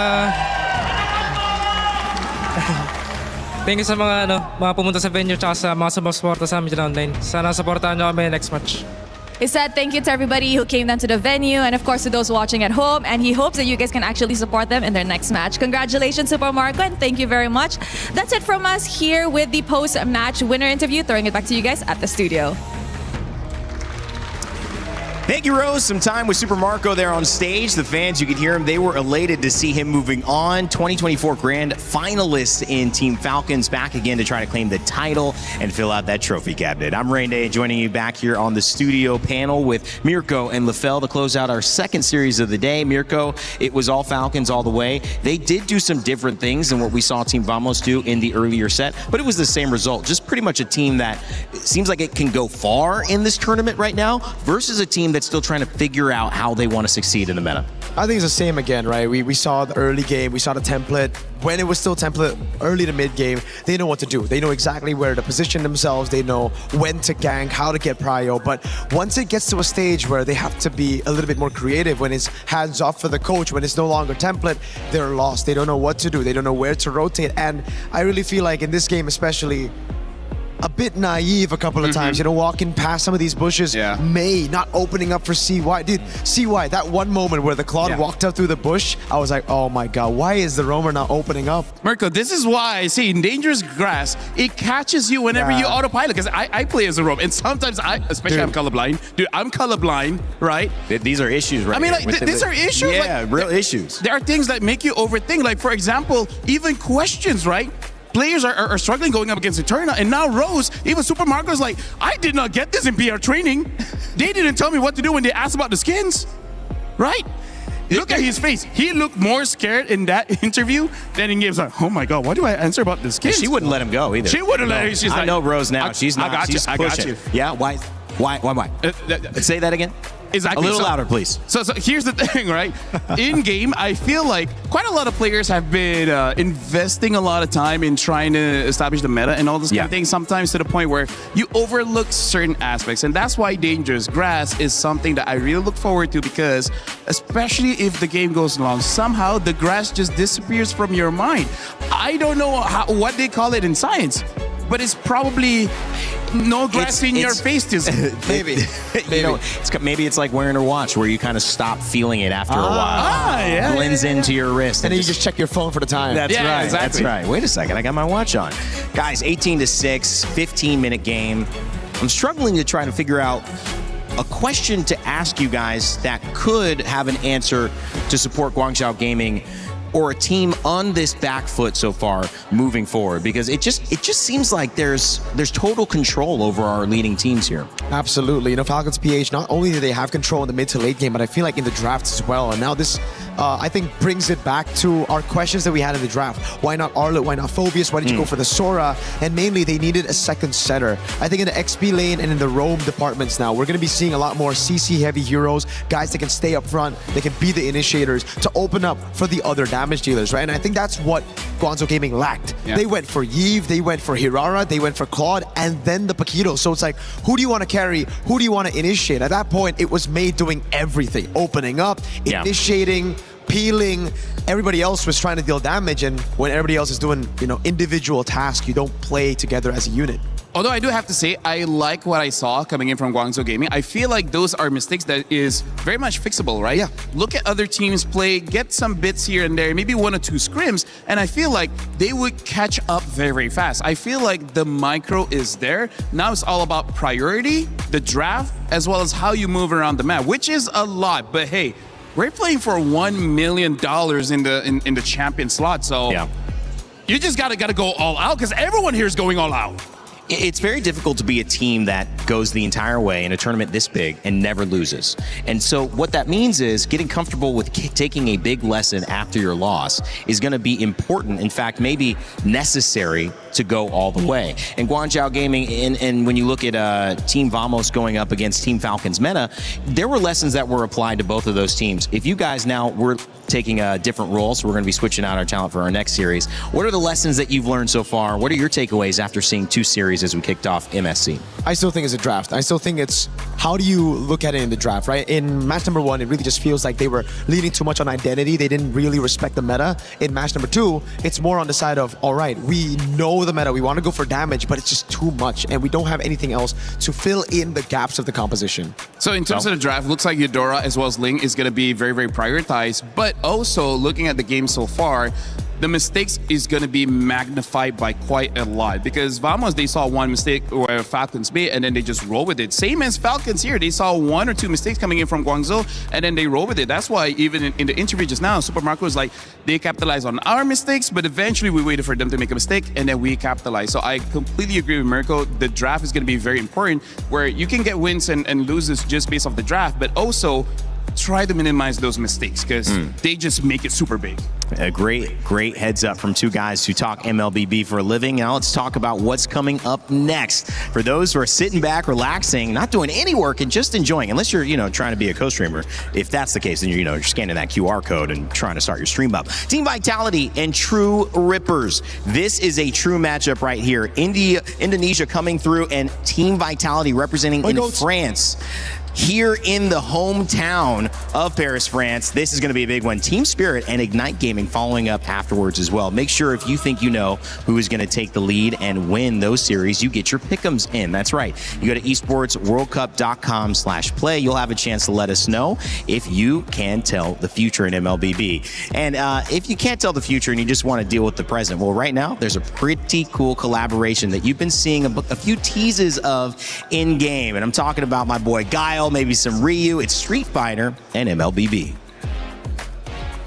Human body was built to move, not trapped at a desk in one singular posture for 12 hours a day. It's time your chair evolved.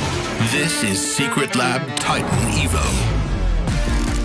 Ergonomically engineered for you, gamers, hybrid workers, artists, backing your every move.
He can come in here and play my game. Let's go. He knows nothing. Let's go! Tyler 1, you're done. Raw energy. Half blow the house down.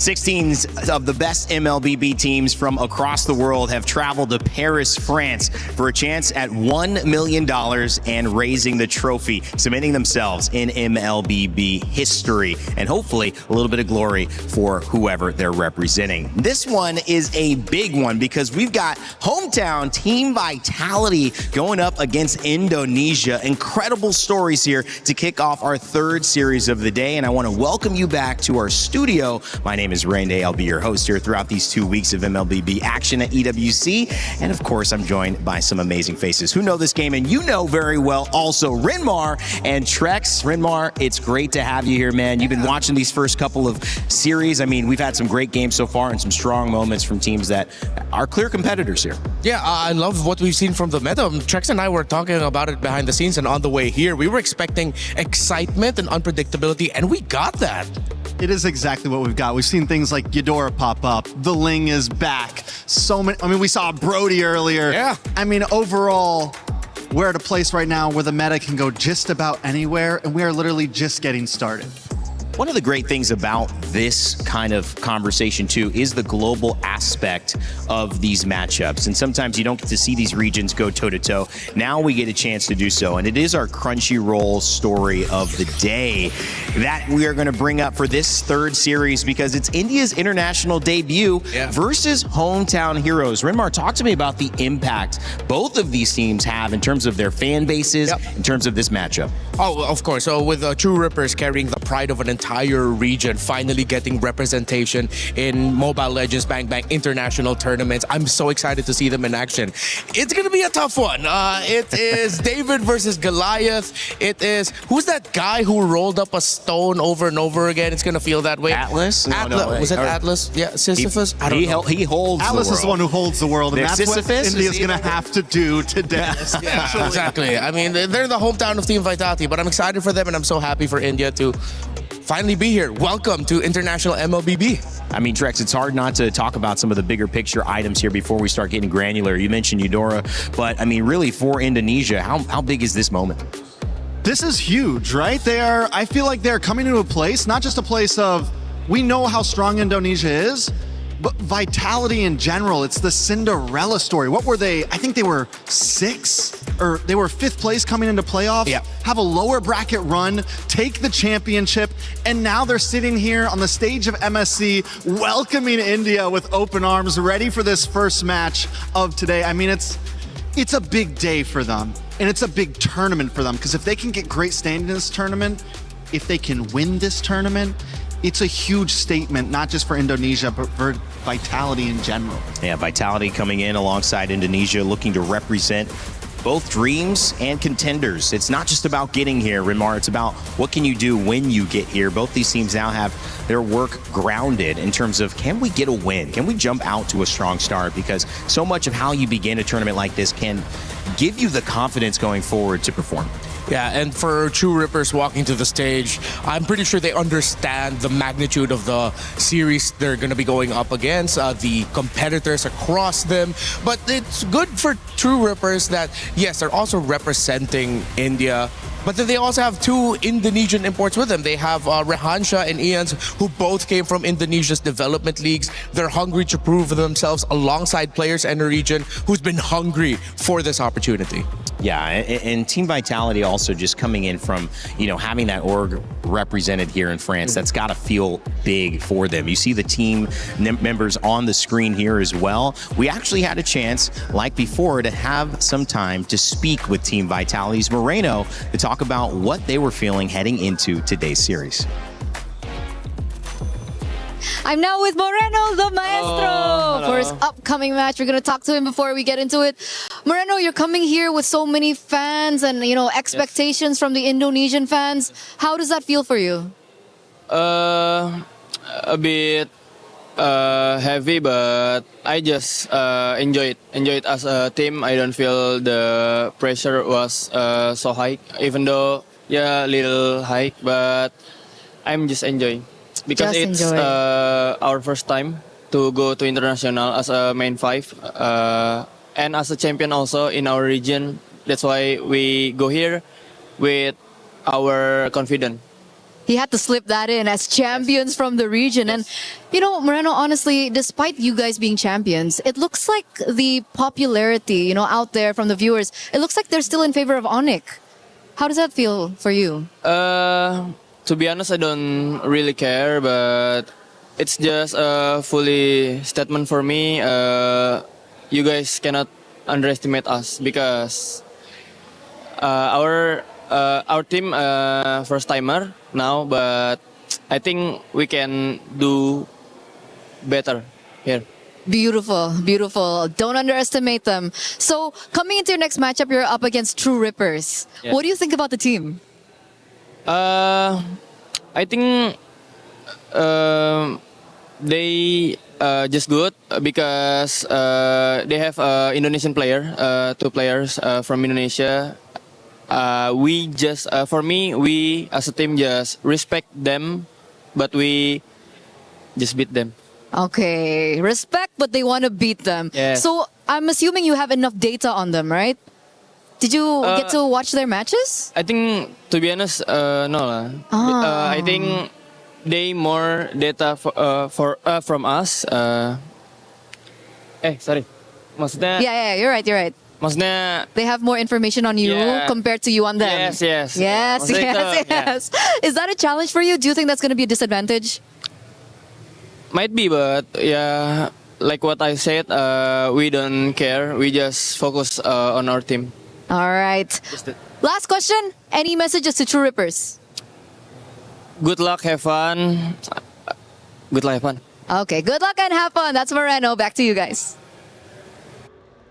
Moreno, the maestro, representing Team Vitality, MPL Season 17 champions, the first for the organization. Trex, your thoughts on the fact that he knows his opponents have more on them than they do on their opponents, and he's okay with that. I mean, he has to be okay with it, right? He has to come into this confident, he has to come into this prepared, but there still always has to be a level of respect for these new teams coming in, these new regions coming in. That's where the upsets happen. That's where the chaos can start. And my question is, the question on my mind is, can True Rippers be that underdog that come in and kind of flip the table a little bit today? Yeah, and I think the team cams, them in their holding areas, pretty much paints the picture of the underdog story against a big giant in Team Vitality. Team Vitality has an army of coaches, their staff are there, the players are there, and in True Rippers, it's 5 or 6 dudes with the dream and hopes of an entire region who was just begging to finally make it here, and here they are.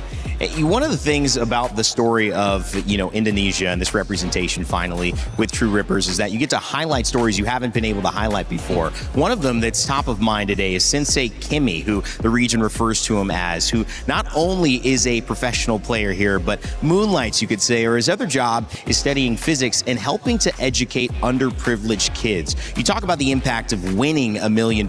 Somebody like that in the position that they're in could help a lot of people, but it's going to be earned as well. And we had a chance for Eterna to sit down and talk with one of the members of True Rippers about how today is going to go. And we're now with Asuna from True Rippers. Such a fresh face. How are you feeling? Hello. Yeah, I'm feeling good, I think, guys. You're feeling good? Feeling excited? Excited, a bit nervous also, but yeah, that's it. So are you more nervous about playing or being here on the interview with me? Think about this interview. About this? Is it me? Is it me or is it the interview? It's not me, right? It's the camera and okay. I'm just nervous about the camera. Okay, he's nervous about the camera, but he's not nervous about the game because it's going to be very exciting. You are you are the first representative from India coming into MSC. The fans are going crazy about you. Does that add pressure to you or motivate you more? It's more like motivating because I think I got all the fans who supports us, like don't doubt us much. So, yeah. Oh, okay. What do they usually say to you? Like they always support us, that they don't care about the result or anything. They just say that it's first time for India, just do your best for everyone. That's amazing. That's amazing. Shout out to all the Indian fans out there. Coming up next, obviously, are going to be up against Team Vitality. I think they are crowned as one of the favorites, and you're a bit of an underdog here in this matchup. What do you think about that? We'll say that, but yeah, it's a little bit nervous to like play against them, but yeah, we are prepared though. Prepared. You have a lot of data on them? What? Do you have a lot of data on them? Yeah, we have done many like watch their games and everything, read their drafts, and our coach is doing everything really good. Yeah. Okay. So you can beat them? Of course, we can try. We'll try our best to beat them. Okay. You have a message to Team Vitality now? I think just good luck, guys. We'll be there. Okay. Good luck, but you will beat them. We'll be there. Awesome. Awesome energy. Thank you so much once again. And back to you guys. The man was nervous, Eterna, and you made him answer the question 5 times in a row. You know, you could have let him off easy, but no, if you're with Eterna or Rose, you're going down in an interview. That's all I got to say. You're losing the interview. You are not getting out easy. Fellas, I mean, that is kind of the cool part about this because they said, we don't really expect to win. We're happy we're here. We know our fans are happy we're here, and I think that's good, but it kind of also, does it help relieve some tension knowing that what we do is hopefully like a bonus, like we're playing within the idea of like house money, like we don't really have too much to lose because we're already here? Yeah, definitely. It was a statement just making it here in the first place. Growing up, my parents never told me, hey, you have to win this spelling bee. Hey, you gotta win this tryout or whatever. Just do your best, son. And look where I am now. Yeah, nowhere near a spelling bee. Yeah, but you know, I made it someplace, you know? Trex, what about you? I mean, I feel like, yes, you come in without any worry. We've seen a lot of teams on their last breath knowing that it doesn't matter whether they go home or not, do some great things before. Yeah. I'm hoping that they still have drive, though, because you still need that hunger. Yeah. You still got to want to win. And right now, True Rippers are just kind of a blank card for all of us, even us as casters. We don't know how they're exactly going to play. Yes, we've seen some of their games, but what's their mentality going to be on that stage? Is it going to be carefree? Is the pressure going to be on? Are they going to be nervous like they're talking to Eterna? You know, exactly how are they going to walk out there? And that's going to be, you know, this game 1 is huge on how we see True Rippers for the rest of this event. It's going to be interesting. The winner of this plays the winner of Team Falcons PH and Guangzhou Gaming, which we just witnessed. The loser plays the loser of that game. So a lot of information being gathered and a lot of information now that we will find out soon. If you think you know better than us or you want to try to get ahead of the guests, make sure to join our esportsworldcup.com/play pick'ems. You can scan the QR code. Let us know who you think is going to be taking the win here. Before we head into opening up with these teams, just kind of some final thoughts. Again, are you feeling like this is going to be another 2-0 on the day? Do you think there's a chance with True Rippers? Just excited to see what's going to happen. This feels like one of the setups of many great Indian films. You know what? I am maybe one of those people thinking True Rippers gets a game, shocks the world, but Vitality still comes back and reminds them who they are. 2-1. I'm an underdog guy from an underdog region. I want to see True Rippers go out there and rip some things up. So hopefully we see it. Hopefully they put up a fight. Maybe even take the series. I like it, man. It's rare that Americas are an underdog here, but MLBB has just made it happen. Trex and I looking back, you know, we got nice to a little bit, but he left us, you know, with the Philippines. Like, we're losing people here. Guys, if you think, again, you know, make sure to get your pick'ems in. It is an amazing story. The hometown of Team Vitality going up against the new representation from Indonesia. We'll see who takes the cake.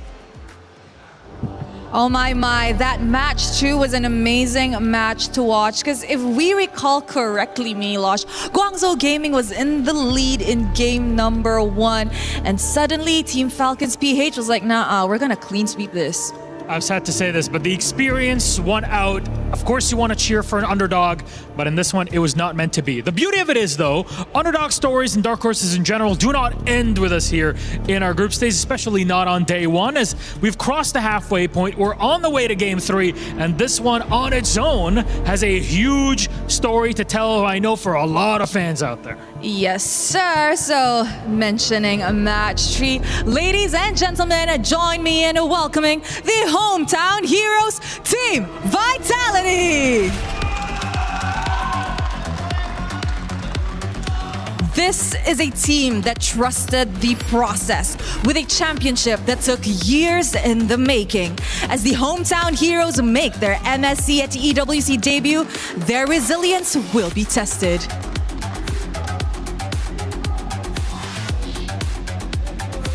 Big day for Vitality and their fans also here joining us in the arena. Today's only day one, and you can notice they get loud. They did get loud at MWI. They're going to do it again here at MSC 26. Though the game cannot begin, especially not without the dark horses awaiting in the corner. Let's welcome them, please. True Rippers!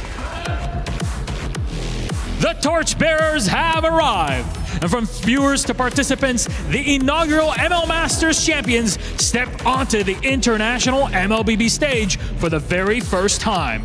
Will their in-your-face aggression be the winning factor? My friends, we are about to find out.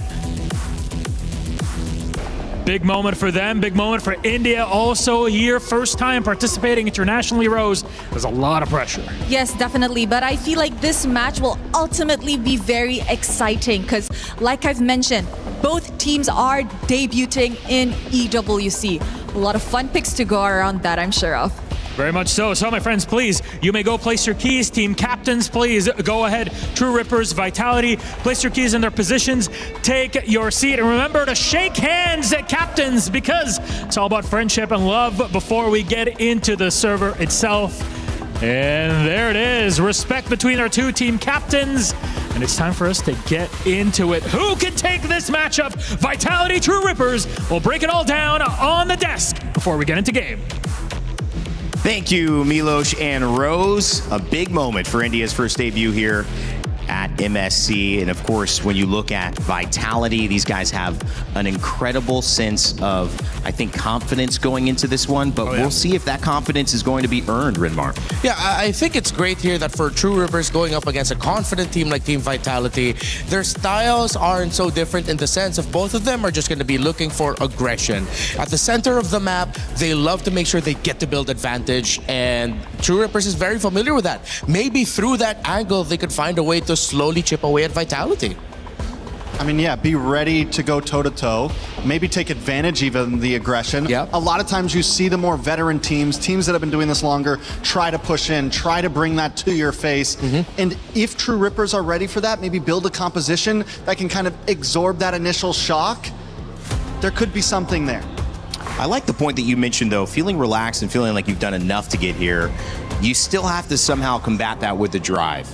And as we narrow down into what's coming up next, the draft's certainly in about a minute or so. Rinmar, how do you do that practically? What does a team like this in True Rippers need to do to maybe get ahead of the draft, which is where Mirko previously was saying a lot of these games have been won and lost. Yeah, when it comes to how True Rippers played in their Master Series, they love to make sure that they have an EXP laner that can get out of lane relatively quickly, go into the river, and try to build some advantage there through the roam and mid, and then just continuously bombard the opponent with, hey, well, how come you're not laning? This is the laning phase. You should be taking more time with your minions. Suddenly they're not, because they know they can get leads through making sure that their jungler is safe and even more dominant compared to the opposing jungler. Pushing out the space with the XP lane, and obviously the jungler has more room to roam. Same idea for you, Trex, or what is, if you're at Vitality, don't know as much about True Rippers, how are you drafting to make sure you don't fall into that trap?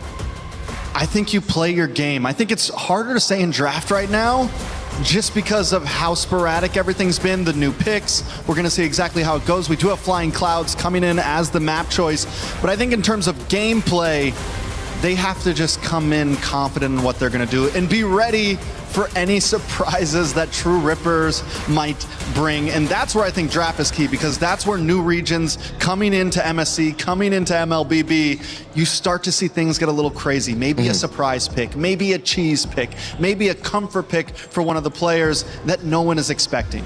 MSC at EWC 26 makes history for India and True Rippers as they represent the region for the first time in an international MLBB tournament.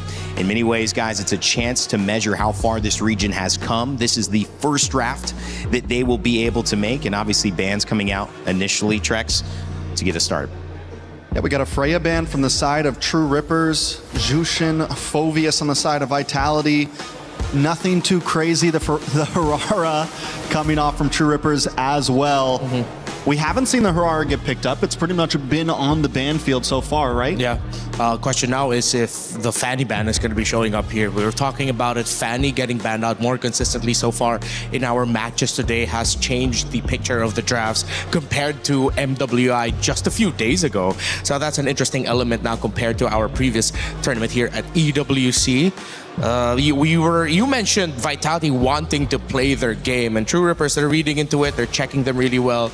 They've denied the Freya, and they've even banned out the Guinevere here, which in the jungle for Eons could have been an option to mess up what Vitality likes to do. Vitality likes that aggression, and we know Guinevere as one of the best stoppers in the game through the jungle. It could also show something in the hands of maybe Vitality wanting to be one of the first teams today to possibly go utility jungle, maybe pick up something like the Fred, maybe pick up something that we haven't been seeing too much of that the Guinevere can go well against. First pick on the gun, Vitality. First pick hasn't really been probably anything major. It's been all over the place, right? Yeah. Been very mixed up. Today we've seen heroes such as Ling get rushed, but we saw this earlier in Vamos versus Falcons. Yeah, the Atlas getting picked up, opening a chance for True Rippers to pick up a Valentina as their response, similar to what we saw earlier in Vamos versus Falcons Game 1. We saw the Eudora picked up second as well. The Ling also a character that had been hero that's been prioritized. And there's the Ling as well. Yeah, the Ling has been on fire along with the Eudora, probably the two hot picks of the day. Are you on the Eudora train? I mean, do you see the... At this point, yeah. How can you not be? It's honestly insane. I'm sure everyone else has been telling you already, but the fact that Eudora is in the meta right now is unheard of. This is... Because the kit, there's no flicker, there's no movement. My only worry about the Eudora and how in the future it could fall off, again, you can't really get the Purify on the Eudora. You have to go for flicker because she doesn't have any type of dash in her kit. Going up against something like the Atlas, there is danger there, right? There's high CC. So how does Vitality counter the Eudora? Maybe that's the answer. High crowd control, and that's the same answer to the Ling, right? Add more dashes as well. You mentioned crowd control, and anything with an Atlas getting rushes the first pick paired up with high crowd control through the jungle, a solid kit in the mid laner who's a mix of crowd control and a lot of mobility through the Valentina. I'm already thinking no matter what Rahansha, not Rahansha, but Asuna decides to pick up as a battle spell here, it's not going to be a fun time for the Eudora. True Rippers, one thing they could have worked on a little bit more, and hopefully they did leading into this day, is that their priorities in the team fighting, not leaving their backliners a little bit too much. Sometimes their frontliners and their junglers are diving way too deep that their formation gets broken easily. Hopefully they fix that, because Vitality's formation, it's all dive, all aggro, baby. GZG had a couple of moments in that last game, which they will end up playing. The loser of this will end up playing, where the Mei was pretty isolated. Now, granted, they were going up against a Moskov that could take those isolated fights and kind of surprise you. But that's something that obviously you would think True Rippers are trying to avoid. So just a composition that they can team fight with, but also not get caught out. I'm liking True Ripper's draft right now. I think it's clean, and I'm not crazy about the Valentina pick, honestly, this early on from Vitality. Why not? You still get the stiff arm of the stun from the Eudora. Yes, you have the dashes, but you're not CC immune when you're dashing in on that Valentina. True. You don't really have a good ult to steal right now. Yes, you could take the Eudora or something like that, but really the big win with Valentina is looking for these high utility ults, big crowd control ults, something like when you're up against the Farza or the Yve or something of that nature. Earlier today, we did see the Yve go against the Eudora. Don't think it won. Pretty sure it lost earlier still. But I kind of like that answer. Beat it with range, beat it with some sort of control.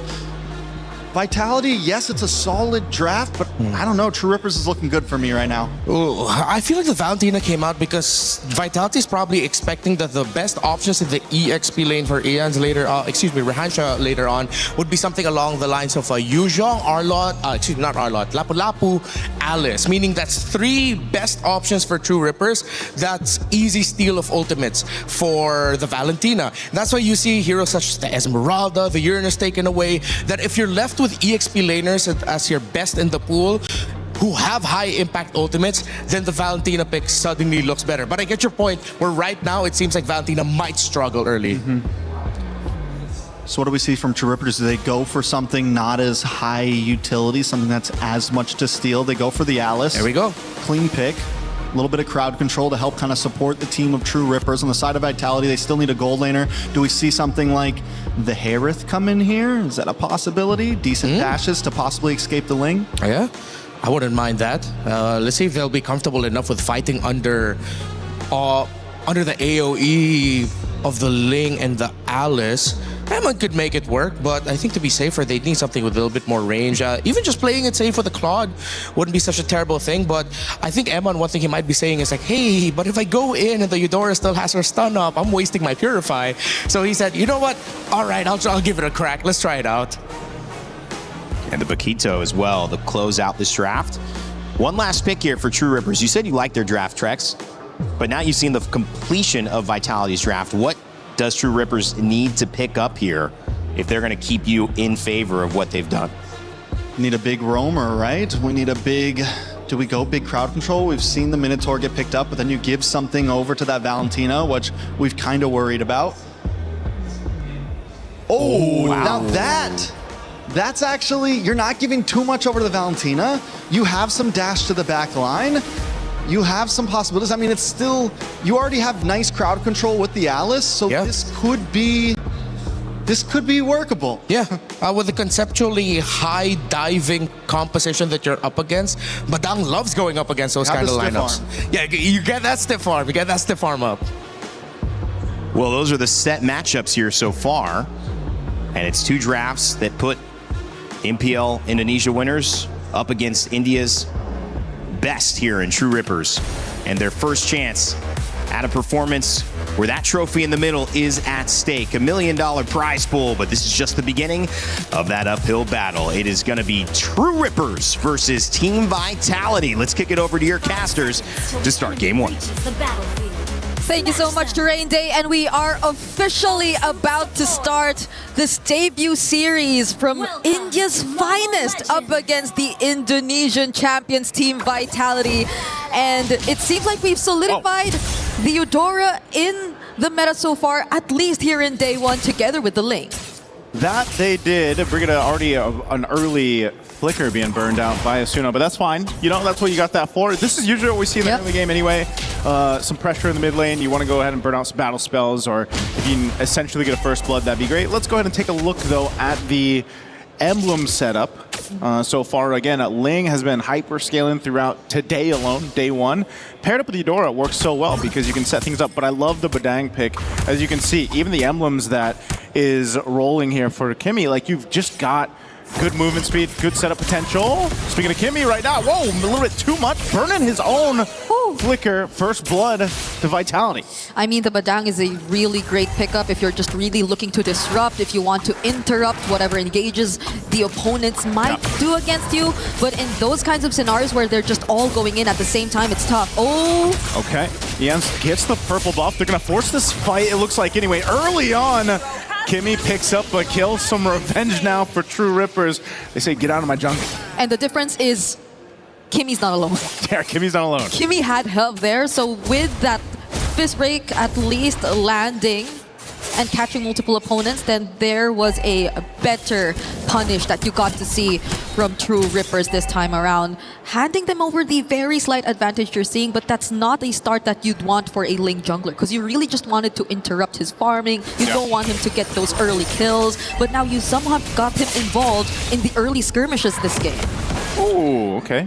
Maestro's up to something. Moreno's got his own Tempest Blades. Turtle's going to be up first objective, but I think True Rippers wants to go ahead and just take their time with this. They know positioning is in their favor. You got half health on your jungler. Jens doesn't want to take this fight just yet. They're going to hold this though. True Rippers are at least going to position themselves here, but this is an Akai that we're talking about. An Akai trying to fight the objectives, but there you go. Finn finally shows up. There it is. There's a Throne of Ruin already used. Tempest of Blades comes down too. They'll just go for the fight. Moreno uses his own, and now Niall will lock down in there. Emon comes through with a Blazing Duet. Couple bodies dropping over here into this fight, but the fight for the turtle looks like it's going to go over to Vitality. That was too much crowd control from Team Vitality, and we were just highlighting the impact of an Akai in the objective fight. Oh, wait! He's 1 HP. Oh, Moreno's around the corner, goes in with the flicker to capitalize another kill. That's a massive win you get to see from Team Vitality, taking the objective and multiple kills across the board against True Rippers. Asuna will be here though. I don't think they will get to find any trades from this rotation that you're seeing. But Vitality are just so quick to convert. They're just so proactive across the map, winning it out. And now you see how much gold they've secured for Eman, which you would assume is not going to be the best possible matchup, considering that he is up against the carry, who, by the way, is also a Master Assassin. Yeah, wanted to basically go 1v1 in that lane, try to get the upper hand for Garcia, but you know, this is one of the cases, right? When you build this kind of composition that's supposed to snowball, and especially for your Ling, again, if you get delayed, then the whole team's affected to an extent, right? And you're talking about 2,000 gold lead. It's nothing too crazy. It's still early on in the game. But my main concern here, Brigida, is that next turtle that comes up. True Rippers definitely wants to get in a better position when it comes to actually taking the objective. And it seems like Team Vitality is just willing to go ahead and force a fight, you know, try to get the upper hand in terms of fight. Yeah, because I like that they're confident. They try to position themselves first, but hold on, Garcia's all alone here. Oh, Garcia's got no flicker too. You're just not going to be able to escape this. An easy pickup there as it goes over to Emon, plus the damage on the turret. Asuna too late to the fight. All right, so this time around, going back to what we were talking about, True Rippers, at least they do make some attempts. They try to position themselves early on. They have the slight advantage because, again, they do have their very own sources of crowd control. But the thing is, I feel like Kimmy is starting to become a much vulnerable target for Vitality because they have much more crowd control. Hold on, though, Ganail. Okay, I was going to say, what are they up to? They get the flicker out, though, from Garcia. So again, a battle spell used. It just came off cooldown. And now you're not going to have it. Plus your tier 1 turret goes down in that gold lane.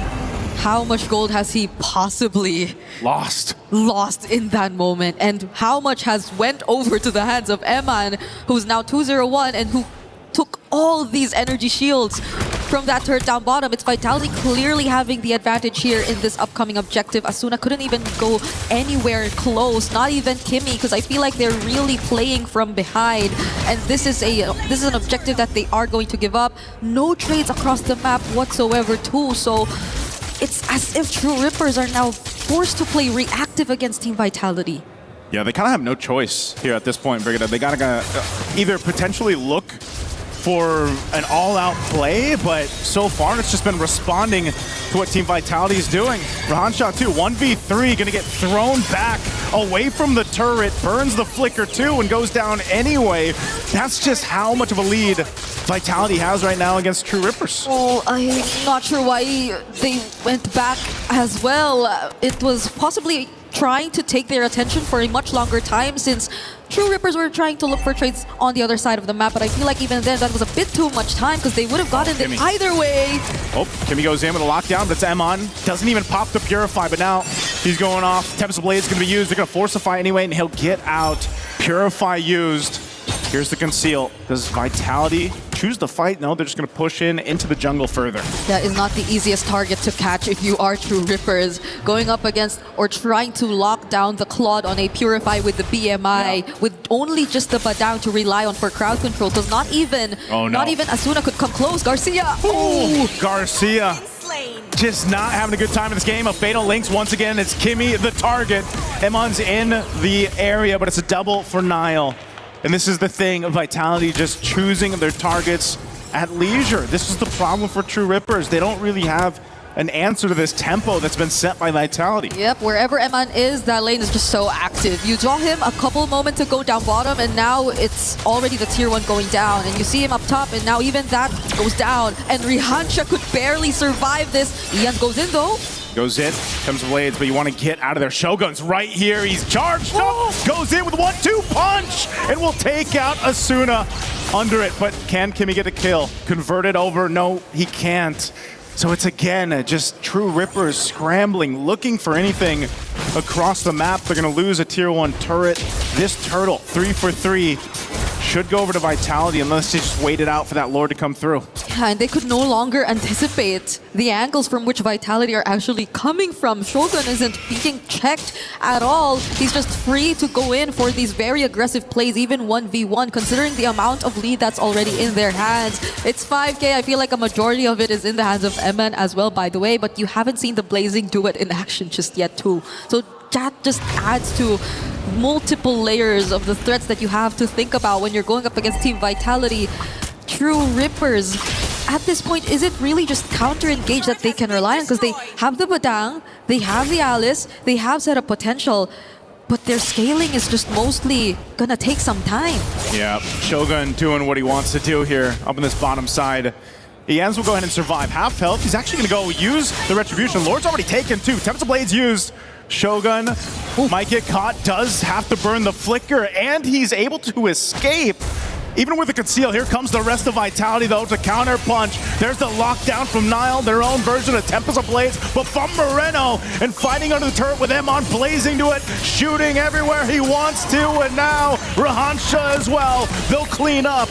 Rahansha can't do anything but just watch the team get decimated under these turrets. He can't escape, trying to get away with the Gleam, and just barely will survive. And that's the damage from the Blazing Duet that we've been talking about so much, has been forced out of True Rippers in just that single fight without even the Lord by their side. Now they pop the Holy Shields down bot, and the Lord will get a much easier access to their base turrets. True Rippers, they're falling behind significantly. That 5k gold lead we've been talking about earlier has now doubled the amount, and Finn goes in once again. Devastating here on the defense. Kimmy gone in an instant, as well as their turret. Lord is still up here. Conceal going to be used. Finn off the off angle. Emon's going to jump in with the Blazing Duet, firing off on Garcia and Rahansha. Gleam there, trying to escape. Thrown a Ruin used as well. And now, here comes the Tempest of Blades. Can they turn it around? A kill's picked up, but Emon will just fire on the base as Vitality will take game one. The Lord has not been dealt with, and True Rippers lost sight of how important it is. They were unable to defend, and Team Vitality, with such a clean performance from the laning all the way to the late game, if it was even the late game, took this game away from True Rippers in a very dominant fashion. No late game inside of that one, Brigida. Under 10 minutes for that game one. You know, Vitality, again, it's their own journey from all the way through Indonesia, the professional league there, up to this point now here for MSC. And you could see it in game one against a team who's also new on this stage, this international stage. You know, this is something that can be looked at as a big lesson learned for True Rippers. But if you break it down, it's one of the things where there's so many things, so many boxes that True Rippers has to check off here. I mean, from the get-go, as we look at the highlights here from STC, you can see how this all started. There was an attempt off of this of, you know, get up our jungle, but then they kind of lost track of the map and, you know, keeping Garcia basically covered. I mean, Garcia a lot of times didn't have even a chance, you know, to survive in that gold lane. I think this just poses multiple questions for True Rippers in terms of that game and the approach that they really want to go for. The lineup, you could see that they probably want to just go for counter engage or maybe a bit more of the punish quote-unquote attempt when it comes to playing against a team like Team Vitality. There are just so many dives. They have multiple ways to also respond, but at the same time, they were just, it came to a point where they were just too behind that they couldn't even respond anymore, and they were just constantly run over by Team Vitality. And there's just so much that we have to talk about in regard to what they have to do to get back in this series. So let's leave it to the panel as we throw it back over together with Rain Day. Thank you so much, Brigida and Naisu. I mean, what do they need to do to get back in this series? My goodness, I might be like, you know, trying to figure out theory of relativity before Einstein took a stab at it, because it could be a little bit of an unsolvable problem right now. The fastest game we have seen so far, true dominance from Team Vitality, and True Rippers just trying to stay engaged, but it was a tempo problem. Yeah, it was a huge gap in experience and skill overall. You saw them, they're great with the counter punch at the start. They were able to punish the aggressive start of Team Vitality, but it was that first turtle that we were talking about behind the scenes where you really saw, it's like, man, if only they just held on to some key skills to wait for Vitality's counter go, maybe that could have been better, but now they just went all in. Yeah, I think what we wanted to see from them was what we saw in that very first counterplay that they had. They kind of let Vitality come to them. They got a quick play against it. There was one other point where they were able to do the same thing when Vitality was up in that top lane and they went for play on the bottom and got a tower. But outside of that, they were just scrambling. It was always chasing after whatever Vitality was doing, following Vitality's tempo instead of setting their own and falling into just about every trap that Vitality wanted them to. And it's really hard for a team to come into a position like this and try to set the tone, trying to set the stage when you know that the stage has been occupied by teams who have been there, done that, and are on their way to try to repeat. And so you coming in as a newer team and with a big representation of India on your back, how do you have the confidence to do that? And I think we saw in the interview that maybe they didn't right now, but maybe this game will show them that if you don't bring the confidence, it's going to be a fast exit. Yeah, I feel like with them having the thought of, there's no pressure on us, and then trying to find that confidence, it felt like they were overcompensating with just the wrong timing of where they're going in the map or what play that they're trying to make specifically. So pro players in MLBB have already spoken so many times before where because they were at this certain mindset, they didn't realize they were overlooking something. Whether it's when they use their skill or when the opponent has used their skill, they've lost track of that. And I feel like that's sort of what happened with True Rippers. I think there's hesitation there. You're kind of going, yeah, okay. What did happen with True Rippers then? A lot happened. I don't know if they weren't mentally ready for this game. I think when a game goes like that, when a game ends in under 10 minutes, there's not a whole lot to say. No, there's not. You walked in, you played wrong. I think at this point, we need another game before I can really say maybe they just weren't ready for this. Maybe there's still a lot on the table that they need to perfect. The draft looked good. These are playable picks. Yep. We saw very similar drafts from earlier teams that won. So the draft wasn't exactly the problem. I think it was coming into that game, there was a lot of small issues, not having vision on Shogun when he got that big play from them. Their mid lane, Eudora just walking off on her own, no one checking bushes. They were split up. Vitality was running out as a unit. TRX, everyone was kind of doing their own thing. I do think with Team Vitality, though, the difference maybe in Series 2 that I've noticed, Rinmar, I want your thoughts on this. Team Falcons PH had a pretty similar level of, when the game was over, dominating across GZG. However, they did lose that early game, and they were down for like 5 minutes before they clawed back. Team Vitality looked like they stepped on the gas, and they never let go. Does that signal a little bit of the strength of what this team might be bringing to the overall conversation to you, or is it more about just what True Rippers are allowing them to do? I feel like it's more of what True Rippers are allowing them to do. The most glaring play for me was with that first turtle was they fought way too hard, way too early, not even respecting the fact that the Paquito was on its way to join the fight. Once the Paquito of Shogun showed up, it was pretty much over. They wanted to get some early little trades of health, but then that just ended up punishing Kimmy on the Badang even more. And once they lost Kimmy on the Badang, once Shogun joined in the Paquito, the math does not math damage-wise. The team with the Paquito will out-damage you in the early game. To extend on that point even more, if Vitality was up against possibly certain other teams, or when we see some of these top regional teams go up against each other, even with an 8K gold lead, you might not try to go for a base end at 8 minutes, right? You might take the inhibitors, play it safe, and back off. Especially when we saw the Ling come in and get a kill. They didn't care. They're like, we know. I know that he was being kind of nice in the interview, but Vitality was very confident that we are going to get the better of them. They were kicking down doors. They were running in base, even after losing a member. You'll see it later on in this tournament. A lot of teams won't be that aggressive if they feel like the match is even.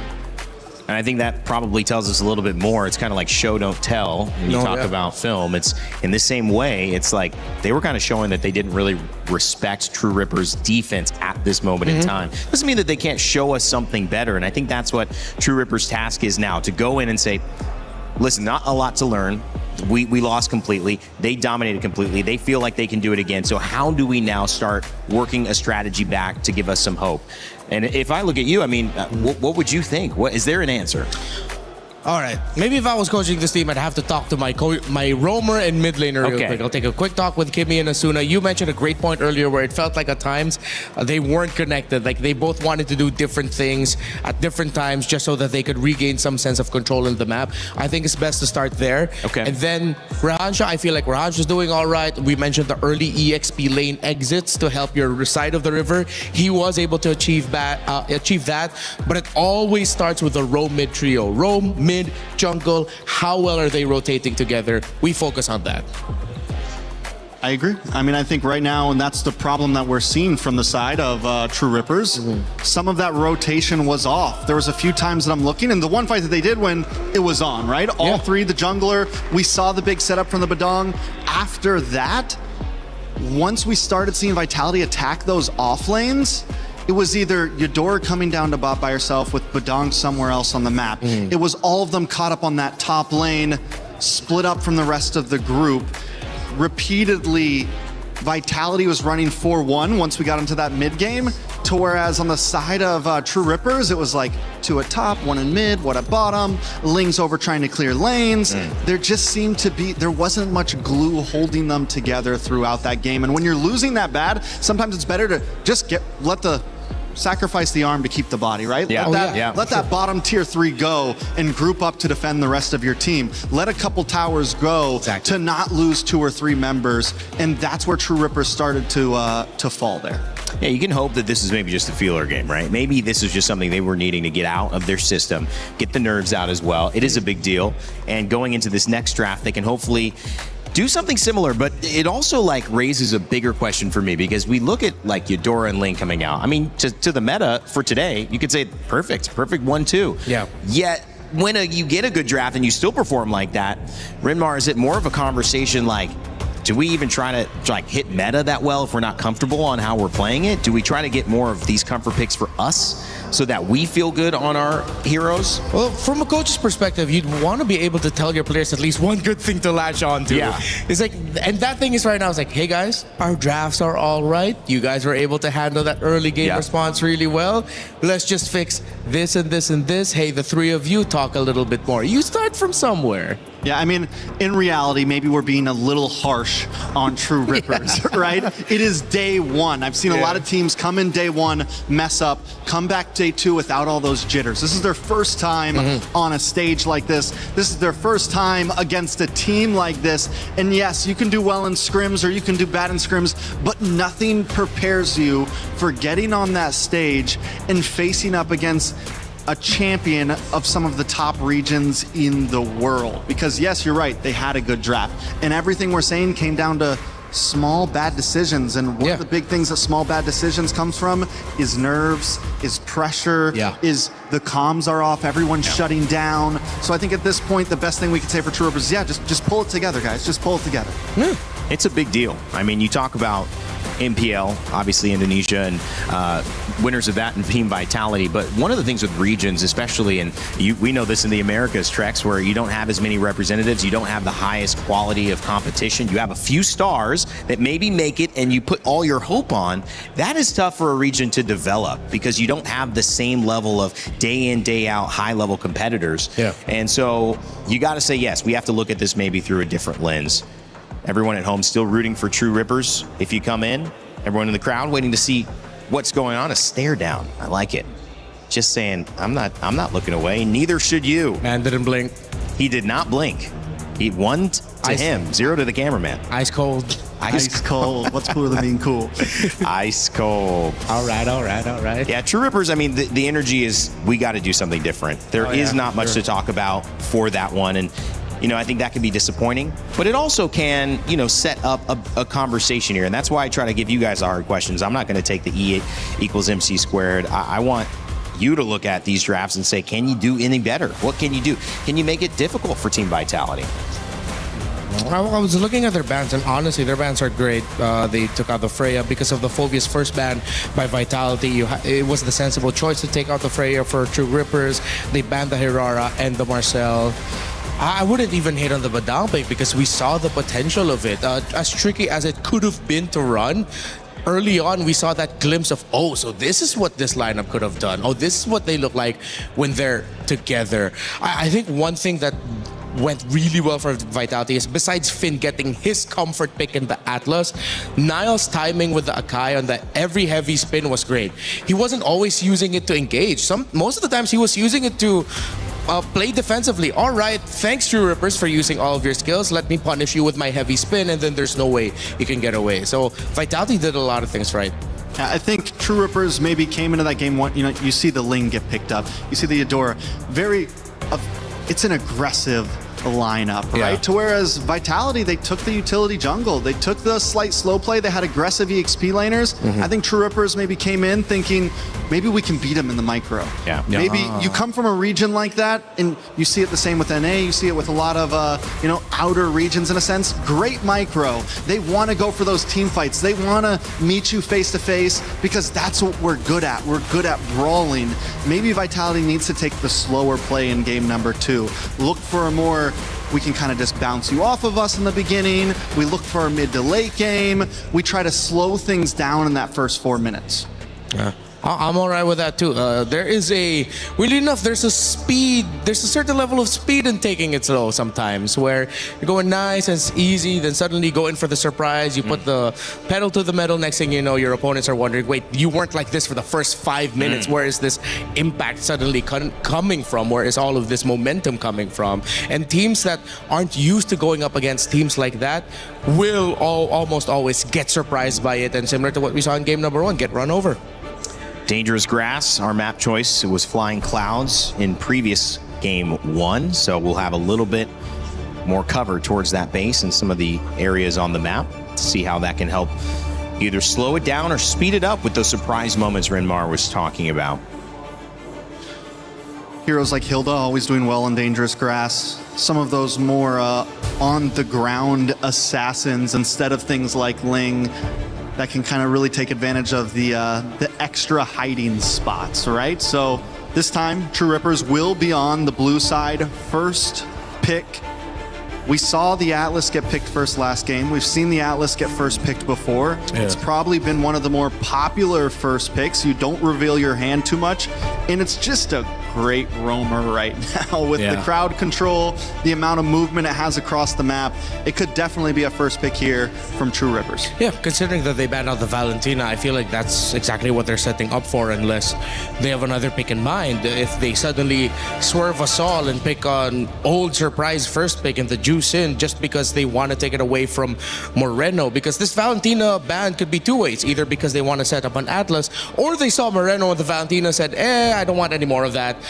But then are they more onto that mindset of taking away some of Moreno's best picks, one of them being the Juicin? Hopefully it's not that, and hopefully they're setting up for the Atlas. They ban out the Ling. So Jushin's still open. But with the Ling gone, you do at least take away some of that aggression. But Vitality doesn't need the Ling, honestly. Yeah. They've already shown, we can beat you with the Akai, and we get the swing back. So if they do take the Atlas on the side of True Rippers, Vitality still gets Akai, Jushin, something like that. So Vitality looking good on the swing back with the 2 picks from Red. If it is Akai Jushin and they go Atlas first, what did True Rippers respond to make it difficult for Akai to have the same level of impact they had last game? Oh, that's more of an execution question now. You're going to be able to poke it, constantly take away its health. A lot of the great impact that Niall had was because True Rippers already used their dashes or already used their skills that could stop the Akai. So a little bit more on the timing within the game itself. So in that question, is it just also prioritizing, if this is our weakness, we're getting caught out, heroes that have a little bit more mobility or have more abilities to deal with CC and still stay in the fight and be relevant? Yeah, that could work too, but then again, it's like, how are they going to use it? How are they going to use all those tools that they have? If their timing is off, it's going to go to waste. Honestly, first pick Jushin. Jushin's able to kite away from the Akai if Vitality wants to go for it. I know we were kind of like yelling about it, but then you still get the Atlas on the side of Vitality, but you pick up Purify on the Jushin, and then you can kind of play around. They end up going for the Atlas, so there it is. Yeah. We talked about Moreno. on the Jushin. Do we think it's a definite lock, Remar? Oh, if they do, that's gonna be a bit of an ego pick. An ego in the good way. It's like, it's that Vitality ego. It's like, I know we're better than you. Let me show you some of our old favorite tactics of like packing a sprint on this Jushin, giving it a Sky Piercer, and then suddenly it's just gonna go crazy because you gave it way too many kills early on. I could see them doing that, honestly. 2 picks coming up for Vitality. Atlas taken away this time for True Rippers, who start with that. We'll see what Vitality do to respond. With the way that Vitality won last game, they could also completely steer a new way. And Harara was left open, so we are going to get to see some aggression on the jungle of Vitality. As their second pick, Selena, this is exactly what I said. After winning game 1, we could see them take a complete left turn and kind of switch things up here. Okay, yeah, it wasn't the Jushin, but this definitely goes into that school of thought of, yeah, let me just show you how much better I am than you. That's a hell of a pick. You do not see Selena come out this early. This is coming from a team that... Oh, wait, no, I just realized. Coach Panda is with Team Vitality. The last time we saw him in the MSC stage, he wasn't able to fly out. But that was the meta of Atlas at Rome. Selena was one of the picks he wanted to pick up because at least you could set up some traps so that you could get vision. Now, this is surprising to me because the Uranus is one of the responses to the Selena in the sense of, all right, go ahead and waste your Abyssal Arrow onto me so you have a strong front line. But then they pick up a Yi Sun Shin. This requires them also getting a strong fighter type in the gold because if they go double carries, it might be too greedy. Freya's not open. Yeah. They could go for...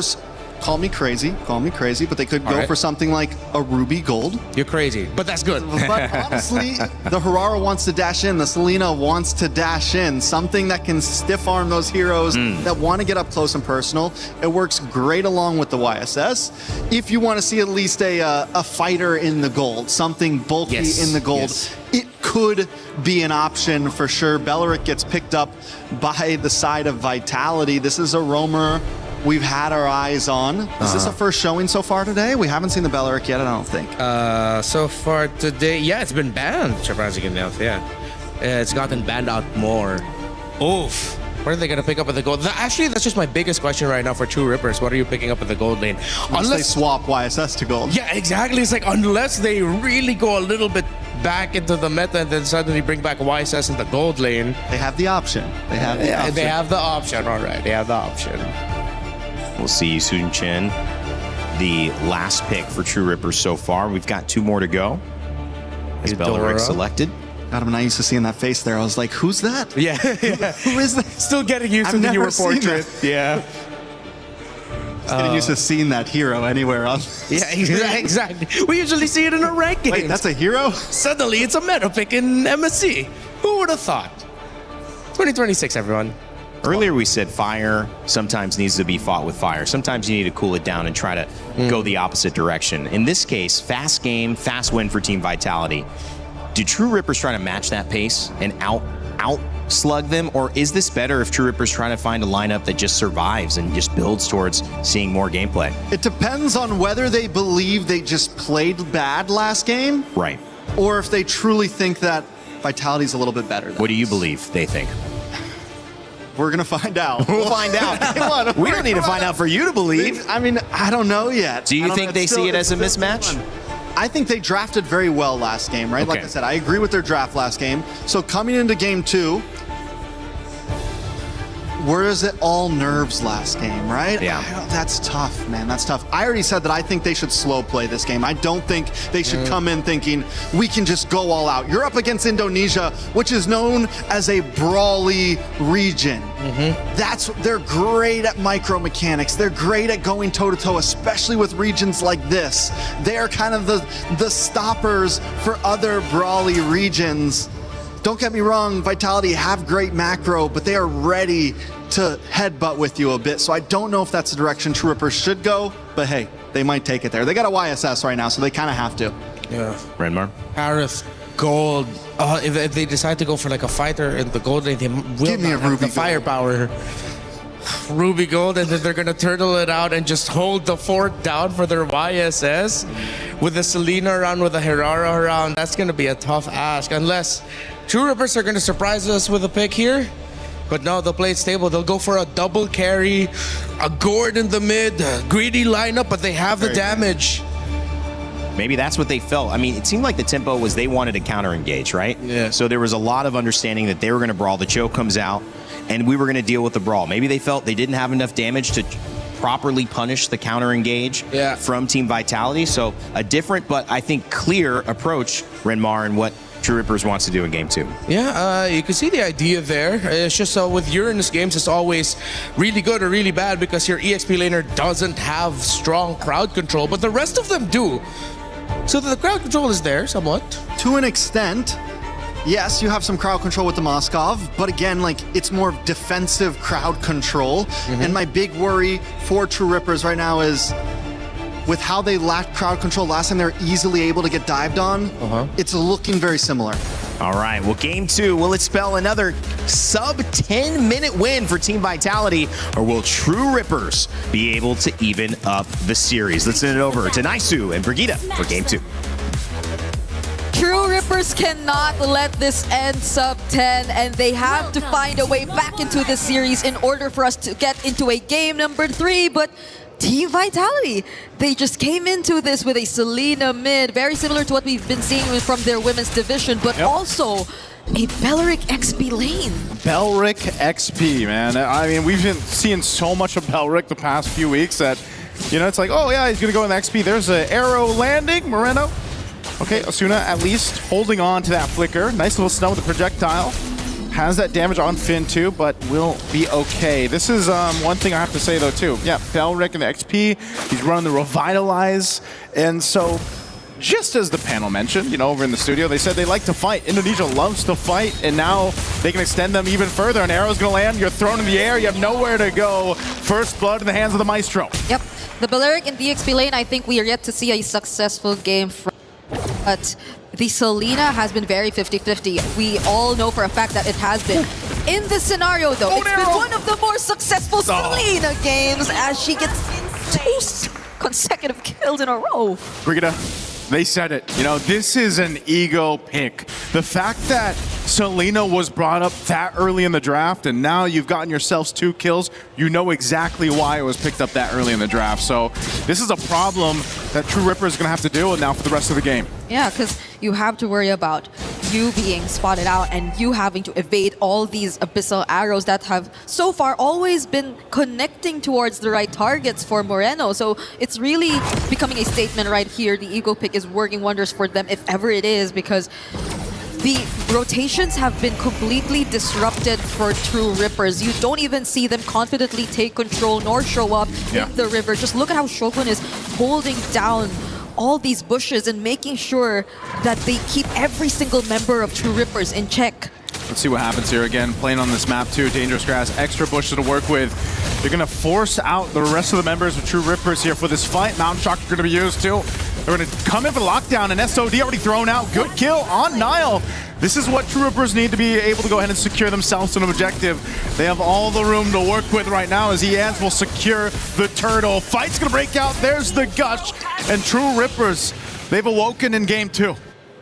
One of the tankiest members extending that fight, actually leading to an advantage for True Rippers right there. I don't think Nile nor the rest of Team Vitality had enough damage to just take down this Uranus, this Rehansha who's been just standing in the way for so long. Even Kimmy just baiting out some of their attention and taking in majority of the damage too, eventually allowing them to get access to Nile. So this is maybe one of the potential workarounds for this draft, is just really sustaining everything as much as you can, because mostly the damage is gonna come, yes, from Moreno. Like the burst damage, in terms of burst, it's really just gonna come from Moreno at this point and Nile. But as long as you get to tank everything, then maybe there could be a way around this for True Rippers.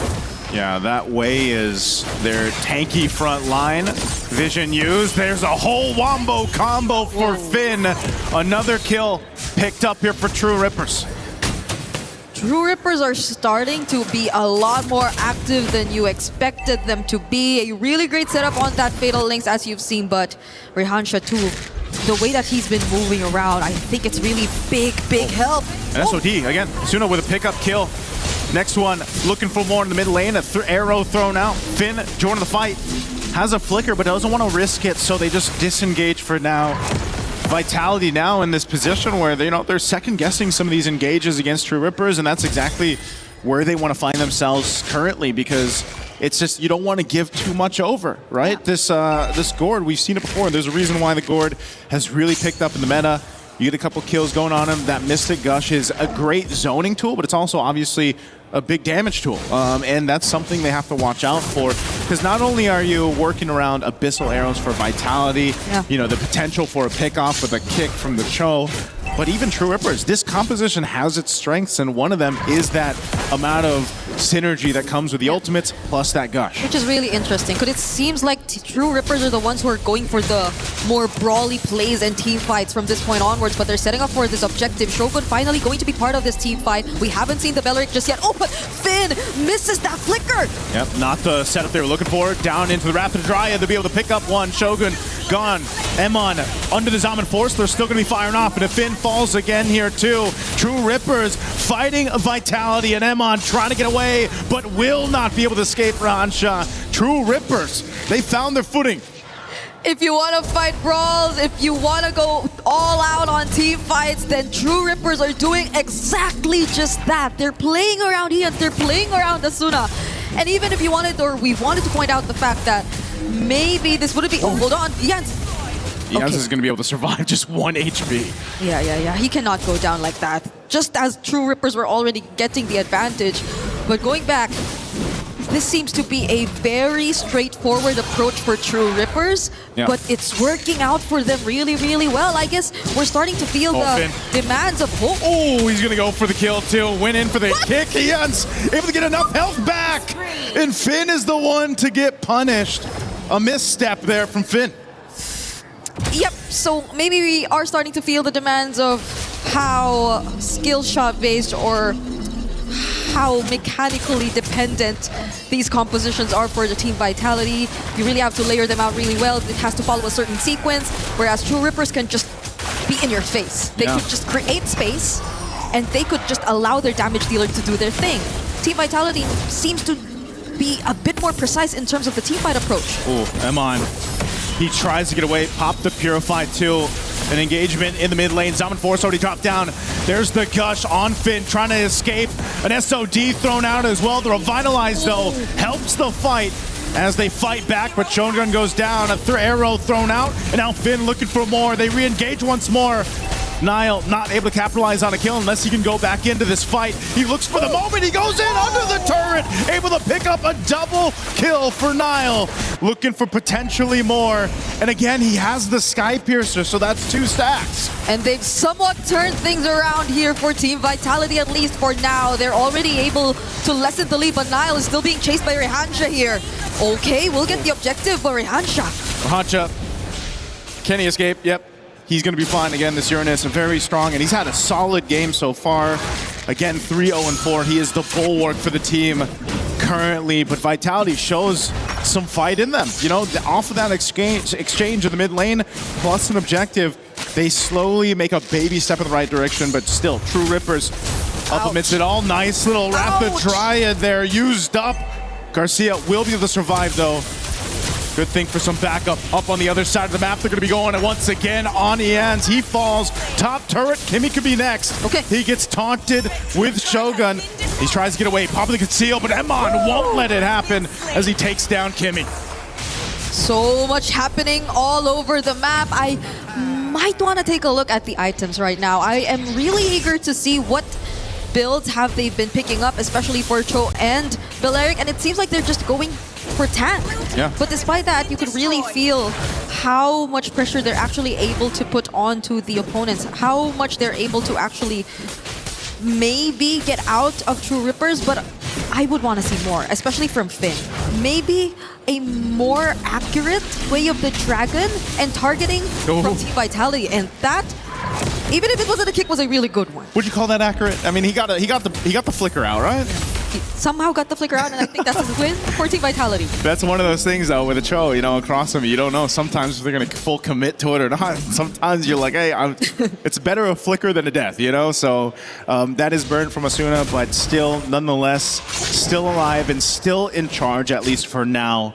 Barely for True Rippers. Again, they got a turret up ahead of Vitality, plus a little bit of a gold to work with. But this Lord coming up in 10 seconds will tell us a whole lot of where this game is going. And by the way, it has always been here in mid. Majority of the action has been here in mid. I feel like Team Vitality, for one, because of how frequent the fights have been happening in mid, Vitality have somewhat taken advantage of that. They've been doing things on other parts of the map, which has really lessened the lead, but Kimmy... There's a kick right on the mark. They're going to take out Kimmy after the Fatal Links is used, but he's gone. SOD thrown out now on the disengage for Vitality, so they're going to take an advantage of it. True Rippers will take down the tier 1 in mid, even down a member. Now they're going to potentially get set up around this Lord pit here. Okay, so True Rippers, despite what we were pointing out, just really wanted that tier 1 in mid perhaps, but Finn, does he find another one? Oh, Finn wants to go G-Kundo. Salmon Force drop down. They're going to force the fight once again in the mid as Ians is taken out. And now next, the taunt comes through as Rahansha falls. And now with multiple down for True Rippers, Lord for the taking here for Team Vitality. It was just sheer damage, sheer aggression from Team Vitality to equalize this scenario in this game. Shogun might just get caught here with the Fatal Links though, but the damage is not enough. The damage is not enough. The Revitalize is all you need. Kimmy trying to get away, but a missile arrow will land, and it's a double for Niall again. Stacks on stacks for this Hurrara. And they will take that tier 1 away from True Rippers just the same. Now the lead, which was in the hands of True Rippers for the longest time, is now over to Vitality, and they also have a Lord. It's been 10 minutes of somewhat team fights happening in mid, skirmishes and scrambles happening here and there, but now it's Vitality who somewhat still have the better grasp of the macro and are now pushing True Rippers to defend for now. It seems so quick for the momentum to shift over in favor of Team Vitality.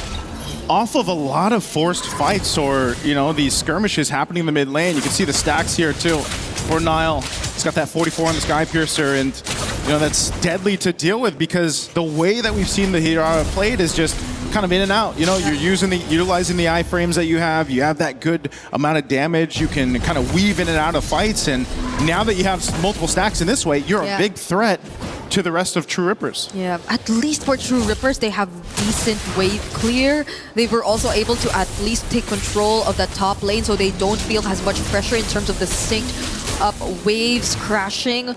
But there goes a Mountain Shocker. They have an idea of where Team Vitality currently are, but they're not going to focus on a fight just yet. But there are flickers in Team Vitality's hands, so they might have to watch out for that.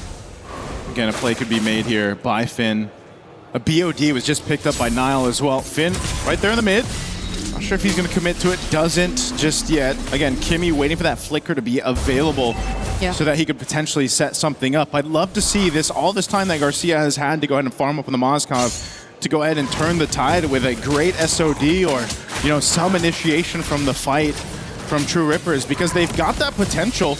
They just got to go ahead and get the upper hand. Let's take a quick look at the items here. Yep.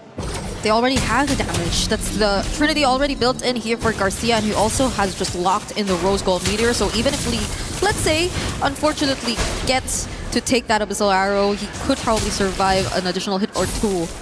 But that's the thing. True Rippers, I like how they're being very careful about this. They didn't want to force a fight, especially without Garcia in range for the Wrath of Dryad. Wrath of Dryad used. Kimmy can't get away, and there's the setup they were looking for, right on target. As Asuna is gone, 2 down for True Rippers.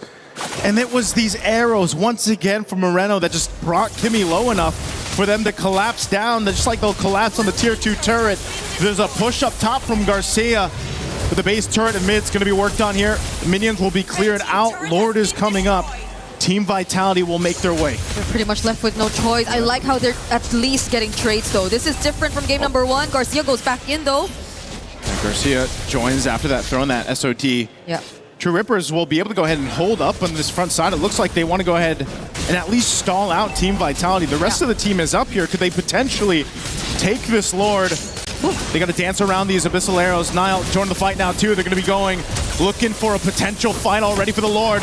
Everything already thrown out. Moreno's gone. Lord secured though by Nile. The fight still breaking out. Finn finally goes down. True Rippers trying to win the fight here. They might have lost the Lord, but they can take more with them. They're going to go for Shogun. They get the stun. It's a double for Garcia. And that's when Finn couldn't even land the stuns, wasn't even able to just kick Ian's out of the way to secure the objective. Let's take a look at that replay, because I feel like there was a clear attempt, at least from Finn, to just deny the retribution from Ian's here. He was just trying to chase after him, and he did not successfully do so. But the knockups, the damage, the splash damage that just came from that team fight, which was a really messy team fight at that, it helped so much in terms of how Vitality were able to just win the objective, and that is what really matters at this point. At least they're not able to hand over the complete advantage to True Rippers, but nonetheless, True Rippers were actually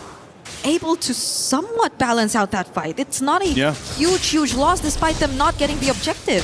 It was really good usage of the tools they had at hand. True Rippers, I mean, Eons as well, being able to avoid what Finn was trying to do. You know, those little micro decisions around the Lord, staying alive, being able to get being able to stay alive, even if they lost the Lord, it's still potentially to turn around because the key members stayed alive here. Garcia being one of them, and it's so important. Again, his spacing, his positioning on the Moskov. He's done a phenomenal job not dying, utilizing his Purify when he needs to. But now you got to be the guy to also turn these fights in your favor. And there's a whole lot they can do off the Fatal Links. The Conceal's going to be used, scouting out a potential target. They won't find it just yet, though. Yeah, and even the entries through the SOD, I think, have been really great for Garcia. It's not like he just goes in and puts himself in a very dangerous position. It's more calculated timing that you're actually seeing from him. Let's take a look at the gold distribution so far, and even in terms of scaling, I think he's been doing great, matching Eman in the gold lane. And the last time we checked, he was actually ahead in terms of gold, so it's really great.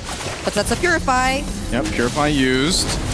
They're going to go for the re-engage here. They're going to disengage for now. An arrow is going to be able to land. They're going to force it anyway. A Fatal Links into the Mystic Gush. Moreno off the off angle. Going to be looking for more. Immortality going to be popped from Kimmy. A projectile thrown out, but it's a double for Nile.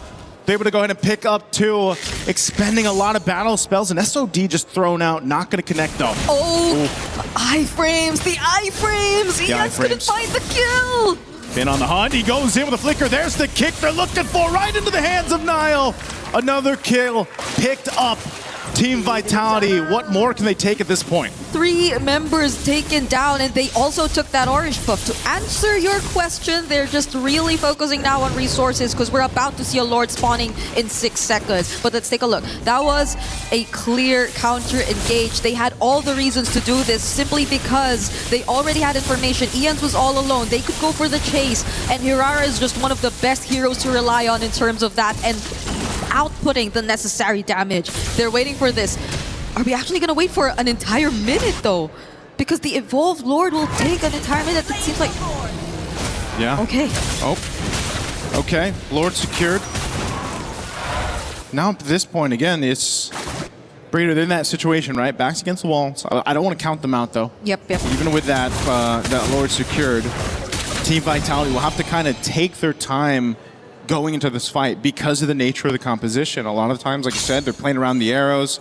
They're sort of also waiting to see what Kimmy decides to do with that Fatal Links, because they have to avoid that combo, that Wombo combo we've been seeing so much of. Fatal Links, Mystic Gush, and keeping tabs on Garcia. So with this Lord approaching the base, let's see how True Rippers want to defend against it. Yeah, it's already full item builds for both gold laners, for all damage dealers. I think Nile's just locking in his last, and he decides to switch it up and pick up a Winter Crown to complete his build, so there could be more creative angles from this point onwards. Comes the Lord charging in to the mid turret. Fatal Links was already used too. They'll force it anyways, utilizing the iframes. Whoa! The damage from True Rippers. They're going to chase down Nile. He's got an immortality, but he's trying to get away. Good use of the conceal, but an SOD from Garcia will come through, and they still escape, only losing Eman in that fight. It's one base turret down, that mid one barely alive. They should be able to clear it out even with that charged up minion, but wow, we have to take a look at the replay. That could have been the play of the game if only Garcia was able to find the kills. But looking at the replay right now, you have to respect the wave clear. You have to respect the damage that Garcia and Asuna are actually able to output at this point in time. The way that Vitality have actually somewhat lined up in that particular sequence really favored the damage dealers here from the side of True Rippers, and now they've completely turned things around. They're the ones who are approaching the base! Oh, they go in. Fatal Links used. Mystic Gush already expended. Emon back for the fight. Kimmy's gone, and now they're going to get chased down in the mid lane. An arrow's going to land on Asuna. They're going to follow through as Asuna falls, but Garcia is unleashing once again. Comes through clutch for True Rippers to send Vitality back to the base. The double marksman setup is still here. Moreno. Moreno, does he want to take that on? No, Moreno, what are you doing? He went for it and he gets punished anyway. That was too late game, marksman. You were potentially going to go up against with the Abyssal Arrow nor the trap not landing. It was a very difficult spot for Moreno at that point. But this was the engage that changed everything. It was that Fatal Links combo, making sure that they found the targets, but I think this was also a sequence of miscalculations from Team Vitality as well. Finn once again did not really land that flicker. At the same time, the entries from Moreno and Nile weren't really in accordance to what they wanted to do, and now we see Ian's falling just before the Lord. Yep. That's a solo kill right there. That's unfortunate timing as the Lord is up. This was the replay, so Nile knew where to go, and he can win that fight. You, as the hero, especially with the stacks, you can win that fight. Now this Lord, an evolved, mind you, will go over to Team Vitality because the jungler is not available for True Rippers. So much has been happening here, but it's Team Vitality still being able to take this Lord freely from the hands of True Rippers. So they're just waiting, and they wanted to spawn at a certain moment in time here in this game. As they take away all the remaining buffs from True Rippers, Lians will take some time to get back in this game, but you're looking at an 80 stacks Sky Piercer. You just cannot allow yourself to get too low on HP at this point. Yep, that's big stacks right there for Nile, and this is what, you know, was starting to happen throughout the course of the game, and that's why he's such a threat, because not only do you do that much damage, you know, even on these tankier heroes like this, look at what's going on for Kimmy already. Immortality going to be popped. They're going to force the fight anyway. A Mystic Gush will come down. Shogun's going to be the trade to the 1-for-1. Re-engage, trying to fight this out. So great choice for True Rippers. Now they have to defend, though. They have to be able to go and defend this beefed up Lord. These waves all pushing in on all fronts. Yeah. Only 4 members left alive. But at least True Rippers took down their main front line. At least Shogun's gone, but now... Once again, Winter Crown going to be used. Can't withstand it. There's the kick. They're coming in to clean up. Lord's still up. They're going to work on the base here. All they have to do is lock it down. Team Vitality will take a little bit of their time, but they'll win the series in a sweep. It took them a while, but Team Vitality still are able to end the series 2-0. There were attempts here and there. You saw how they wanted to definitely fight back. It was highlight after highlight that you got to see, especially from Garcia, especially from Asuna, and occasionally from Ian's too, but it was just too tough of a task when they had to go in against the team fights, against the micro mechanics of Team Vitality when it mattered the most. Sure. And now they will have to go down to the lower bracket, but you know what's next for Team Vitality? They have another intense matchup awaiting in the upper bracket. We take a look at the highlights real quick before we throw it on stage. Yep. But it was definitely a much better one for True Rippers. This, I feel like, again, we saw a bit more of what True Rippers are capable of. Again, this first match on the international stage here for them is a tough one, but this looked a lot more promising than what we saw in game 1 against a team, you know, like Team Vitality, who has gone through so much through the past year and everything else. And, you know, there's definitely maybe some nerves at play here for True Rippers that they just kind of have to shake off, because the idea, the concept is there. It's just, again, some mistakes really build up, and eventually those mistakes might cost you an entire game or a series. And that's on top of the fact that they had a really scaling lineup. Yeah.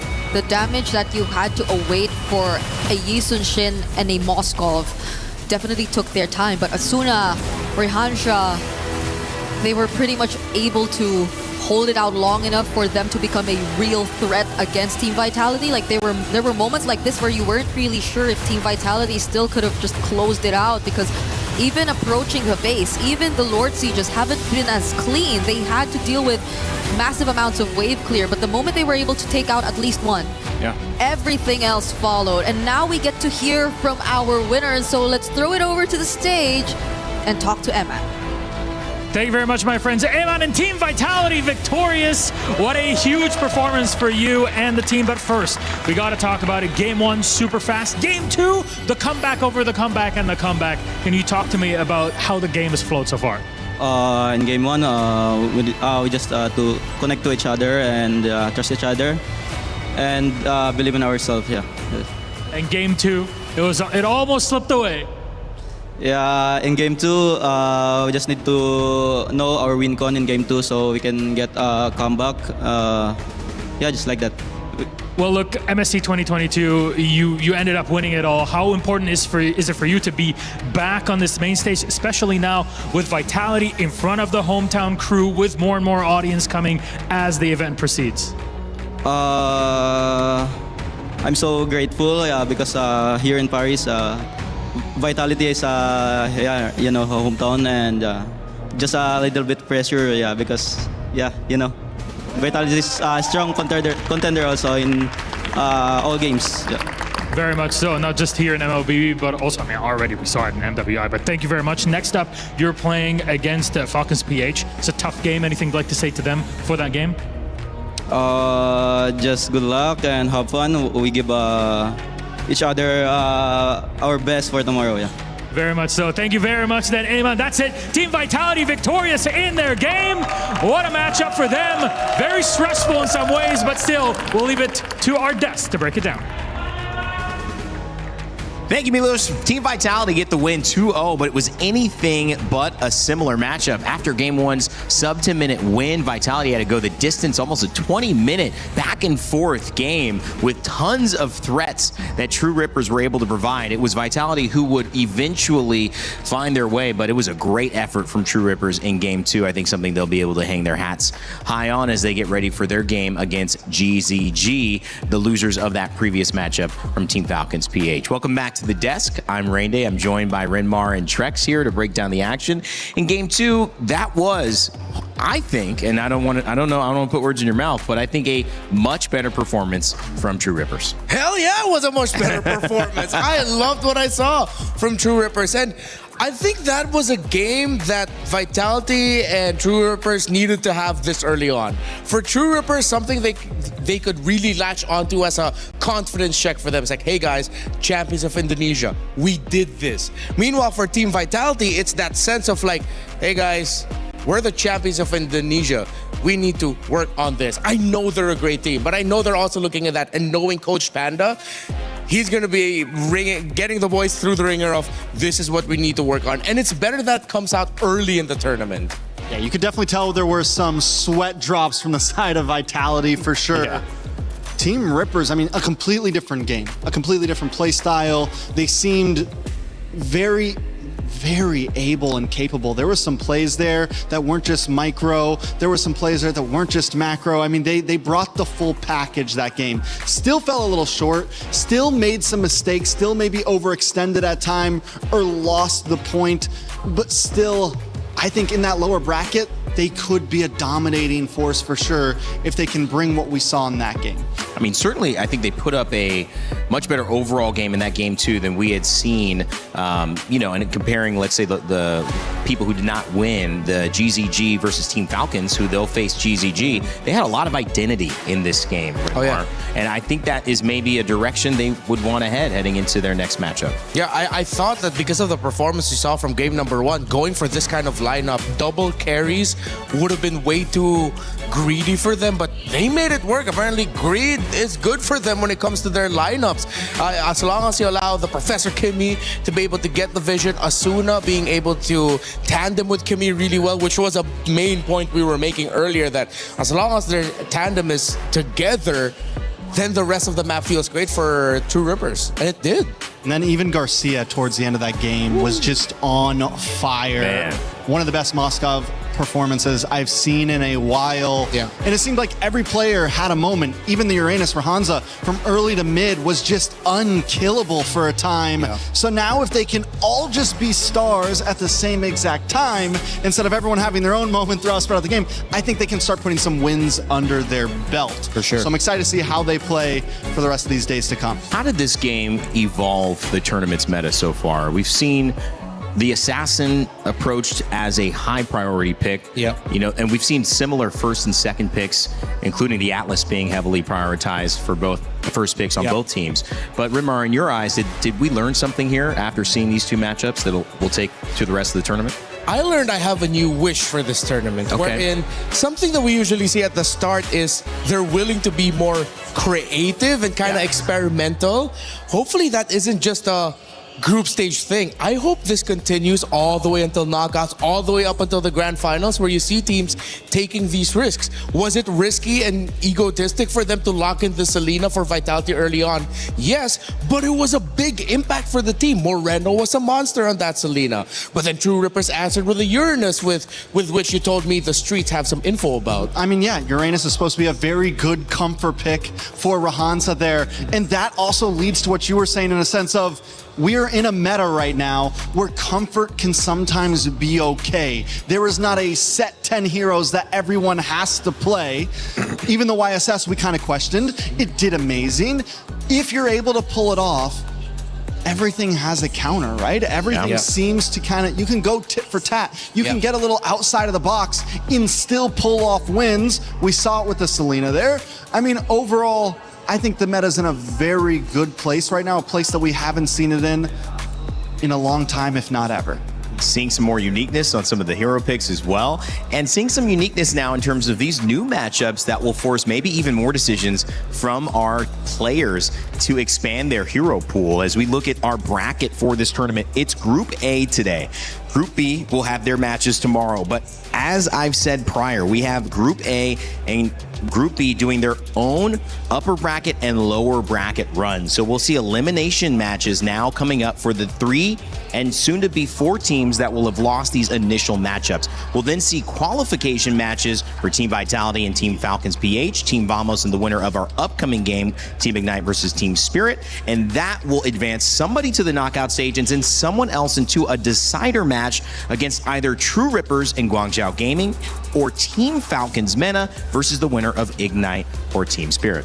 True Rippers versus Guangzhou Gaming is going to be a tearjerker because for so long, ever since we saw China come into the scene, we've wanted to see them do amazing things. And now we have this other new region coming into the scene that we're hoping to see do great things. Yeah. And no matter what, one of them are going home. Yeah. That's a tough match to have to watch right there. Yeah, May was one of the first names we saw perform in an international tournament for MLBB coming out of China.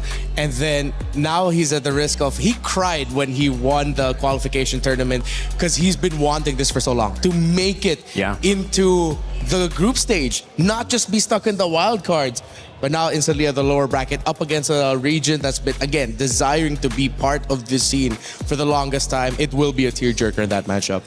You could also look at it on the flip side that either way, somebody's moving on. So you got somebody to root for who definitely has a great story coming into it. As you've been having a lot of fun with Mobile Legends Bang Bang, like us on the desk and our casters and our players, we think there's something else you might enjoy. Make sure to check it out. It's a new idol adventure in the Mobile Legends universe. Take a look.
play my game. Let's go. He knows nothing.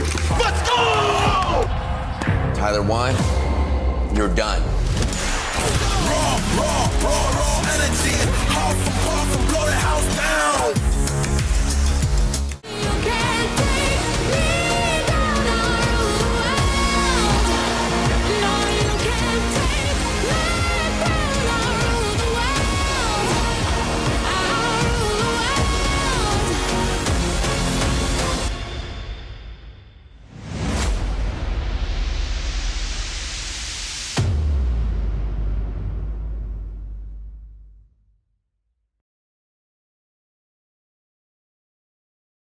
Play is in our DNA. Whenever we let it out, it becomes our superpower. Now imagine an entire city being built to supercharge it. Kadir City, powered by Play. If you enjoy the 16 teams here at MSC battling it out for $1 million prize pool, well, you're going to enjoy ENC, the Esports Nations Cup, where more Mobile Legends Bang Bang alongside 15 other games will take over Riyadh for 4 weeks of competition in search of the ultimate prize. Be ready to witness history there at the Esports Nations Cup. I know it is going to be a blast. We'll have another game that I know of there as well. It's going to be a lot of fun. All right, guys, welcome back here as we kind of get ready to preview our next match set. It is going to be Team Ignite versus Team Spirit. Gentlemen, Renmar, Trex, what do we have to say heading into this? We've obviously seen 3 great games today. We've learned a lot about the meta. What are you hoping to learn here as we head into this last one? Well, for this one, I'm actually hoping for a much closer game. Although Ignite Gaming is newer on the block and Team Spirit as a entire team have a deeper wealth of experience, I want to see these two teams challenge and I want to see them fight. Yeah, I think I'm hoping this can be the one that goes all 3. I think it's very, very possible. Singapore has been known to have some decent showings in MSC in the past. We've seen them be able to pull up and get upsets. Team Spirit, on the other hand, has just been an overall dominant force. Yeah. They've never gotten, grand finals. They've been hunting it for a while, but they have consistently been the gatekeepers to teams that want to get to that top 4. Yeah. They're consistently a team that is able to keep anyone else at bay because they're going to be the next ones to get to that grand final spot. Talk to me about Zhao Egoist. He had an opportunity to maybe play. Didn't really work. He's under a new jersey from that maybe time to now representing Team Spirit. His potential is off the charts. Yeah, we got to see a glimpse of how he'll play in a big international setting in our last World Championship during M7 when he was finally eligible to play. And he looked great there. There were so many players, pundits, and personalities who looked at him and said, oh, that's the next big thing. That jungler is going to be out of this world once he finally matures into that final form. It's going to take years, but as early as now, the fact that you have a lot of people saying that, it's good for his potential. And this also isn't the first player that Team Spirit has introduced at a young age. 2 years ago it was Hiko, the gold laner. He came in very young and just made a name for himself immediately. We called it Hikomania at that point. He was a star gold laner. I feel like some of his last internationals, we didn't see that same exact shine. Yeah. And I'm hoping we see it again. And maybe we see Zhao Egoist also just pull up at a young age at this international and show off. This is the moment right here, especially for the junglers. Error 404 said it was his time to show what his heroes, can do. And that's exactly what Team Spirit hope for their young star in Zhao Egoist. We actually had a chance to catch up with Team Spirit's Kid Bumba before the match to hear what he had to say. We are now here with Kid Bomba right before the match, and obviously we do get to talk to you, and we want to, fact check with you, pulse check with you as well. What's going on? Nothing much. We're just waiting for the game, to be honest. We're happy that we can finally play. We had a really long boot camp, so I'm really, really, really excited to play, actually. 3 reallys, because I've been just waiting for this, This tournament doesn't have a lot of games, so I want the best to be in every game, so I'm very excited. Very excited. And of course, you said earlier on that you had a boot camp. Where did you boot camp in? Malaysia for 3.5 weeks. It was a very good boot camp, very productive. One of the best that we've had. Wow. And like I said, we're just looking forward to the match. What did you learn from Malaysia that you're gonna take here? Is it more, strategy maybe? I mean, just be general. It's okay. It's not Malaysia because we were scrimming against every team, right? Every Asian team. It's not that we scrimmed against Malaysian teams only. I mean, we get what we always get. We get better in decision making, in our tempo. Generally, everything that just is better in Asia than it is in ECA. So we adapt and then we implement our own. So do you think that's going to be the big difference maker? I mean, last time we saw you at MSC, it was 5th to 8th placer. And now you're coming back here with, of course, more spirit. Get it? Spirit. I mean, teams know us as like weak mental team in hard games against like Asian teams. Struggling when we have a lead.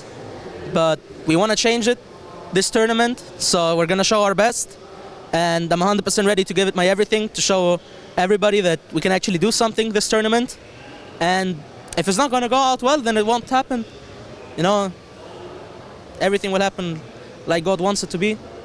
Amen, amen, amen. We will see it. I'm pretty sure you guys are going to do well. But before you do well, obviously your next matchup is against Diablo. Now, talk us about the laning phase.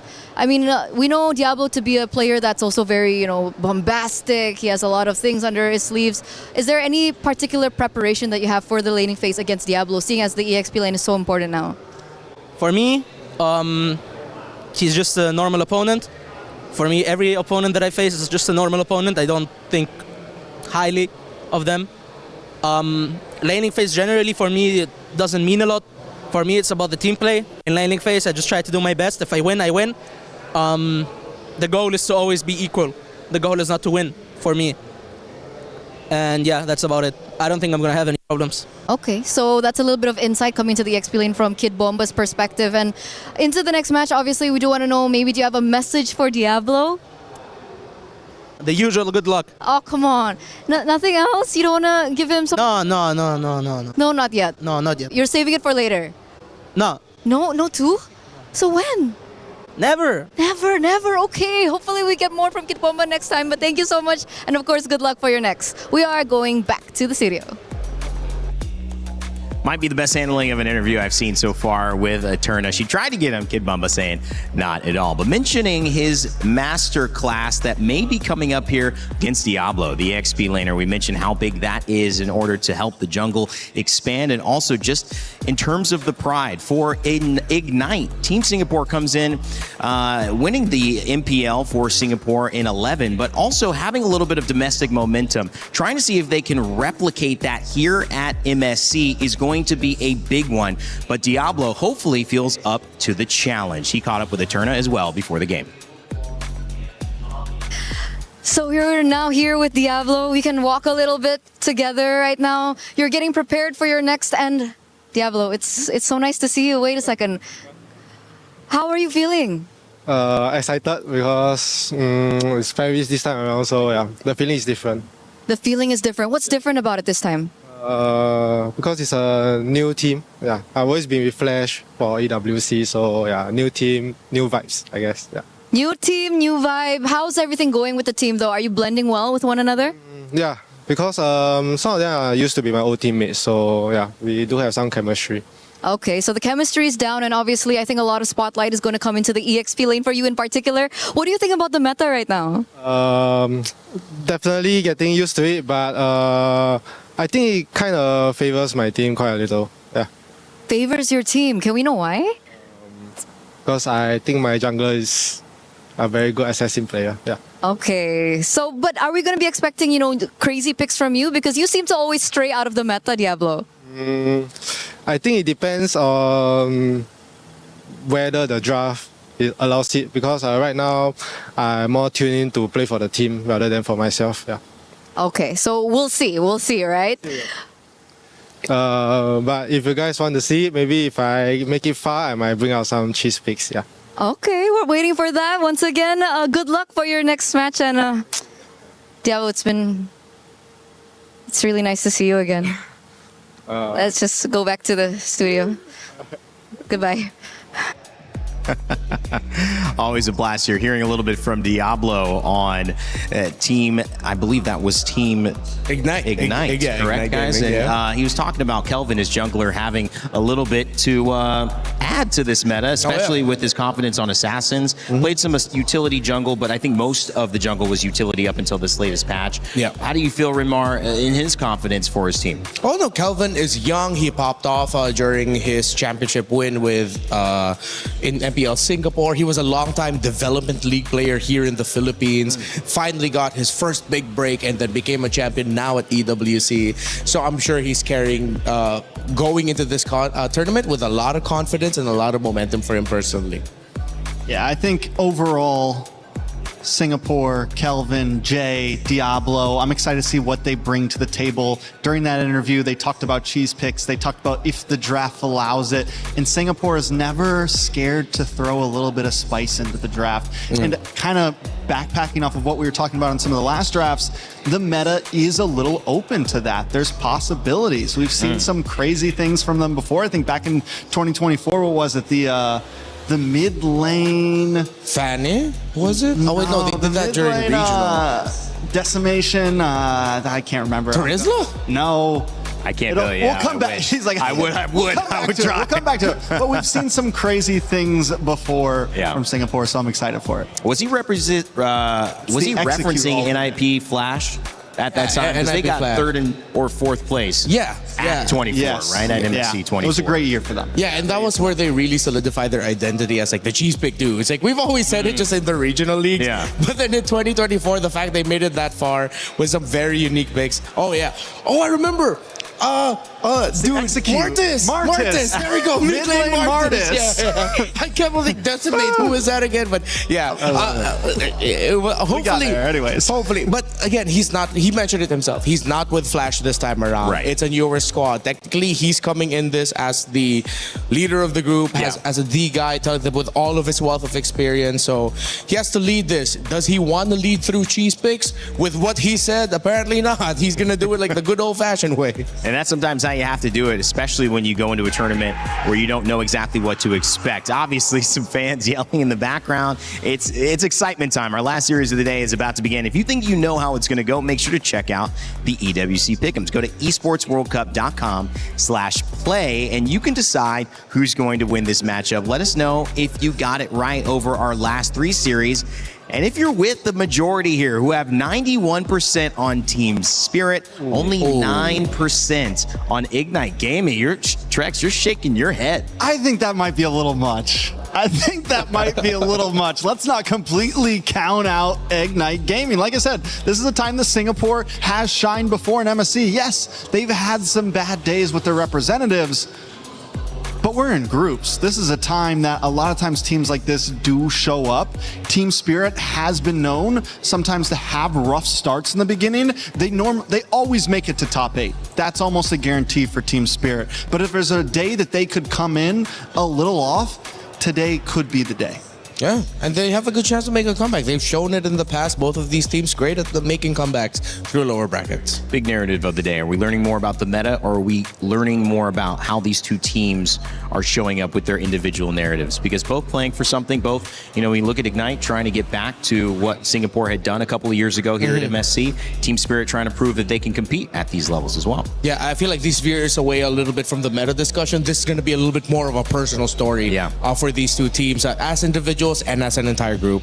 It's so hard to even honestly talk completely about the meta this early on. In a tournament like this, it'll start off wide and it'll slowly whittle down until we get to that grand finals.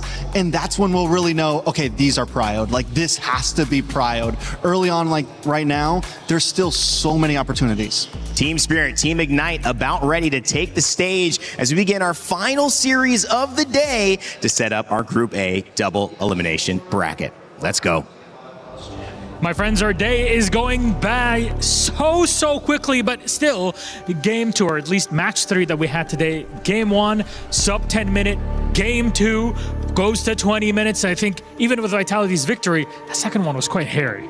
Oh yeah, definitely. Match 3 was a roller coaster to watch. You know what? They got game 1 in under 10 minutes. That was crazy. We were yelling in the green room. In game 2, ooh, that was very 50-50. But you know what? I think that the last match of the day could all get us at the edge of our seats. Ladies and gentlemen, join me in welcoming Team Spirit. This is a team that is no stranger to the international stages. After a run that was cut short last year, have they done enough for the redemption they are oh so hungry for? Team Spirit are no slouches, I tell you that, fair enough. But I'm telling you, on the other side is a team that has still a lot more to prove in this moment. So let's bring them out. Please join me in welcoming Ignite Gaming. They've set the stage on fire. From community qualifiers to the international stage, their underdog story starts today. Their unpredictability has helped them win upset after the next, no matter their opponent's experience level. I'm telling you, the other side, it's a lot of experience. Yes, but let's not forget some of the players for the side of Ignite Gaming is also no stranger to the international stages. Both teams are looking to prove themselves today, but only one will come out on top. Then, gentlemen, please, you may place your keys. Go ahead, Ignite. Go ahead, Team Spirit. You may go place your keys. Captains, remember, shaking hands before we start off our game because it's all about fair play, right? You want to be very happy and thankful. You're getting to play at this level, and there it is. Gentlemen, we avoided the fist bumps, and we got the handshakes in. Our game is set. We're all ready. Let's send it back to our desk and get this one rolling. Team Spirit ready to go up against Team Ignite. What a game we've got to close out day 1 here of our group stages. We've got plenty of days. I think it's 9 here with MLBB on the Lenovo Legion Gauntlet. And so the road is truly just beginning. But it all leads to that one trophy in the middle, the MSC champion. Will one of these two teams be lifting it at the end of this competition? Well, today is certainly a way to find out. By the way, just to let you guys know, watching at home, you can get 2 champions in one game. My Champions Pick. That event is now live from now until July 27th. So make sure to scan that QR code and have a chance to get some exclusive MSC skins and pick your dual champions and win 50,000 diamonds. Man. Lots of goodies available for all of us there, and hopefully we get a goodie in this one. As much as Diablo says no cheese picks, if it's not gonna come from him, hopefully it comes out of anyone in this game. Just give us one new one. Or is it too greedy to ask? We've got D-Roth, Brody, Eudora, Ling making a comeback. Just one more and I'm a happy boy. I think we could definitely see it. I know they said they were going to keep it simple, but I got a feeling we see at least one more unique pick in this best of 3, especially if it goes the whole 3. And if there was any match that I looked at today that I thought was going to go 3 games, it would be this one in front of us now. Yeah, but Team Spirit, and with what Kid Bomba is saying, much happier with the results of their scrims this time around. And I'm sure everyone remembers the interview that Kid Bomba had after a tough loss they experienced against Onyx Philippines in the very first round of knockouts last MSC. We saw the emotions for Kid Bomba flow and for Team Spirit as a whole, because for them it felt like they were just repeating the clock again off of their biggest international loss. It's been a year since then. They've won so much more and they've gotten even more wins in big international matches. But I'm pretty sure just ever so slightly that's in the back of the heads of Team Spirit, and they will do everything they can to avoid that.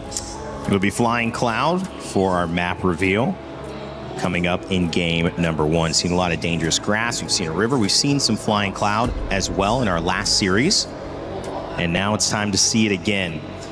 This is the end of match day 1, and those coming into it. Everybody is still alive, win or lose here. But if you lose, not only do you lose the chance to have some momentum, but you get put into an elimination game the next time that you play. If you win, you're in the upper side of the bracket for your group, and you have a chance to lose again or advance straight to the next round. So lots at stake here for both of these teams. 2 contenders, some would say very evenly matched, ready to begin their draft.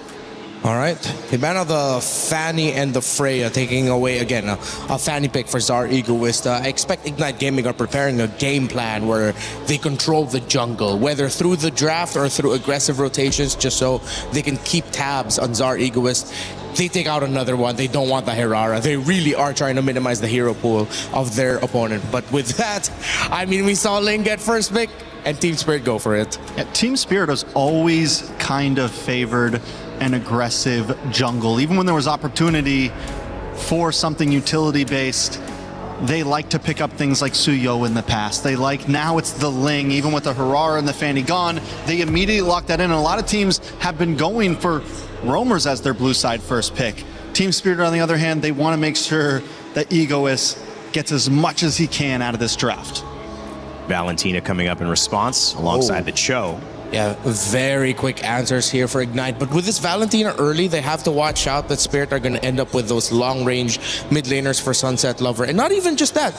He's great at the heroes such as the Lily as well, but they're playing it close to their comfort. They pick up a Juice in. So Team Spirit, you know their mindset. It's control, but through multiple angles, through a very strong EXP laner, through a jungler that rotates fast, and of course one of the most annoying mid laners to go up against. It's an aggressive lineup right now from Team Spirit, but I will say Ignite have some ways to close the distance, have some ways to get in onto this Jushin. The Valentina isn't horrible against it. Yes, it does get outranged, but with the Cho behind it who can quickly dash through that beacon, quickly look for those pickoffs, the Jushin doesn't look as strong as it normally would.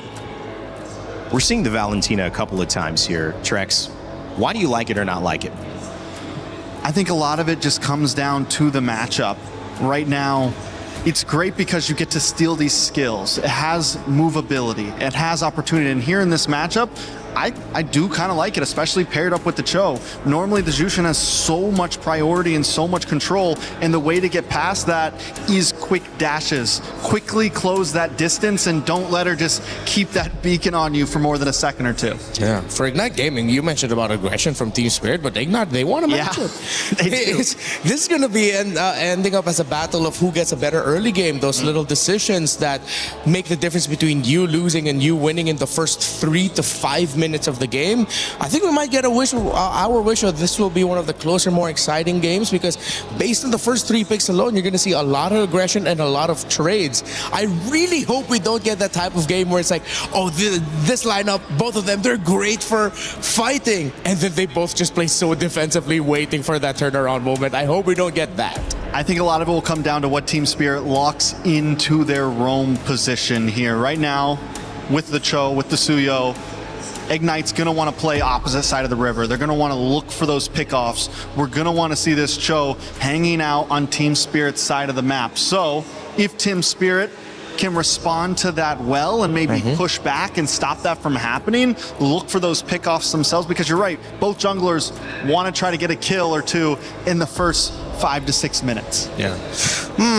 With there being a Cho on the side of Ignite, I would like one more pick with maybe much better burst, something that can really make the most out of the pick-off style of the Cho, but Team Spirit still end up banning the Brody. So that was the pick that I was thinking. Now they might just be stuck with a typical carry Claude trade.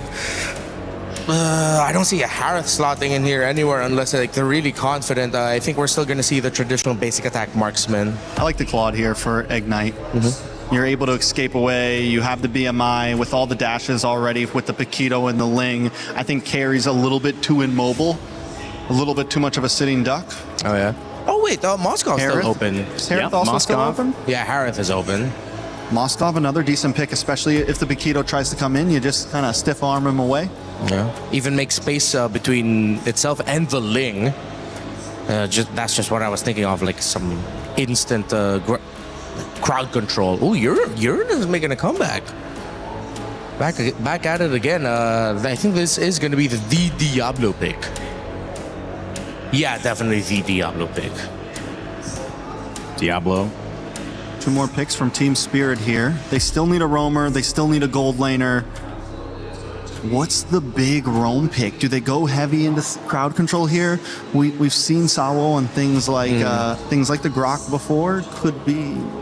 Oh yeah, Grok, be Sao, okay then here. something with like a carry to shred through the Uranus. Because you need more shred here. I mean, you have strong bursts with the Paquito, the Ling, but you can never go wrong with even more basic attack damage, considering there's a lot of mobility on the other side. Oh, they go Esme? Esme Gold? So wait a second, fighter off lane. Oh, yeah. So an older approach and tactic where they put double fighters and then they're playing their carry solely through the Ling. Their Ling is their basic attack damage hero. Plus the Paquito. Paquito hurts. I mean, they do have a good damage profile even without the marksman because of the Paquito, because of this aggressive EXP laner. Interesting. Maybe Ignite were reading into that considering they picked up the Uranus. But even with all of that, the Uranus is definitely going to feel the hurt here. You got a Claude here, right? Against so many fighters. Yeah, or the Moskov, either of those two. The Claude would be great, again, as you mentioned, because of the mobility. DMI out. They go down the Moskov route here. Interesting choice by Team Spirit. Another unique approach to the meta. It's not cheese picks as we asked, but it's a new element and a new layer to how to play the game. We saw a lot of these. We saw a lot of this over in the Amers. Oh, the Amers, MCT. yeah. We saw a lot of fighter, a lot of, kind of funnel strategy, especially with the ability to have these high damage EXP laners. It's the opportunities there. Once like the Freyas, the Paquitos, things like that, the opportunity is definitely there. Esmeralda versus the Uranus. Diablo and King Kid Bomba going up against each other here in what should be a creative and impactful EXP matchup. We'll see who can take game one here in our final series of the day. Team Ignite versus Team Spirit. Let's send it over to our casters to kick it off. I did not expect today to be a sweep day, Gideon, and hopefully it's not on this last match today. Hopefully we get 3 games here to round out day 1 of the group stages for MSC.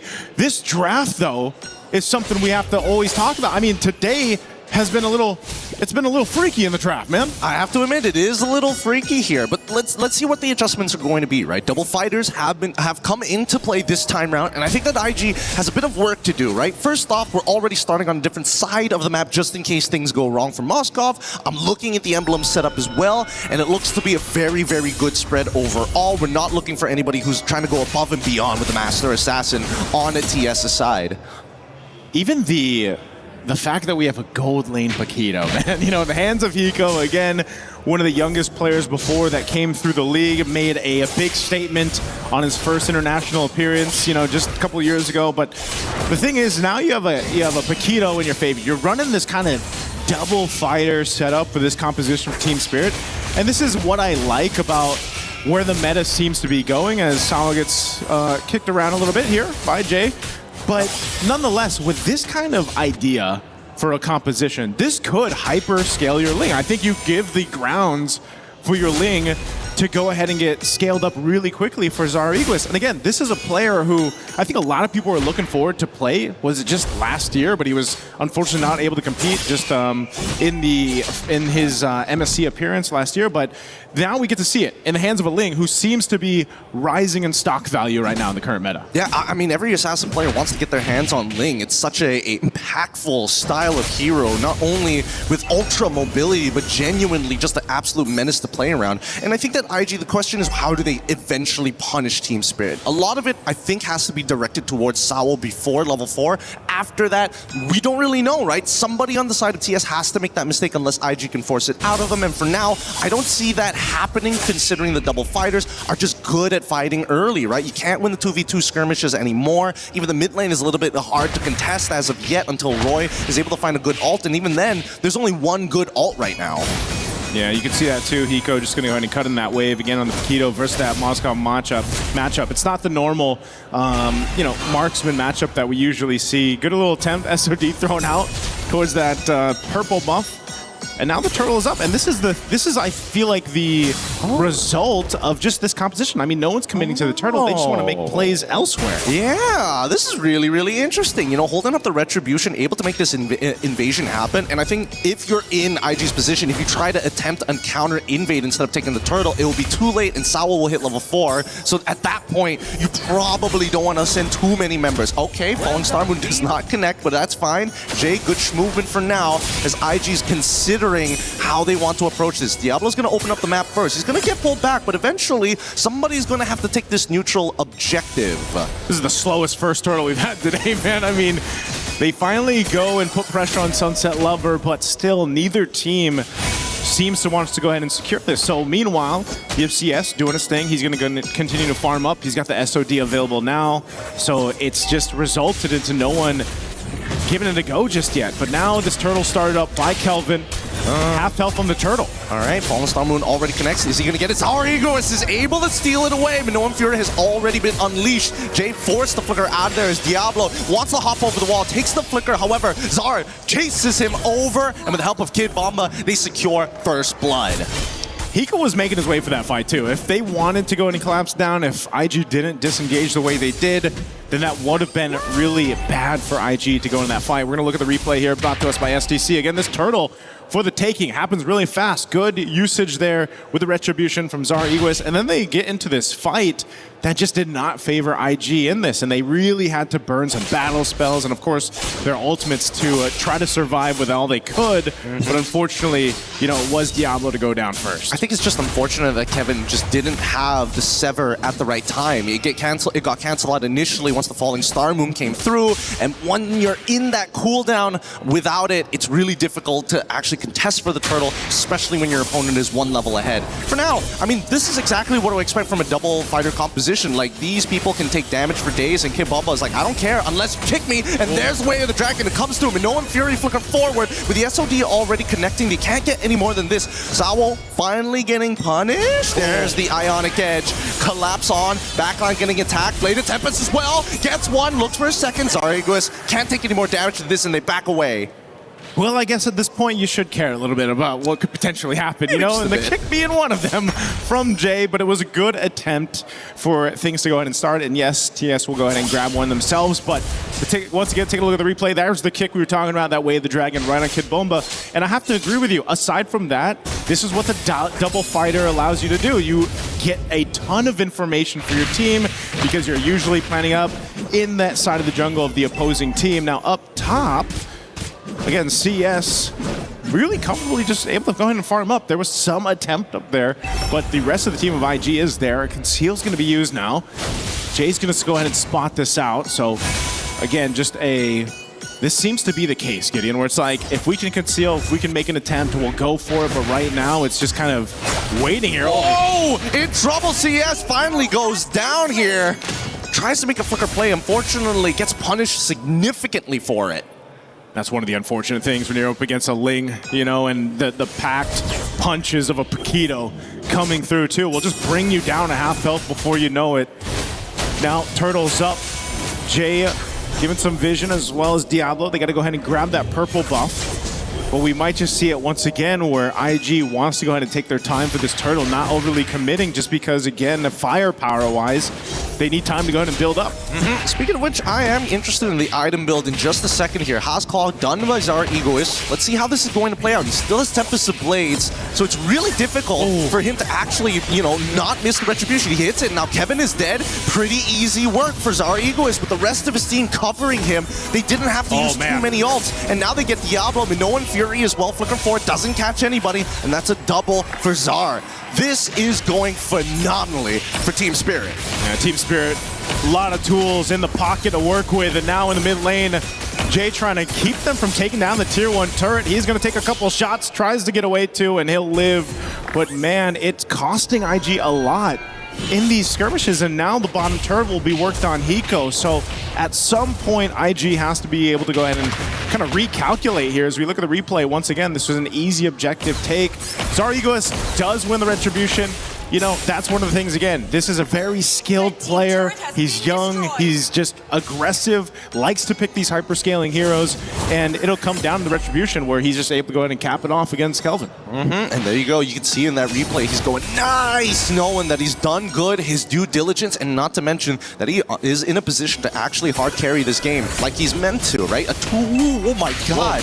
They made a kick onto Watsawa's side. The Queller comes on through Soul Server, Minoan Fury, but there's no flicker to actually make it work. The Blade of Tempest comes out, but this should be a nothing fight unless Kibamba makes something happen on himself. Well, he goes in. He's going to drag him back. Jay, there's an SOD, though, where they're going to follow through. It connects good, but now they need to maintain the battle lines. If not, things are going to get worse. And Roy, he's thinking about it. He's got that Blade of Tempest, but the problem is, without the Shadow Steps, he can't pick up and actually make full use of it anyways. Now, with that being said, despite everything that has happened, 5-2, it's a 4.4K at 8 minutes. Yeah, and you see 2,000 of that 4K, Gideon, is on the jungle for Team Spirit. Zara Egoist, nearly 2,000 gold ahead right now, and that's why, you know, one of the things they're trying to do is get this point where IG can, you know, even out the jungle a bit, because again, even when it comes down to a level gap, that plays a part. Of course, in the 50-50 for the Retribution, it's not much of a 50-50 if you're too far down in this case. So now with this Lord being up, they got to go ahead and get in position. IG has constantly tried to face off against this double fighter lineup, but they're just kind of zoned out from everything. Nice little block there, Sunset Lover. Lord will be secured for Team Spirit. And look at him go. If Zara doesn't get an MVP title for this one, it's a bit tough to complain because, man, he's kind of doing so much, and it's great to see that the rest of his team is able to become that strong foundation for them. No one's really overextending. Nobody is like making too many mistakes. Yeah. And even on the Hiko side, I think he literally is having a gold lane experience as a fighter. Which is weird, right? Because it's like, man, I don't know. I don't know if boxers are used to all this gold that he can work with, you know? And right now with Hiko charged up, he can lead that charge because his kind of a threat, just with the nature of the way Paquito works and how he packs such a punch, is deadly enough where then again, Zara Egoist on the Ling, you have kind of that freedom to just join the fight when everybody is pretty low in terms of health bars.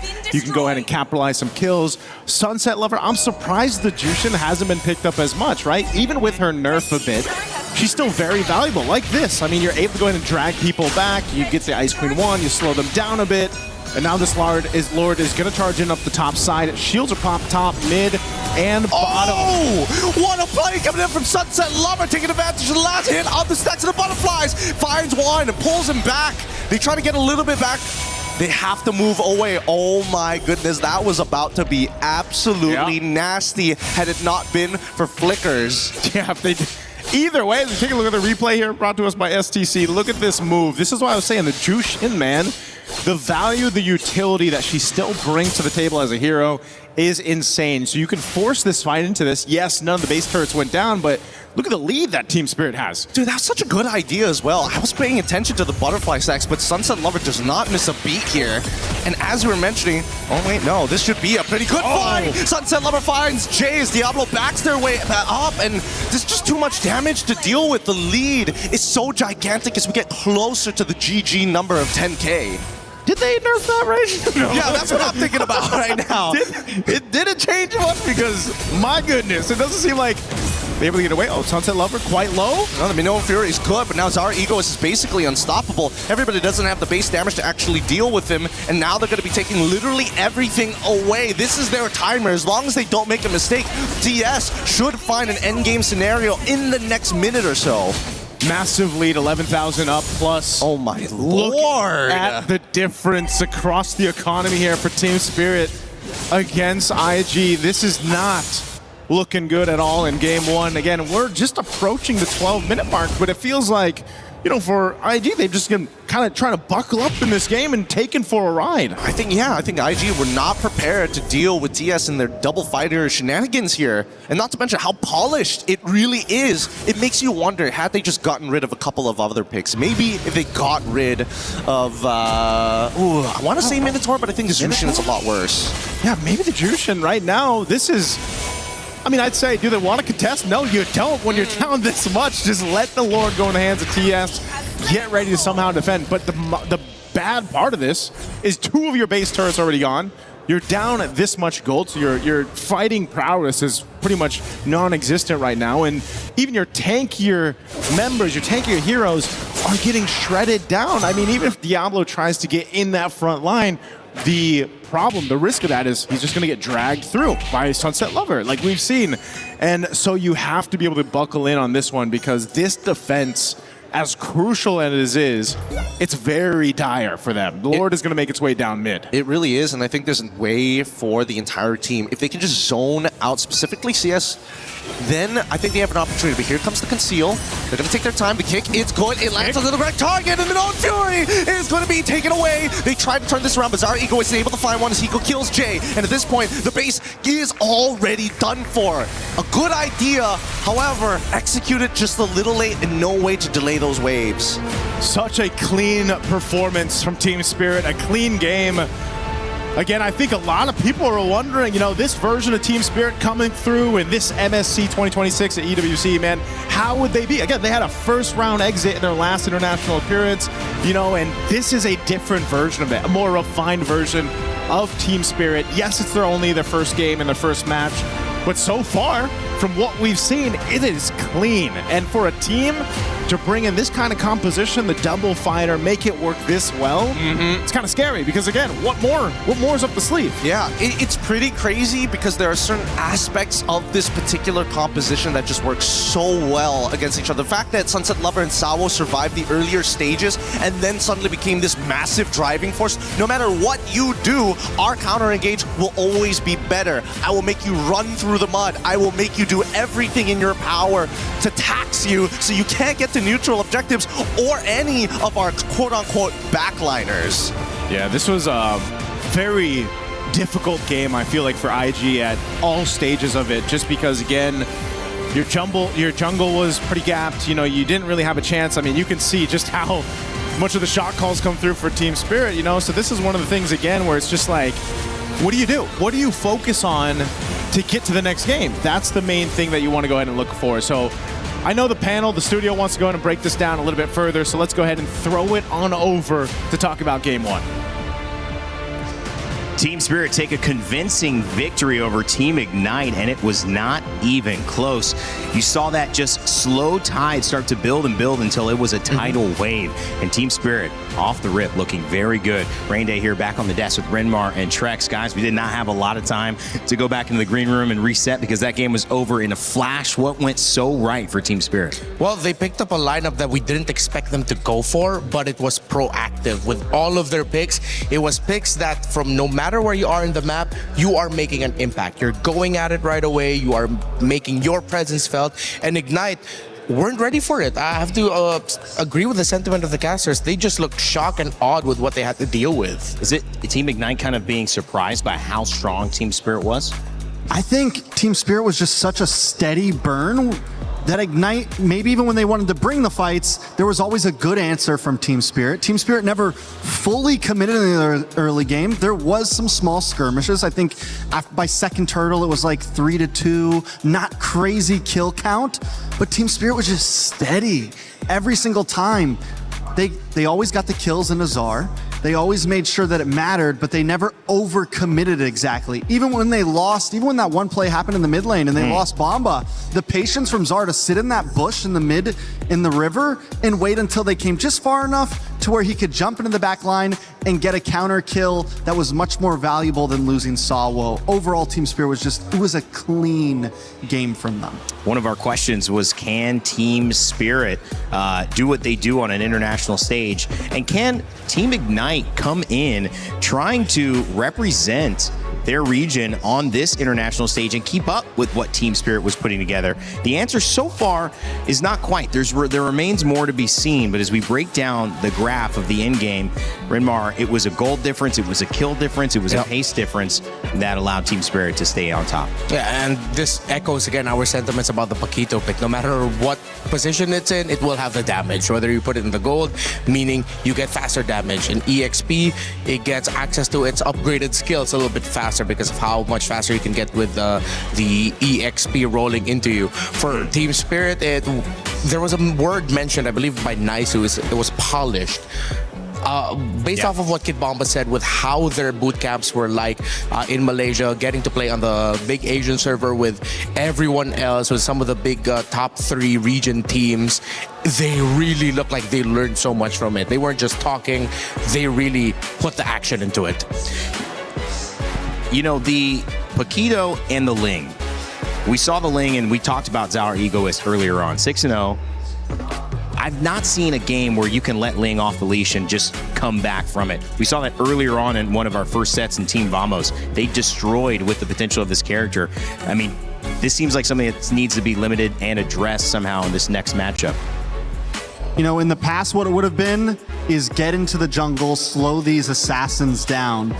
Picks like Hilda, utility junglers, something that can actually put pressure on someone like that early on, steal purple buffs. Those were the answers years ago, right? Yeah. And I'm wondering if we're going to start to see a glimpse of that again, or if it will continue to just be aggressive jungler against aggressive jungler. Let's see who scales better. Because right now, that's kind of the pace we're going at. And I'm wondering when that's going to switch up. Because, again, I mean, you know, it was Ube that destroyed the assassin meta years and years ago, right? It was things like that. That's what brought the utility jungle into the meta, first of all. And I'm wondering, will that counter response once again at MSC this year? Yeah, maybe. Let's see. Is time really just a flat circle? Or are we going to go back to what? The Estises, the Matildas, the healers of the world? I don't know, but I like that day one, and even though we're not done yet, it's already set a precedent again of just the options are wide open. Yeah. And who is brave enough to take these risks of these unique choices are often rewarded. Again, Team Spirit is another example of that. With what they did here, you do not see this kind of lineup often, but when it works, it really works. And it put them in a great position here as well to excel in game one, which sets them up now to lose 2 in a row if they're going to be into that lower bracket on Group A. If they just win 1 out of those next 2, they're going to be feeling really good about their chances to advance to the next stage. And speaking of your chances, you've got a brand new chance to check out a new interactive effect for Rhino Day. It's now available. Check out and join the celebration. You can see all those new interactions there in the shop. Looking pretty fun. Make sure to grab your chance to enjoy it here with the Rhino Day. Happy Rhino Day, everybody, around the world. I keep saying it sounds like Rain Day, Rhino Day. Oh, yeah. We're just throwing it out there. I'm comfortable with that, so make sure to check it out. Let's kind of get ready before we head into the next draft to talk about what is going right for Team Spirit. Again, this is a team that many people know have done well on the international stage. But Rimar, I mean, with this start, putting a stamp, an exclamation point onto the end of day one, how far can they go in this tournament? Oh, well, if they can continue this kind of streak, then they're clearly gonna be able to make it into the knockouts again. Whether if they're gonna get past the first round, it depends on what matchup they're drawn into, but I like the spirit that we saw in game number 1. You saw in the clips there of how commanding similar to how he has always been throughout his long career. Sawa, the shot calls on point, the tandem with him and Sunset Lover, they've been playing together for the longest time, really sharp.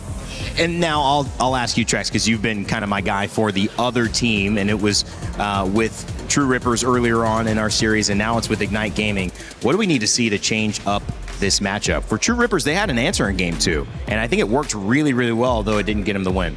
I think True Rippers, for example, kind of got into their groove.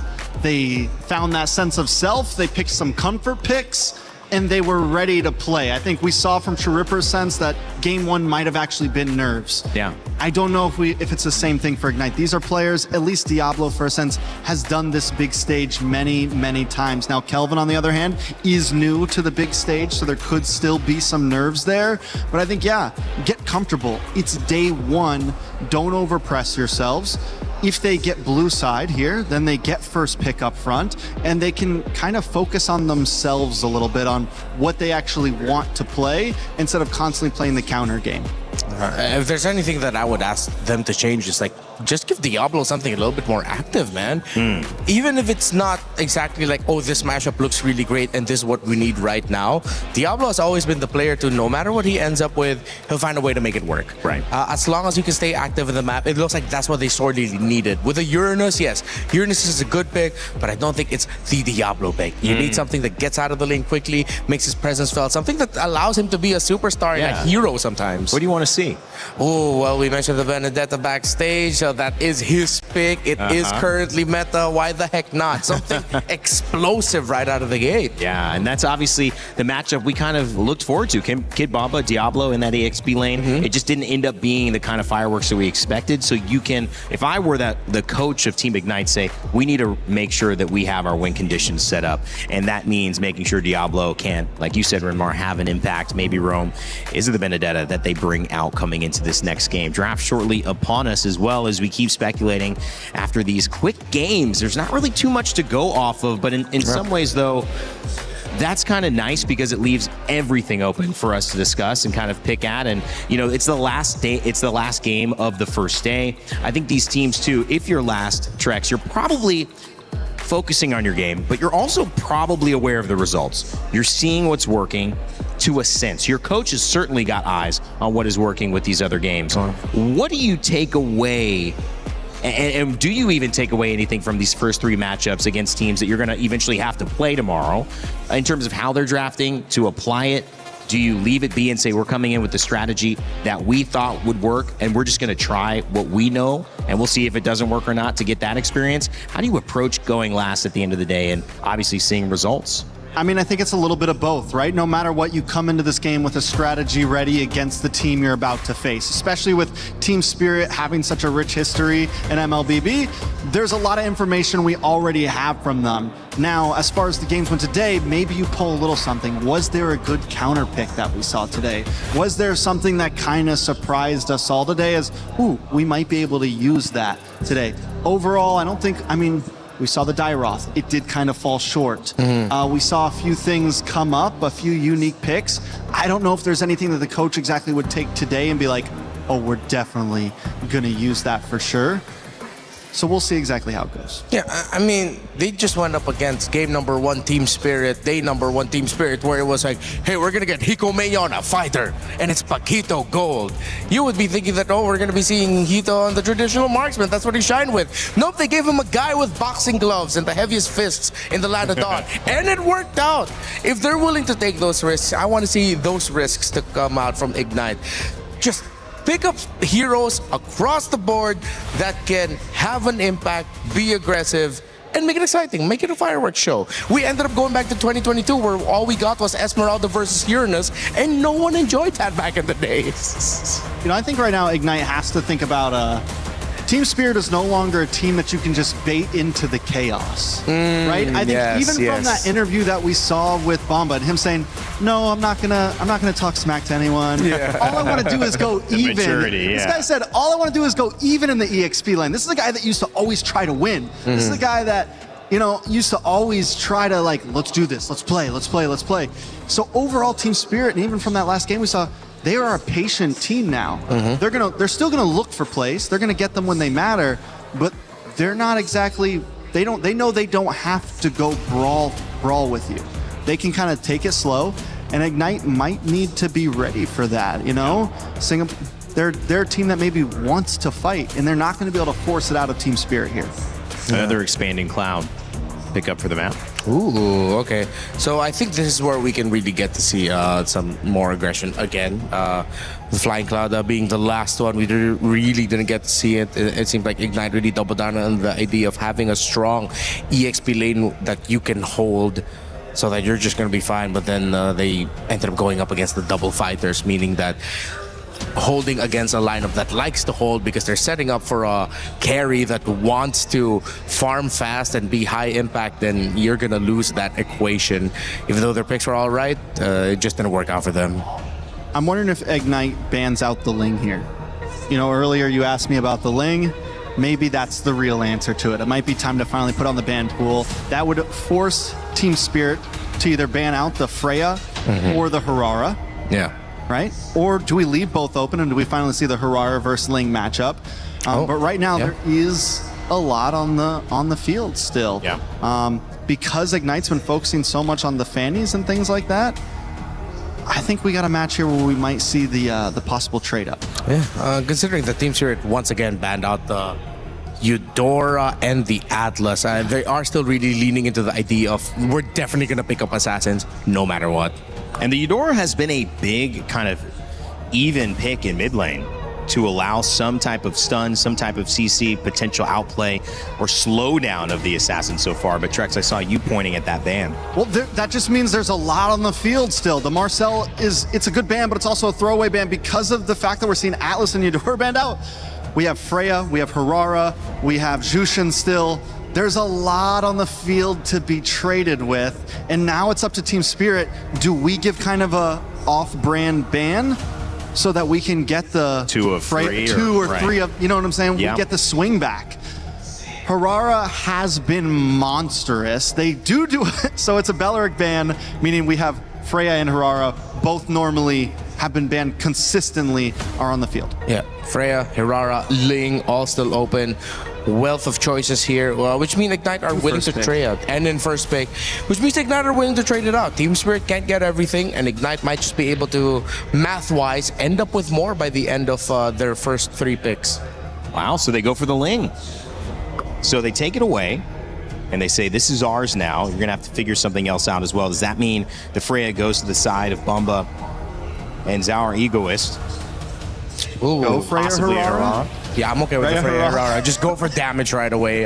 It's honest, but it's the good kind of honest. You know, it's like you're not going to get punished for that kind of honesty because those picks are just way too strong that not a lot can really deal with it. Let's see if they'll go for another switch up, but that'll be too early to show. I think Ignite might end up walking away with a Paquito later on. They don't need Harara here because no matter what, Ling's already been picked, so they can pick something else here, get the Harara in 3rd pick, right. Jushin. Push it back. Yeah. Okay, so that's another game for Sunset Lover and the Jushin this time, and it was impactful. It did give a lot of difficulty for Jay and Roy to be able to hold the center. So Ignite here. Did they lock in what's been the popular pick? The Valentina. It didn't do amazing last time. This is tough, honestly. I don't know if I would have went for the Ling up front. Yeah, might have been too honest at the time. You mentioned the Valentina. I think the Valentina is okay. Or you pick up your gold laner now, so you can just start taking away gold laners at the 2nd phase. Yeah, they do. They end up picking up the Brody, and then they'll go for the glue. Good chance it's going to be in Rome, but of course that can still be flexed into the EXP lane. And as you expected, Trex, there's the Hirara at 3rd. So now you're just going to be playing a lot of trades through the mid. I would like to see Ignite consider a Lilia for their glue, just so that it's that constant pressure around the juice and then whichever roamer it's going to be paired up with. Or if they want to go for instant burst right away, or if they want to play around the box. Aniv is alright, but actually no, I'll go back on that. The Eve might actually be too difficult against the Freya, Hirara, and Jushin. Excuse me, the Eve, yeah. The glue's a clean pick, though. I like it against the Freya, against any kind of big brawly fighters. It's a great stopper. Yeah. And also, as you said, most likely will be Roam, but there is flexibility to it coming into 2nd phase, something you do kind of want on blue side, because you don't exactly get last pick. So more bans coming in from Ignite. They're taking their time this game, honestly, in terms of picks, in terms of bans. They take out that Minotaur, back over to Team Spirit. Yeah, I think they realized that the Minotaur and Jushin together was just annoying. Too much crowd control together, plus that extra heal popping out of the Minotaur actually saved Team Spirit a lot in the last game. Esmeralda also banned this time around. Stolen is the Ling, so that'll be on the opposite side. And again, some priority for Jushin on both sides, repicked. They take out the Uranus. Uranus also banned.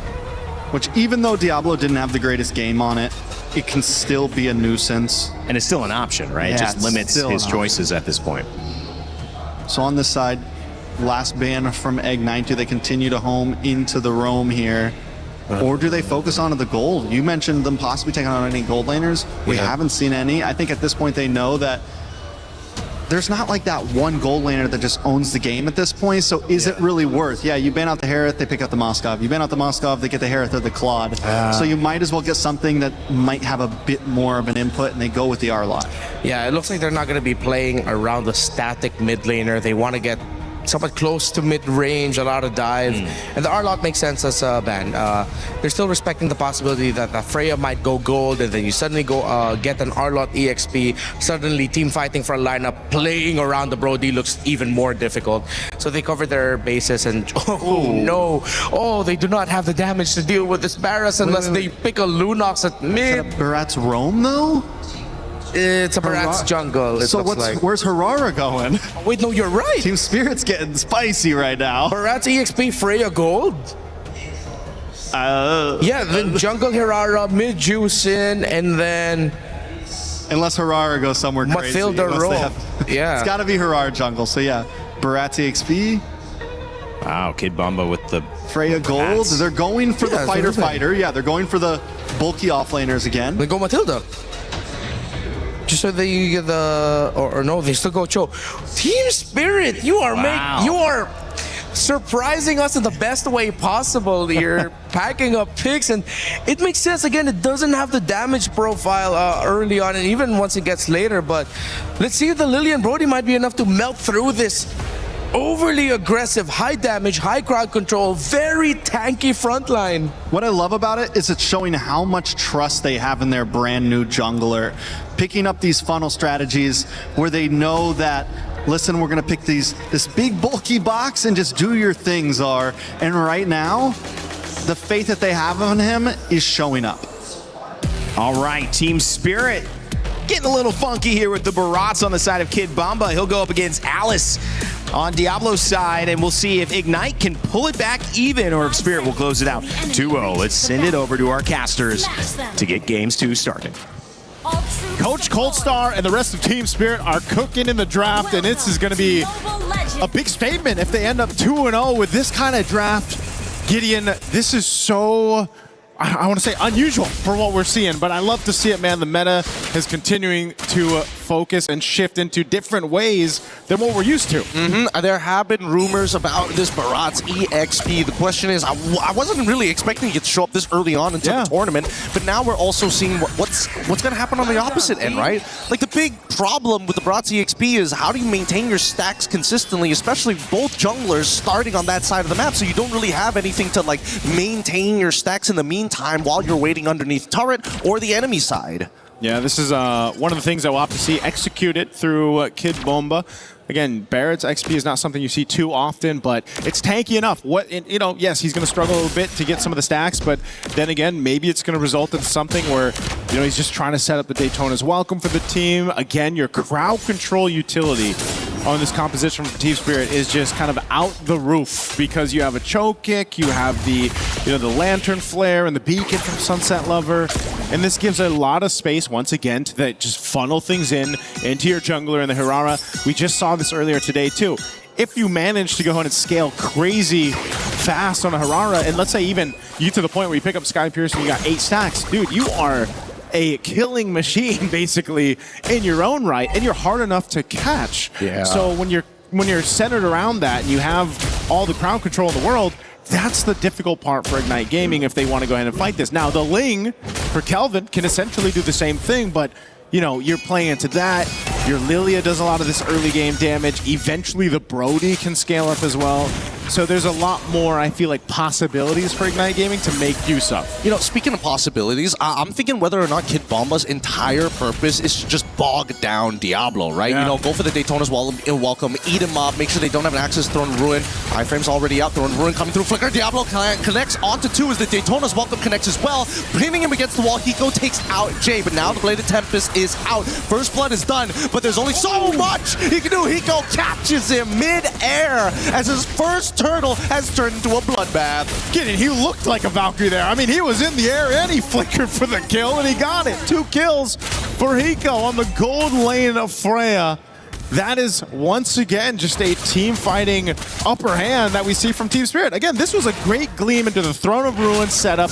Look at the health bars of Team Spirit here. They get so low, and you'd think this is a great point to follow that Tempest Blades, but man, Hiko had his mark and locked down Kelvin. Really good stuff. Even Kid Bomba was making sure, like, hey, I see Kelvin coming down. I'm going to make an attempt with the Daytona's welcome. Despite everything, I think it's really great, right? It's about denying the follow-up from your opponents. And I think whoever makes that big impact at the very beginning of that fight usually makes the difference here. Despite Diablo having to lose out on a big chunk of EXP, I think it's all right. I mean, he did lose his flicker, unfortunately, but that doesn't matter. They've got to wait until the next turtle before they're even going to consider another team fight. Yeah, that team fight basically showed us that kind of this choreography here, as you see it again, you know, the Gleam, the Throne of Ruin being used up. But I feel like even if they land those, they're just not, unfortunately, in that position to go ahead and capitalize it unless Kelvin is there. You know, he's a big part of this. Daytona's welcome, though. Well, it's already good, and I think they should be able to find a kill here, but the Blade of Tempest will allow Kelvin a way out. Does he still have his Finch Poise? Yes, he does. And now he's going to exit from this area. I don't think they have the early game damage to make this work. Yeah. Kelvin is running the killing spree. He's not running Warcry for the early exceptional damage. And not to mention that even CS has been kind of isolated for a large majority of these fights as well, because they can't seem to get the rotations down. Roy, maybe in some trouble. Black Shoes already out here, and that's just the power of this Hirara. That's one of the scary things, you know. Zara doesn't have to do anything crazy. It's just like he does the combo.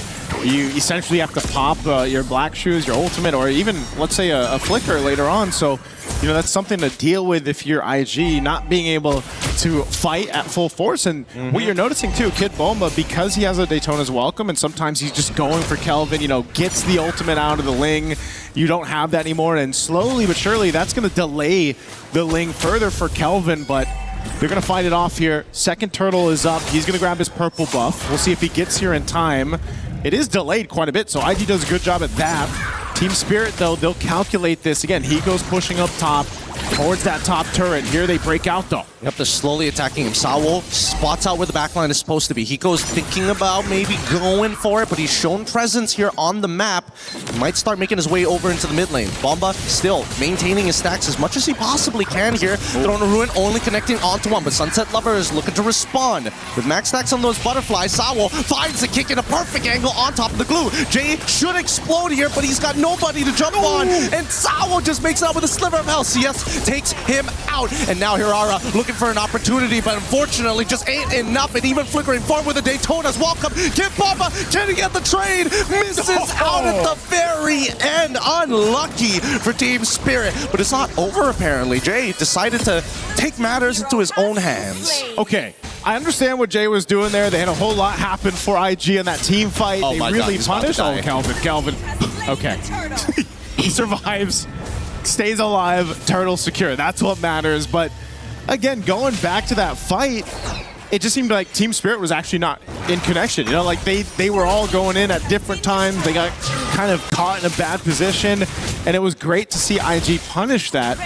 But then, of course, you know, they need to continue building up on that. And that's why I was saying, you know, playing into their cards here, they've got many options to play with. There's a kick once again. Oh, it looks good now. Okay, Throne of Ruin comes down through. Sawo is in a lot of trouble here. Forces out the conceal. Even Diablo is going to cut him off eventually. He should die, but no, it doesn't seem to be. Kelvin finally finishes him off. The Black Shoes has been called as well. These fights are slow and painful, but that's exactly what both sides want.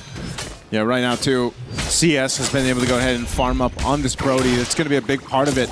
You know, earlier on, he had the Blade of Hepsies. He was actually able to do some decent damage just with that one item. But, of course, you know, getting those marks off and then that torn apart memory, he's got a lot of space that he could work with, depending on how the team sets a fight up.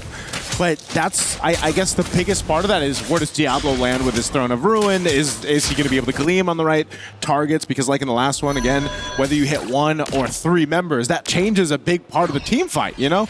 And so now these battle spells are coming back online here for Team Spirit. Same for IG. You still got about a minute for that flicker to be available. And, you know, the flicker isn't always needed for an Alice to get that setup that you're kind of looking to see, but nonetheless, it's better if you have it. You cover more distance, you know, and you can surprise Team Spirit from that. So right now, they're just kind of staunching the bleeding here. There's a kick. Oh, it's so good, but do they have enough damage? Unfortunately, not enough. Blade Tempest is already out, attacking Hirara, and even using the Finch Poise, thinking about chasing, but Kevin decides not to. Sees Kid Bomba and Sunset Lover and has decided, I'm out. I'm done with this. Even Diablo and Roy, just making sure that the rotations are slow so that the reinforcements don't come in time. This is an opening, though, for Team Spirit to go ahead and take this turtle. Retribution still not available for 15 seconds, so this should just be an easy turtle to take. Oh, Throne Ruin coming in, and now the descent with Valkyries as Hiko's thinking about who he needs to be on top of. For now, Jay able to at least get one with the help of CS.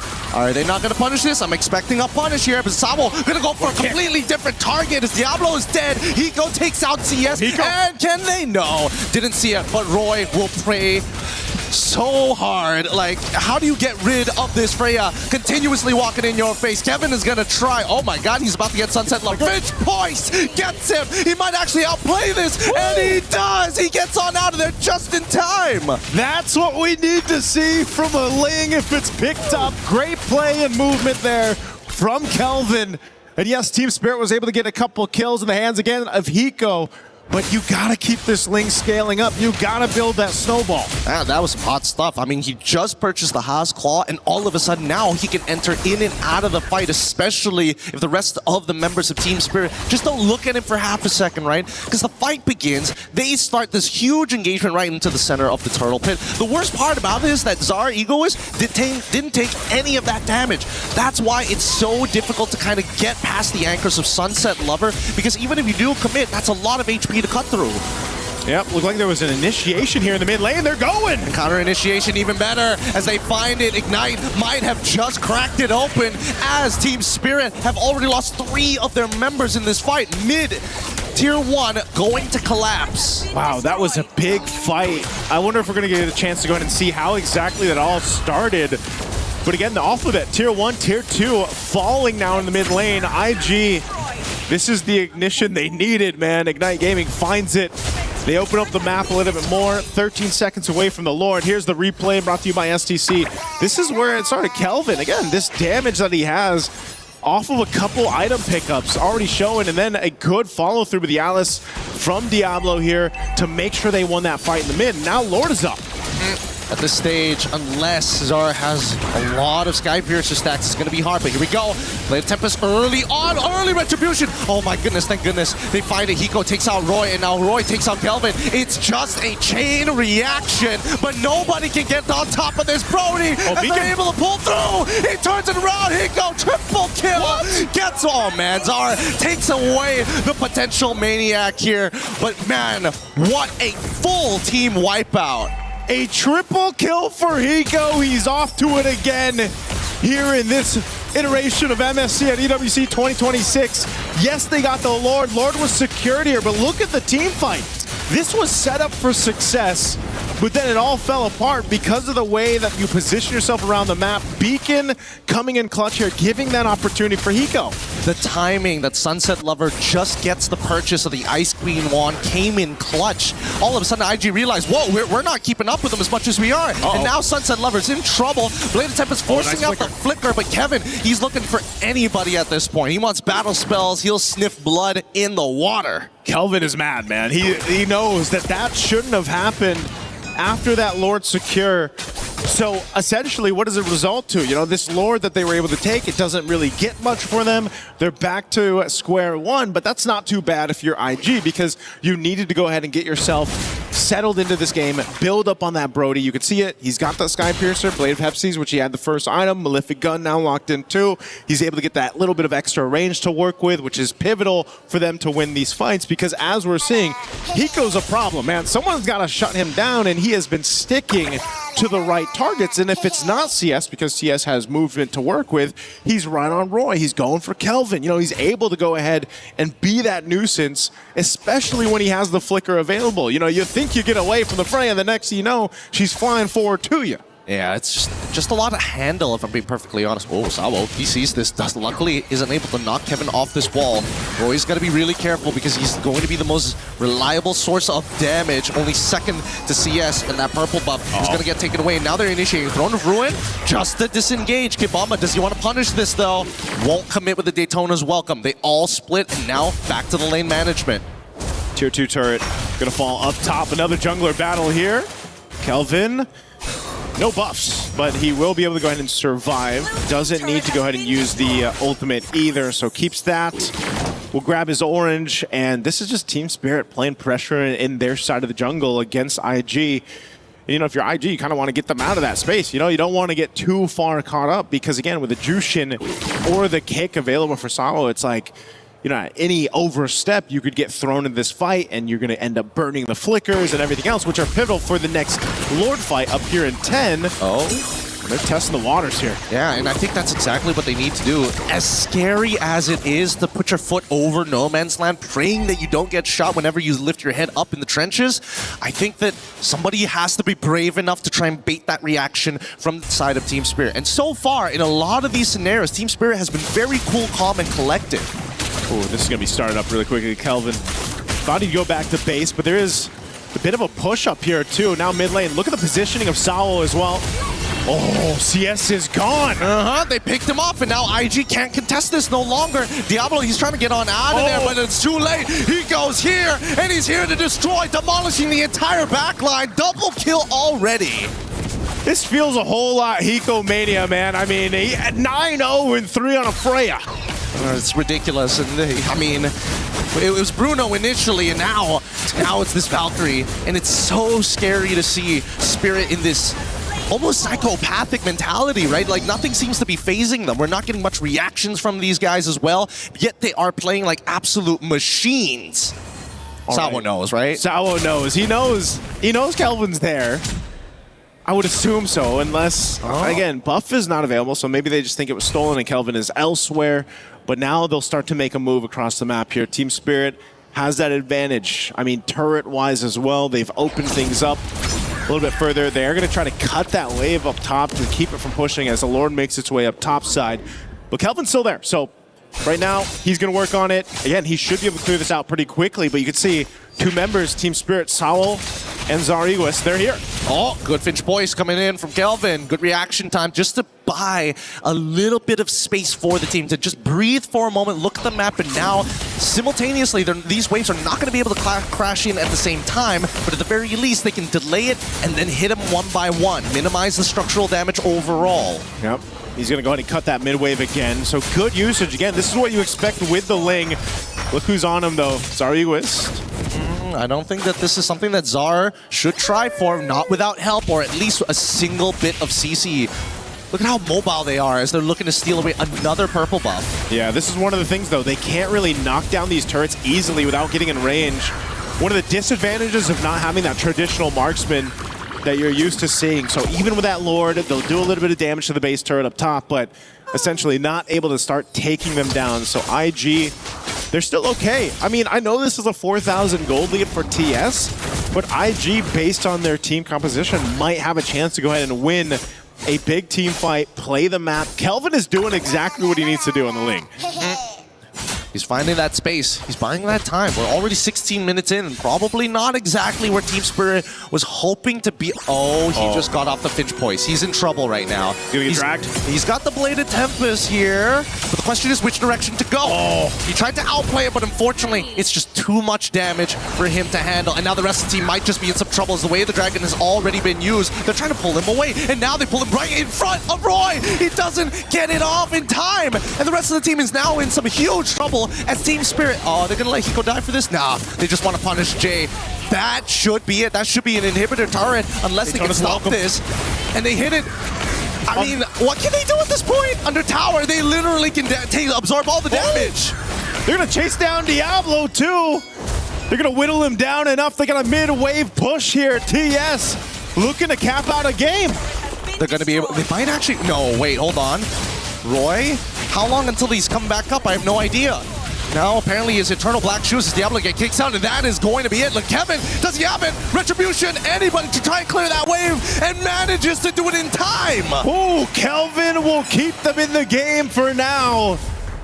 IG buying themselves a chance, but the Lord is up, and Team Spirit will make their way forward. Yeah, the purple buff's going to be taken, but based on what we just saw in that team fight, that misplay from IG, Team Spirit will get themselves this Lord and get ready to go ahead and once again get towards the base of IG, capping out potentially this series. Yeah, but now the rest of the team is actually scaled. There's some real damage here from the side of Ignite Gaming. The only problem is whether they can consistently peel Hiko, and that's the big issue. There's so much CC across the board that splits them apart. Here's the good thing. What's a good thing? A lot of the battle spells are down for Team Spirit. Okay, that's not bad. And what we've seen so far for Hiko is he's wanted those flickers to be able to make those plays, right?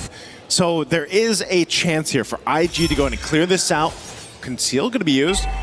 Kelvin's going to go do his own thing, cut that wave if he can. This base turret's going to be worked on up top, though. Base is going to be fully exposed. Half health on this Lord. They're on the defense. They're going to go and try to slice and dice their way through this as Lord is cleared out. Now Team Spirit, what does Kelvin do here? Do they just want to clear out the waves? Yeah, I don't think they have a real answer to this Lilia just clearing these waves, and not to mention that if they overextend themselves, there's a good chance Diablo will respond in kind. It's going to at least be a Wishing Lantern purchase coming in from Sunset Lover, and I can't think of a way for TS to really like force the end unless IG makes the mistake and accepts the challenge of the fight. Yeah, this has to be one of those cases where that end angle for Team Spirit is they got to get a pick. Oh, House of Blades used. Kelvin's going to be fine. He can just Finch Poise on out.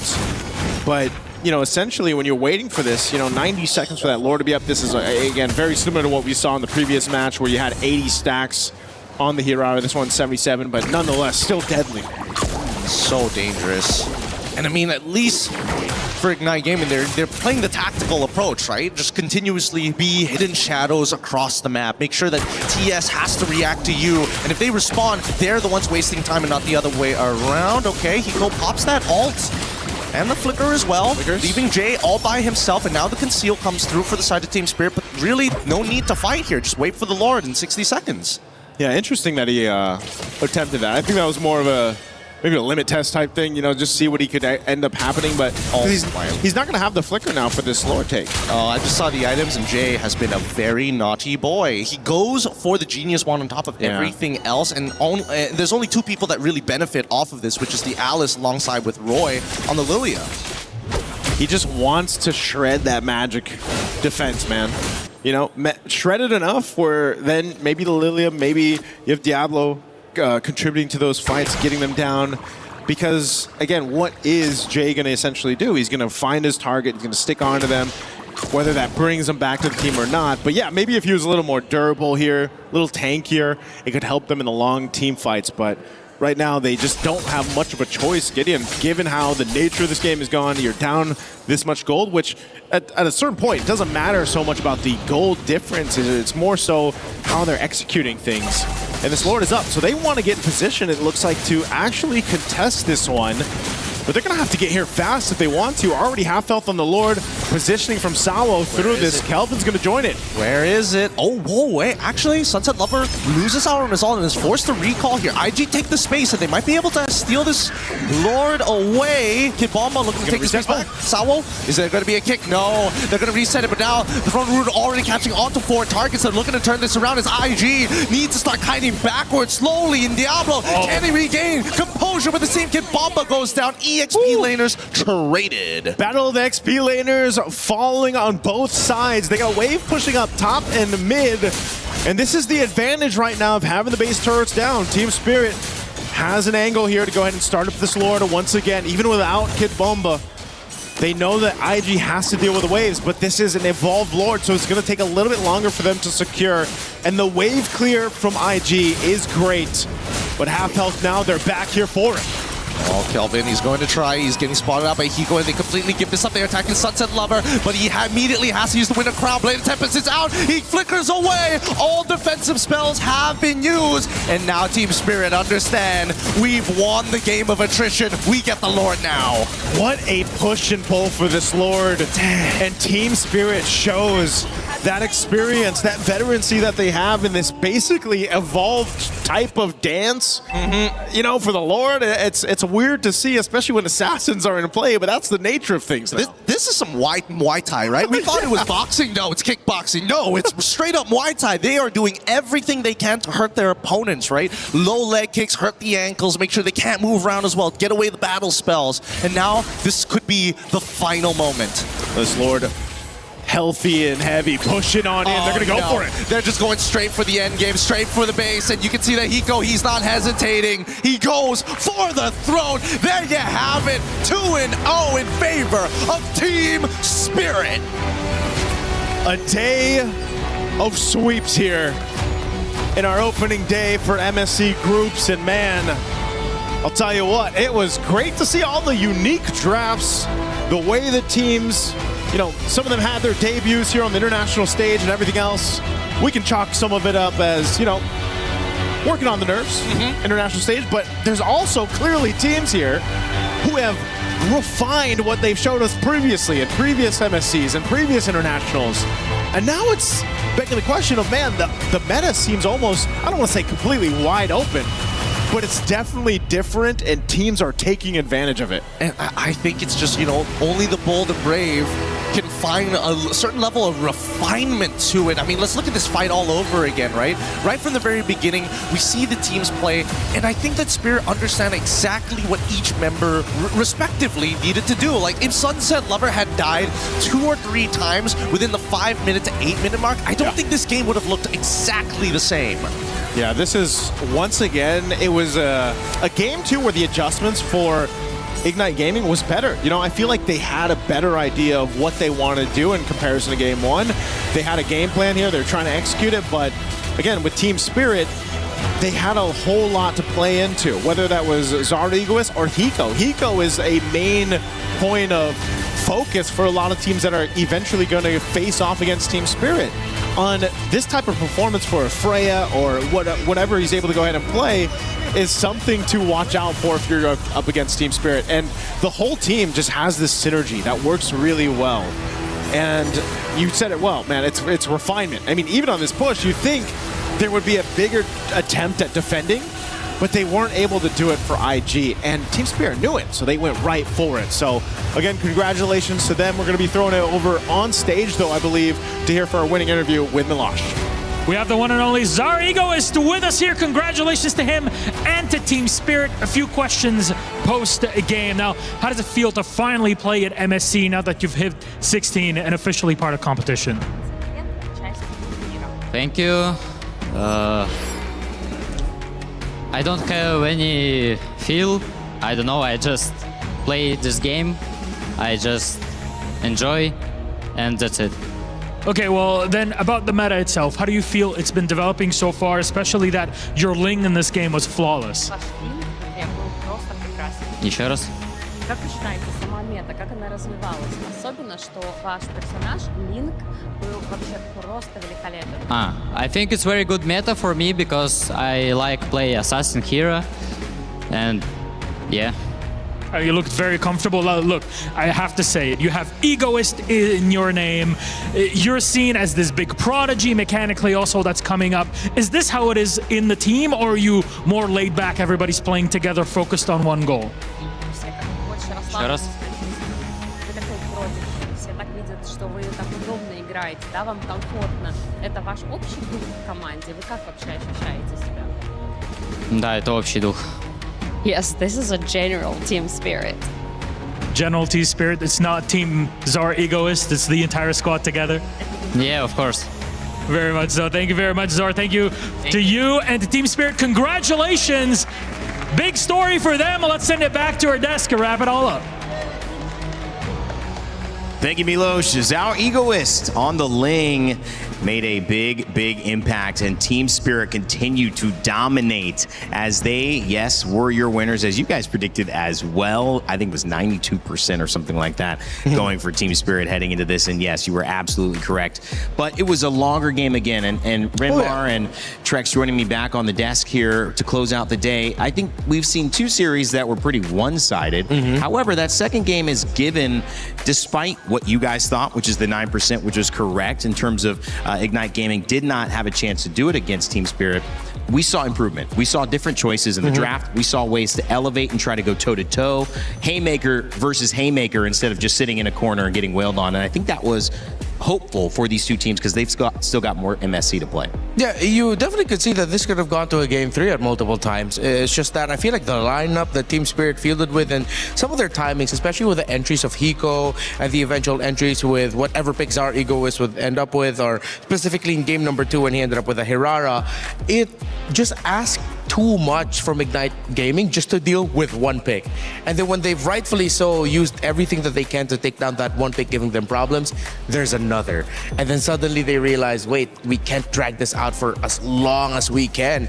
When it comes to the team fights, at the end of the day, Team Spirit's team fighting is just deadlier. Yeah, it was a good point. Zarwi goes earlier on the Ling, now on the Hirara as well. We had Kelvin actually doing a good job of kind of trying to distract in that background for Team Ignite. Wasn't able to do it, Trex, unfortunately enough. It came down to a big Lord push at the end of the game that just allowed Team Spirit to close it out. Yeah, I think it goes back to Team Spirit just being steady these past 2 games. Whether Ignite gets a small lead, kind of gets the advantage, Team Spirit was able to just push it in. And in that second game, we saw it even more of, even if it takes a couple Lords, they took their time with it. They were able to eventually get the upper hand. And we saw Diablo had a good game this time. Kelvin, even with a rough start, ended up coming online in the mid game. But some of those problems was he would get caught off, and Team Steady was always just Team Spirit. Team Steady. Team Steady. Were they was Team always Steady? They're just pretty steady. looking for those moments where they can get the small advantages and end up getting those big pushes in. Yeah, and again, interesting point. Team Spirit did not run a single marksman this entire series.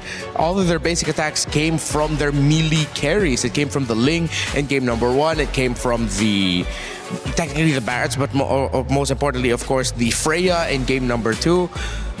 Team Spirit, whatever they've cooked up with, I don't know how long they can keep this up or how long they're going to continue it.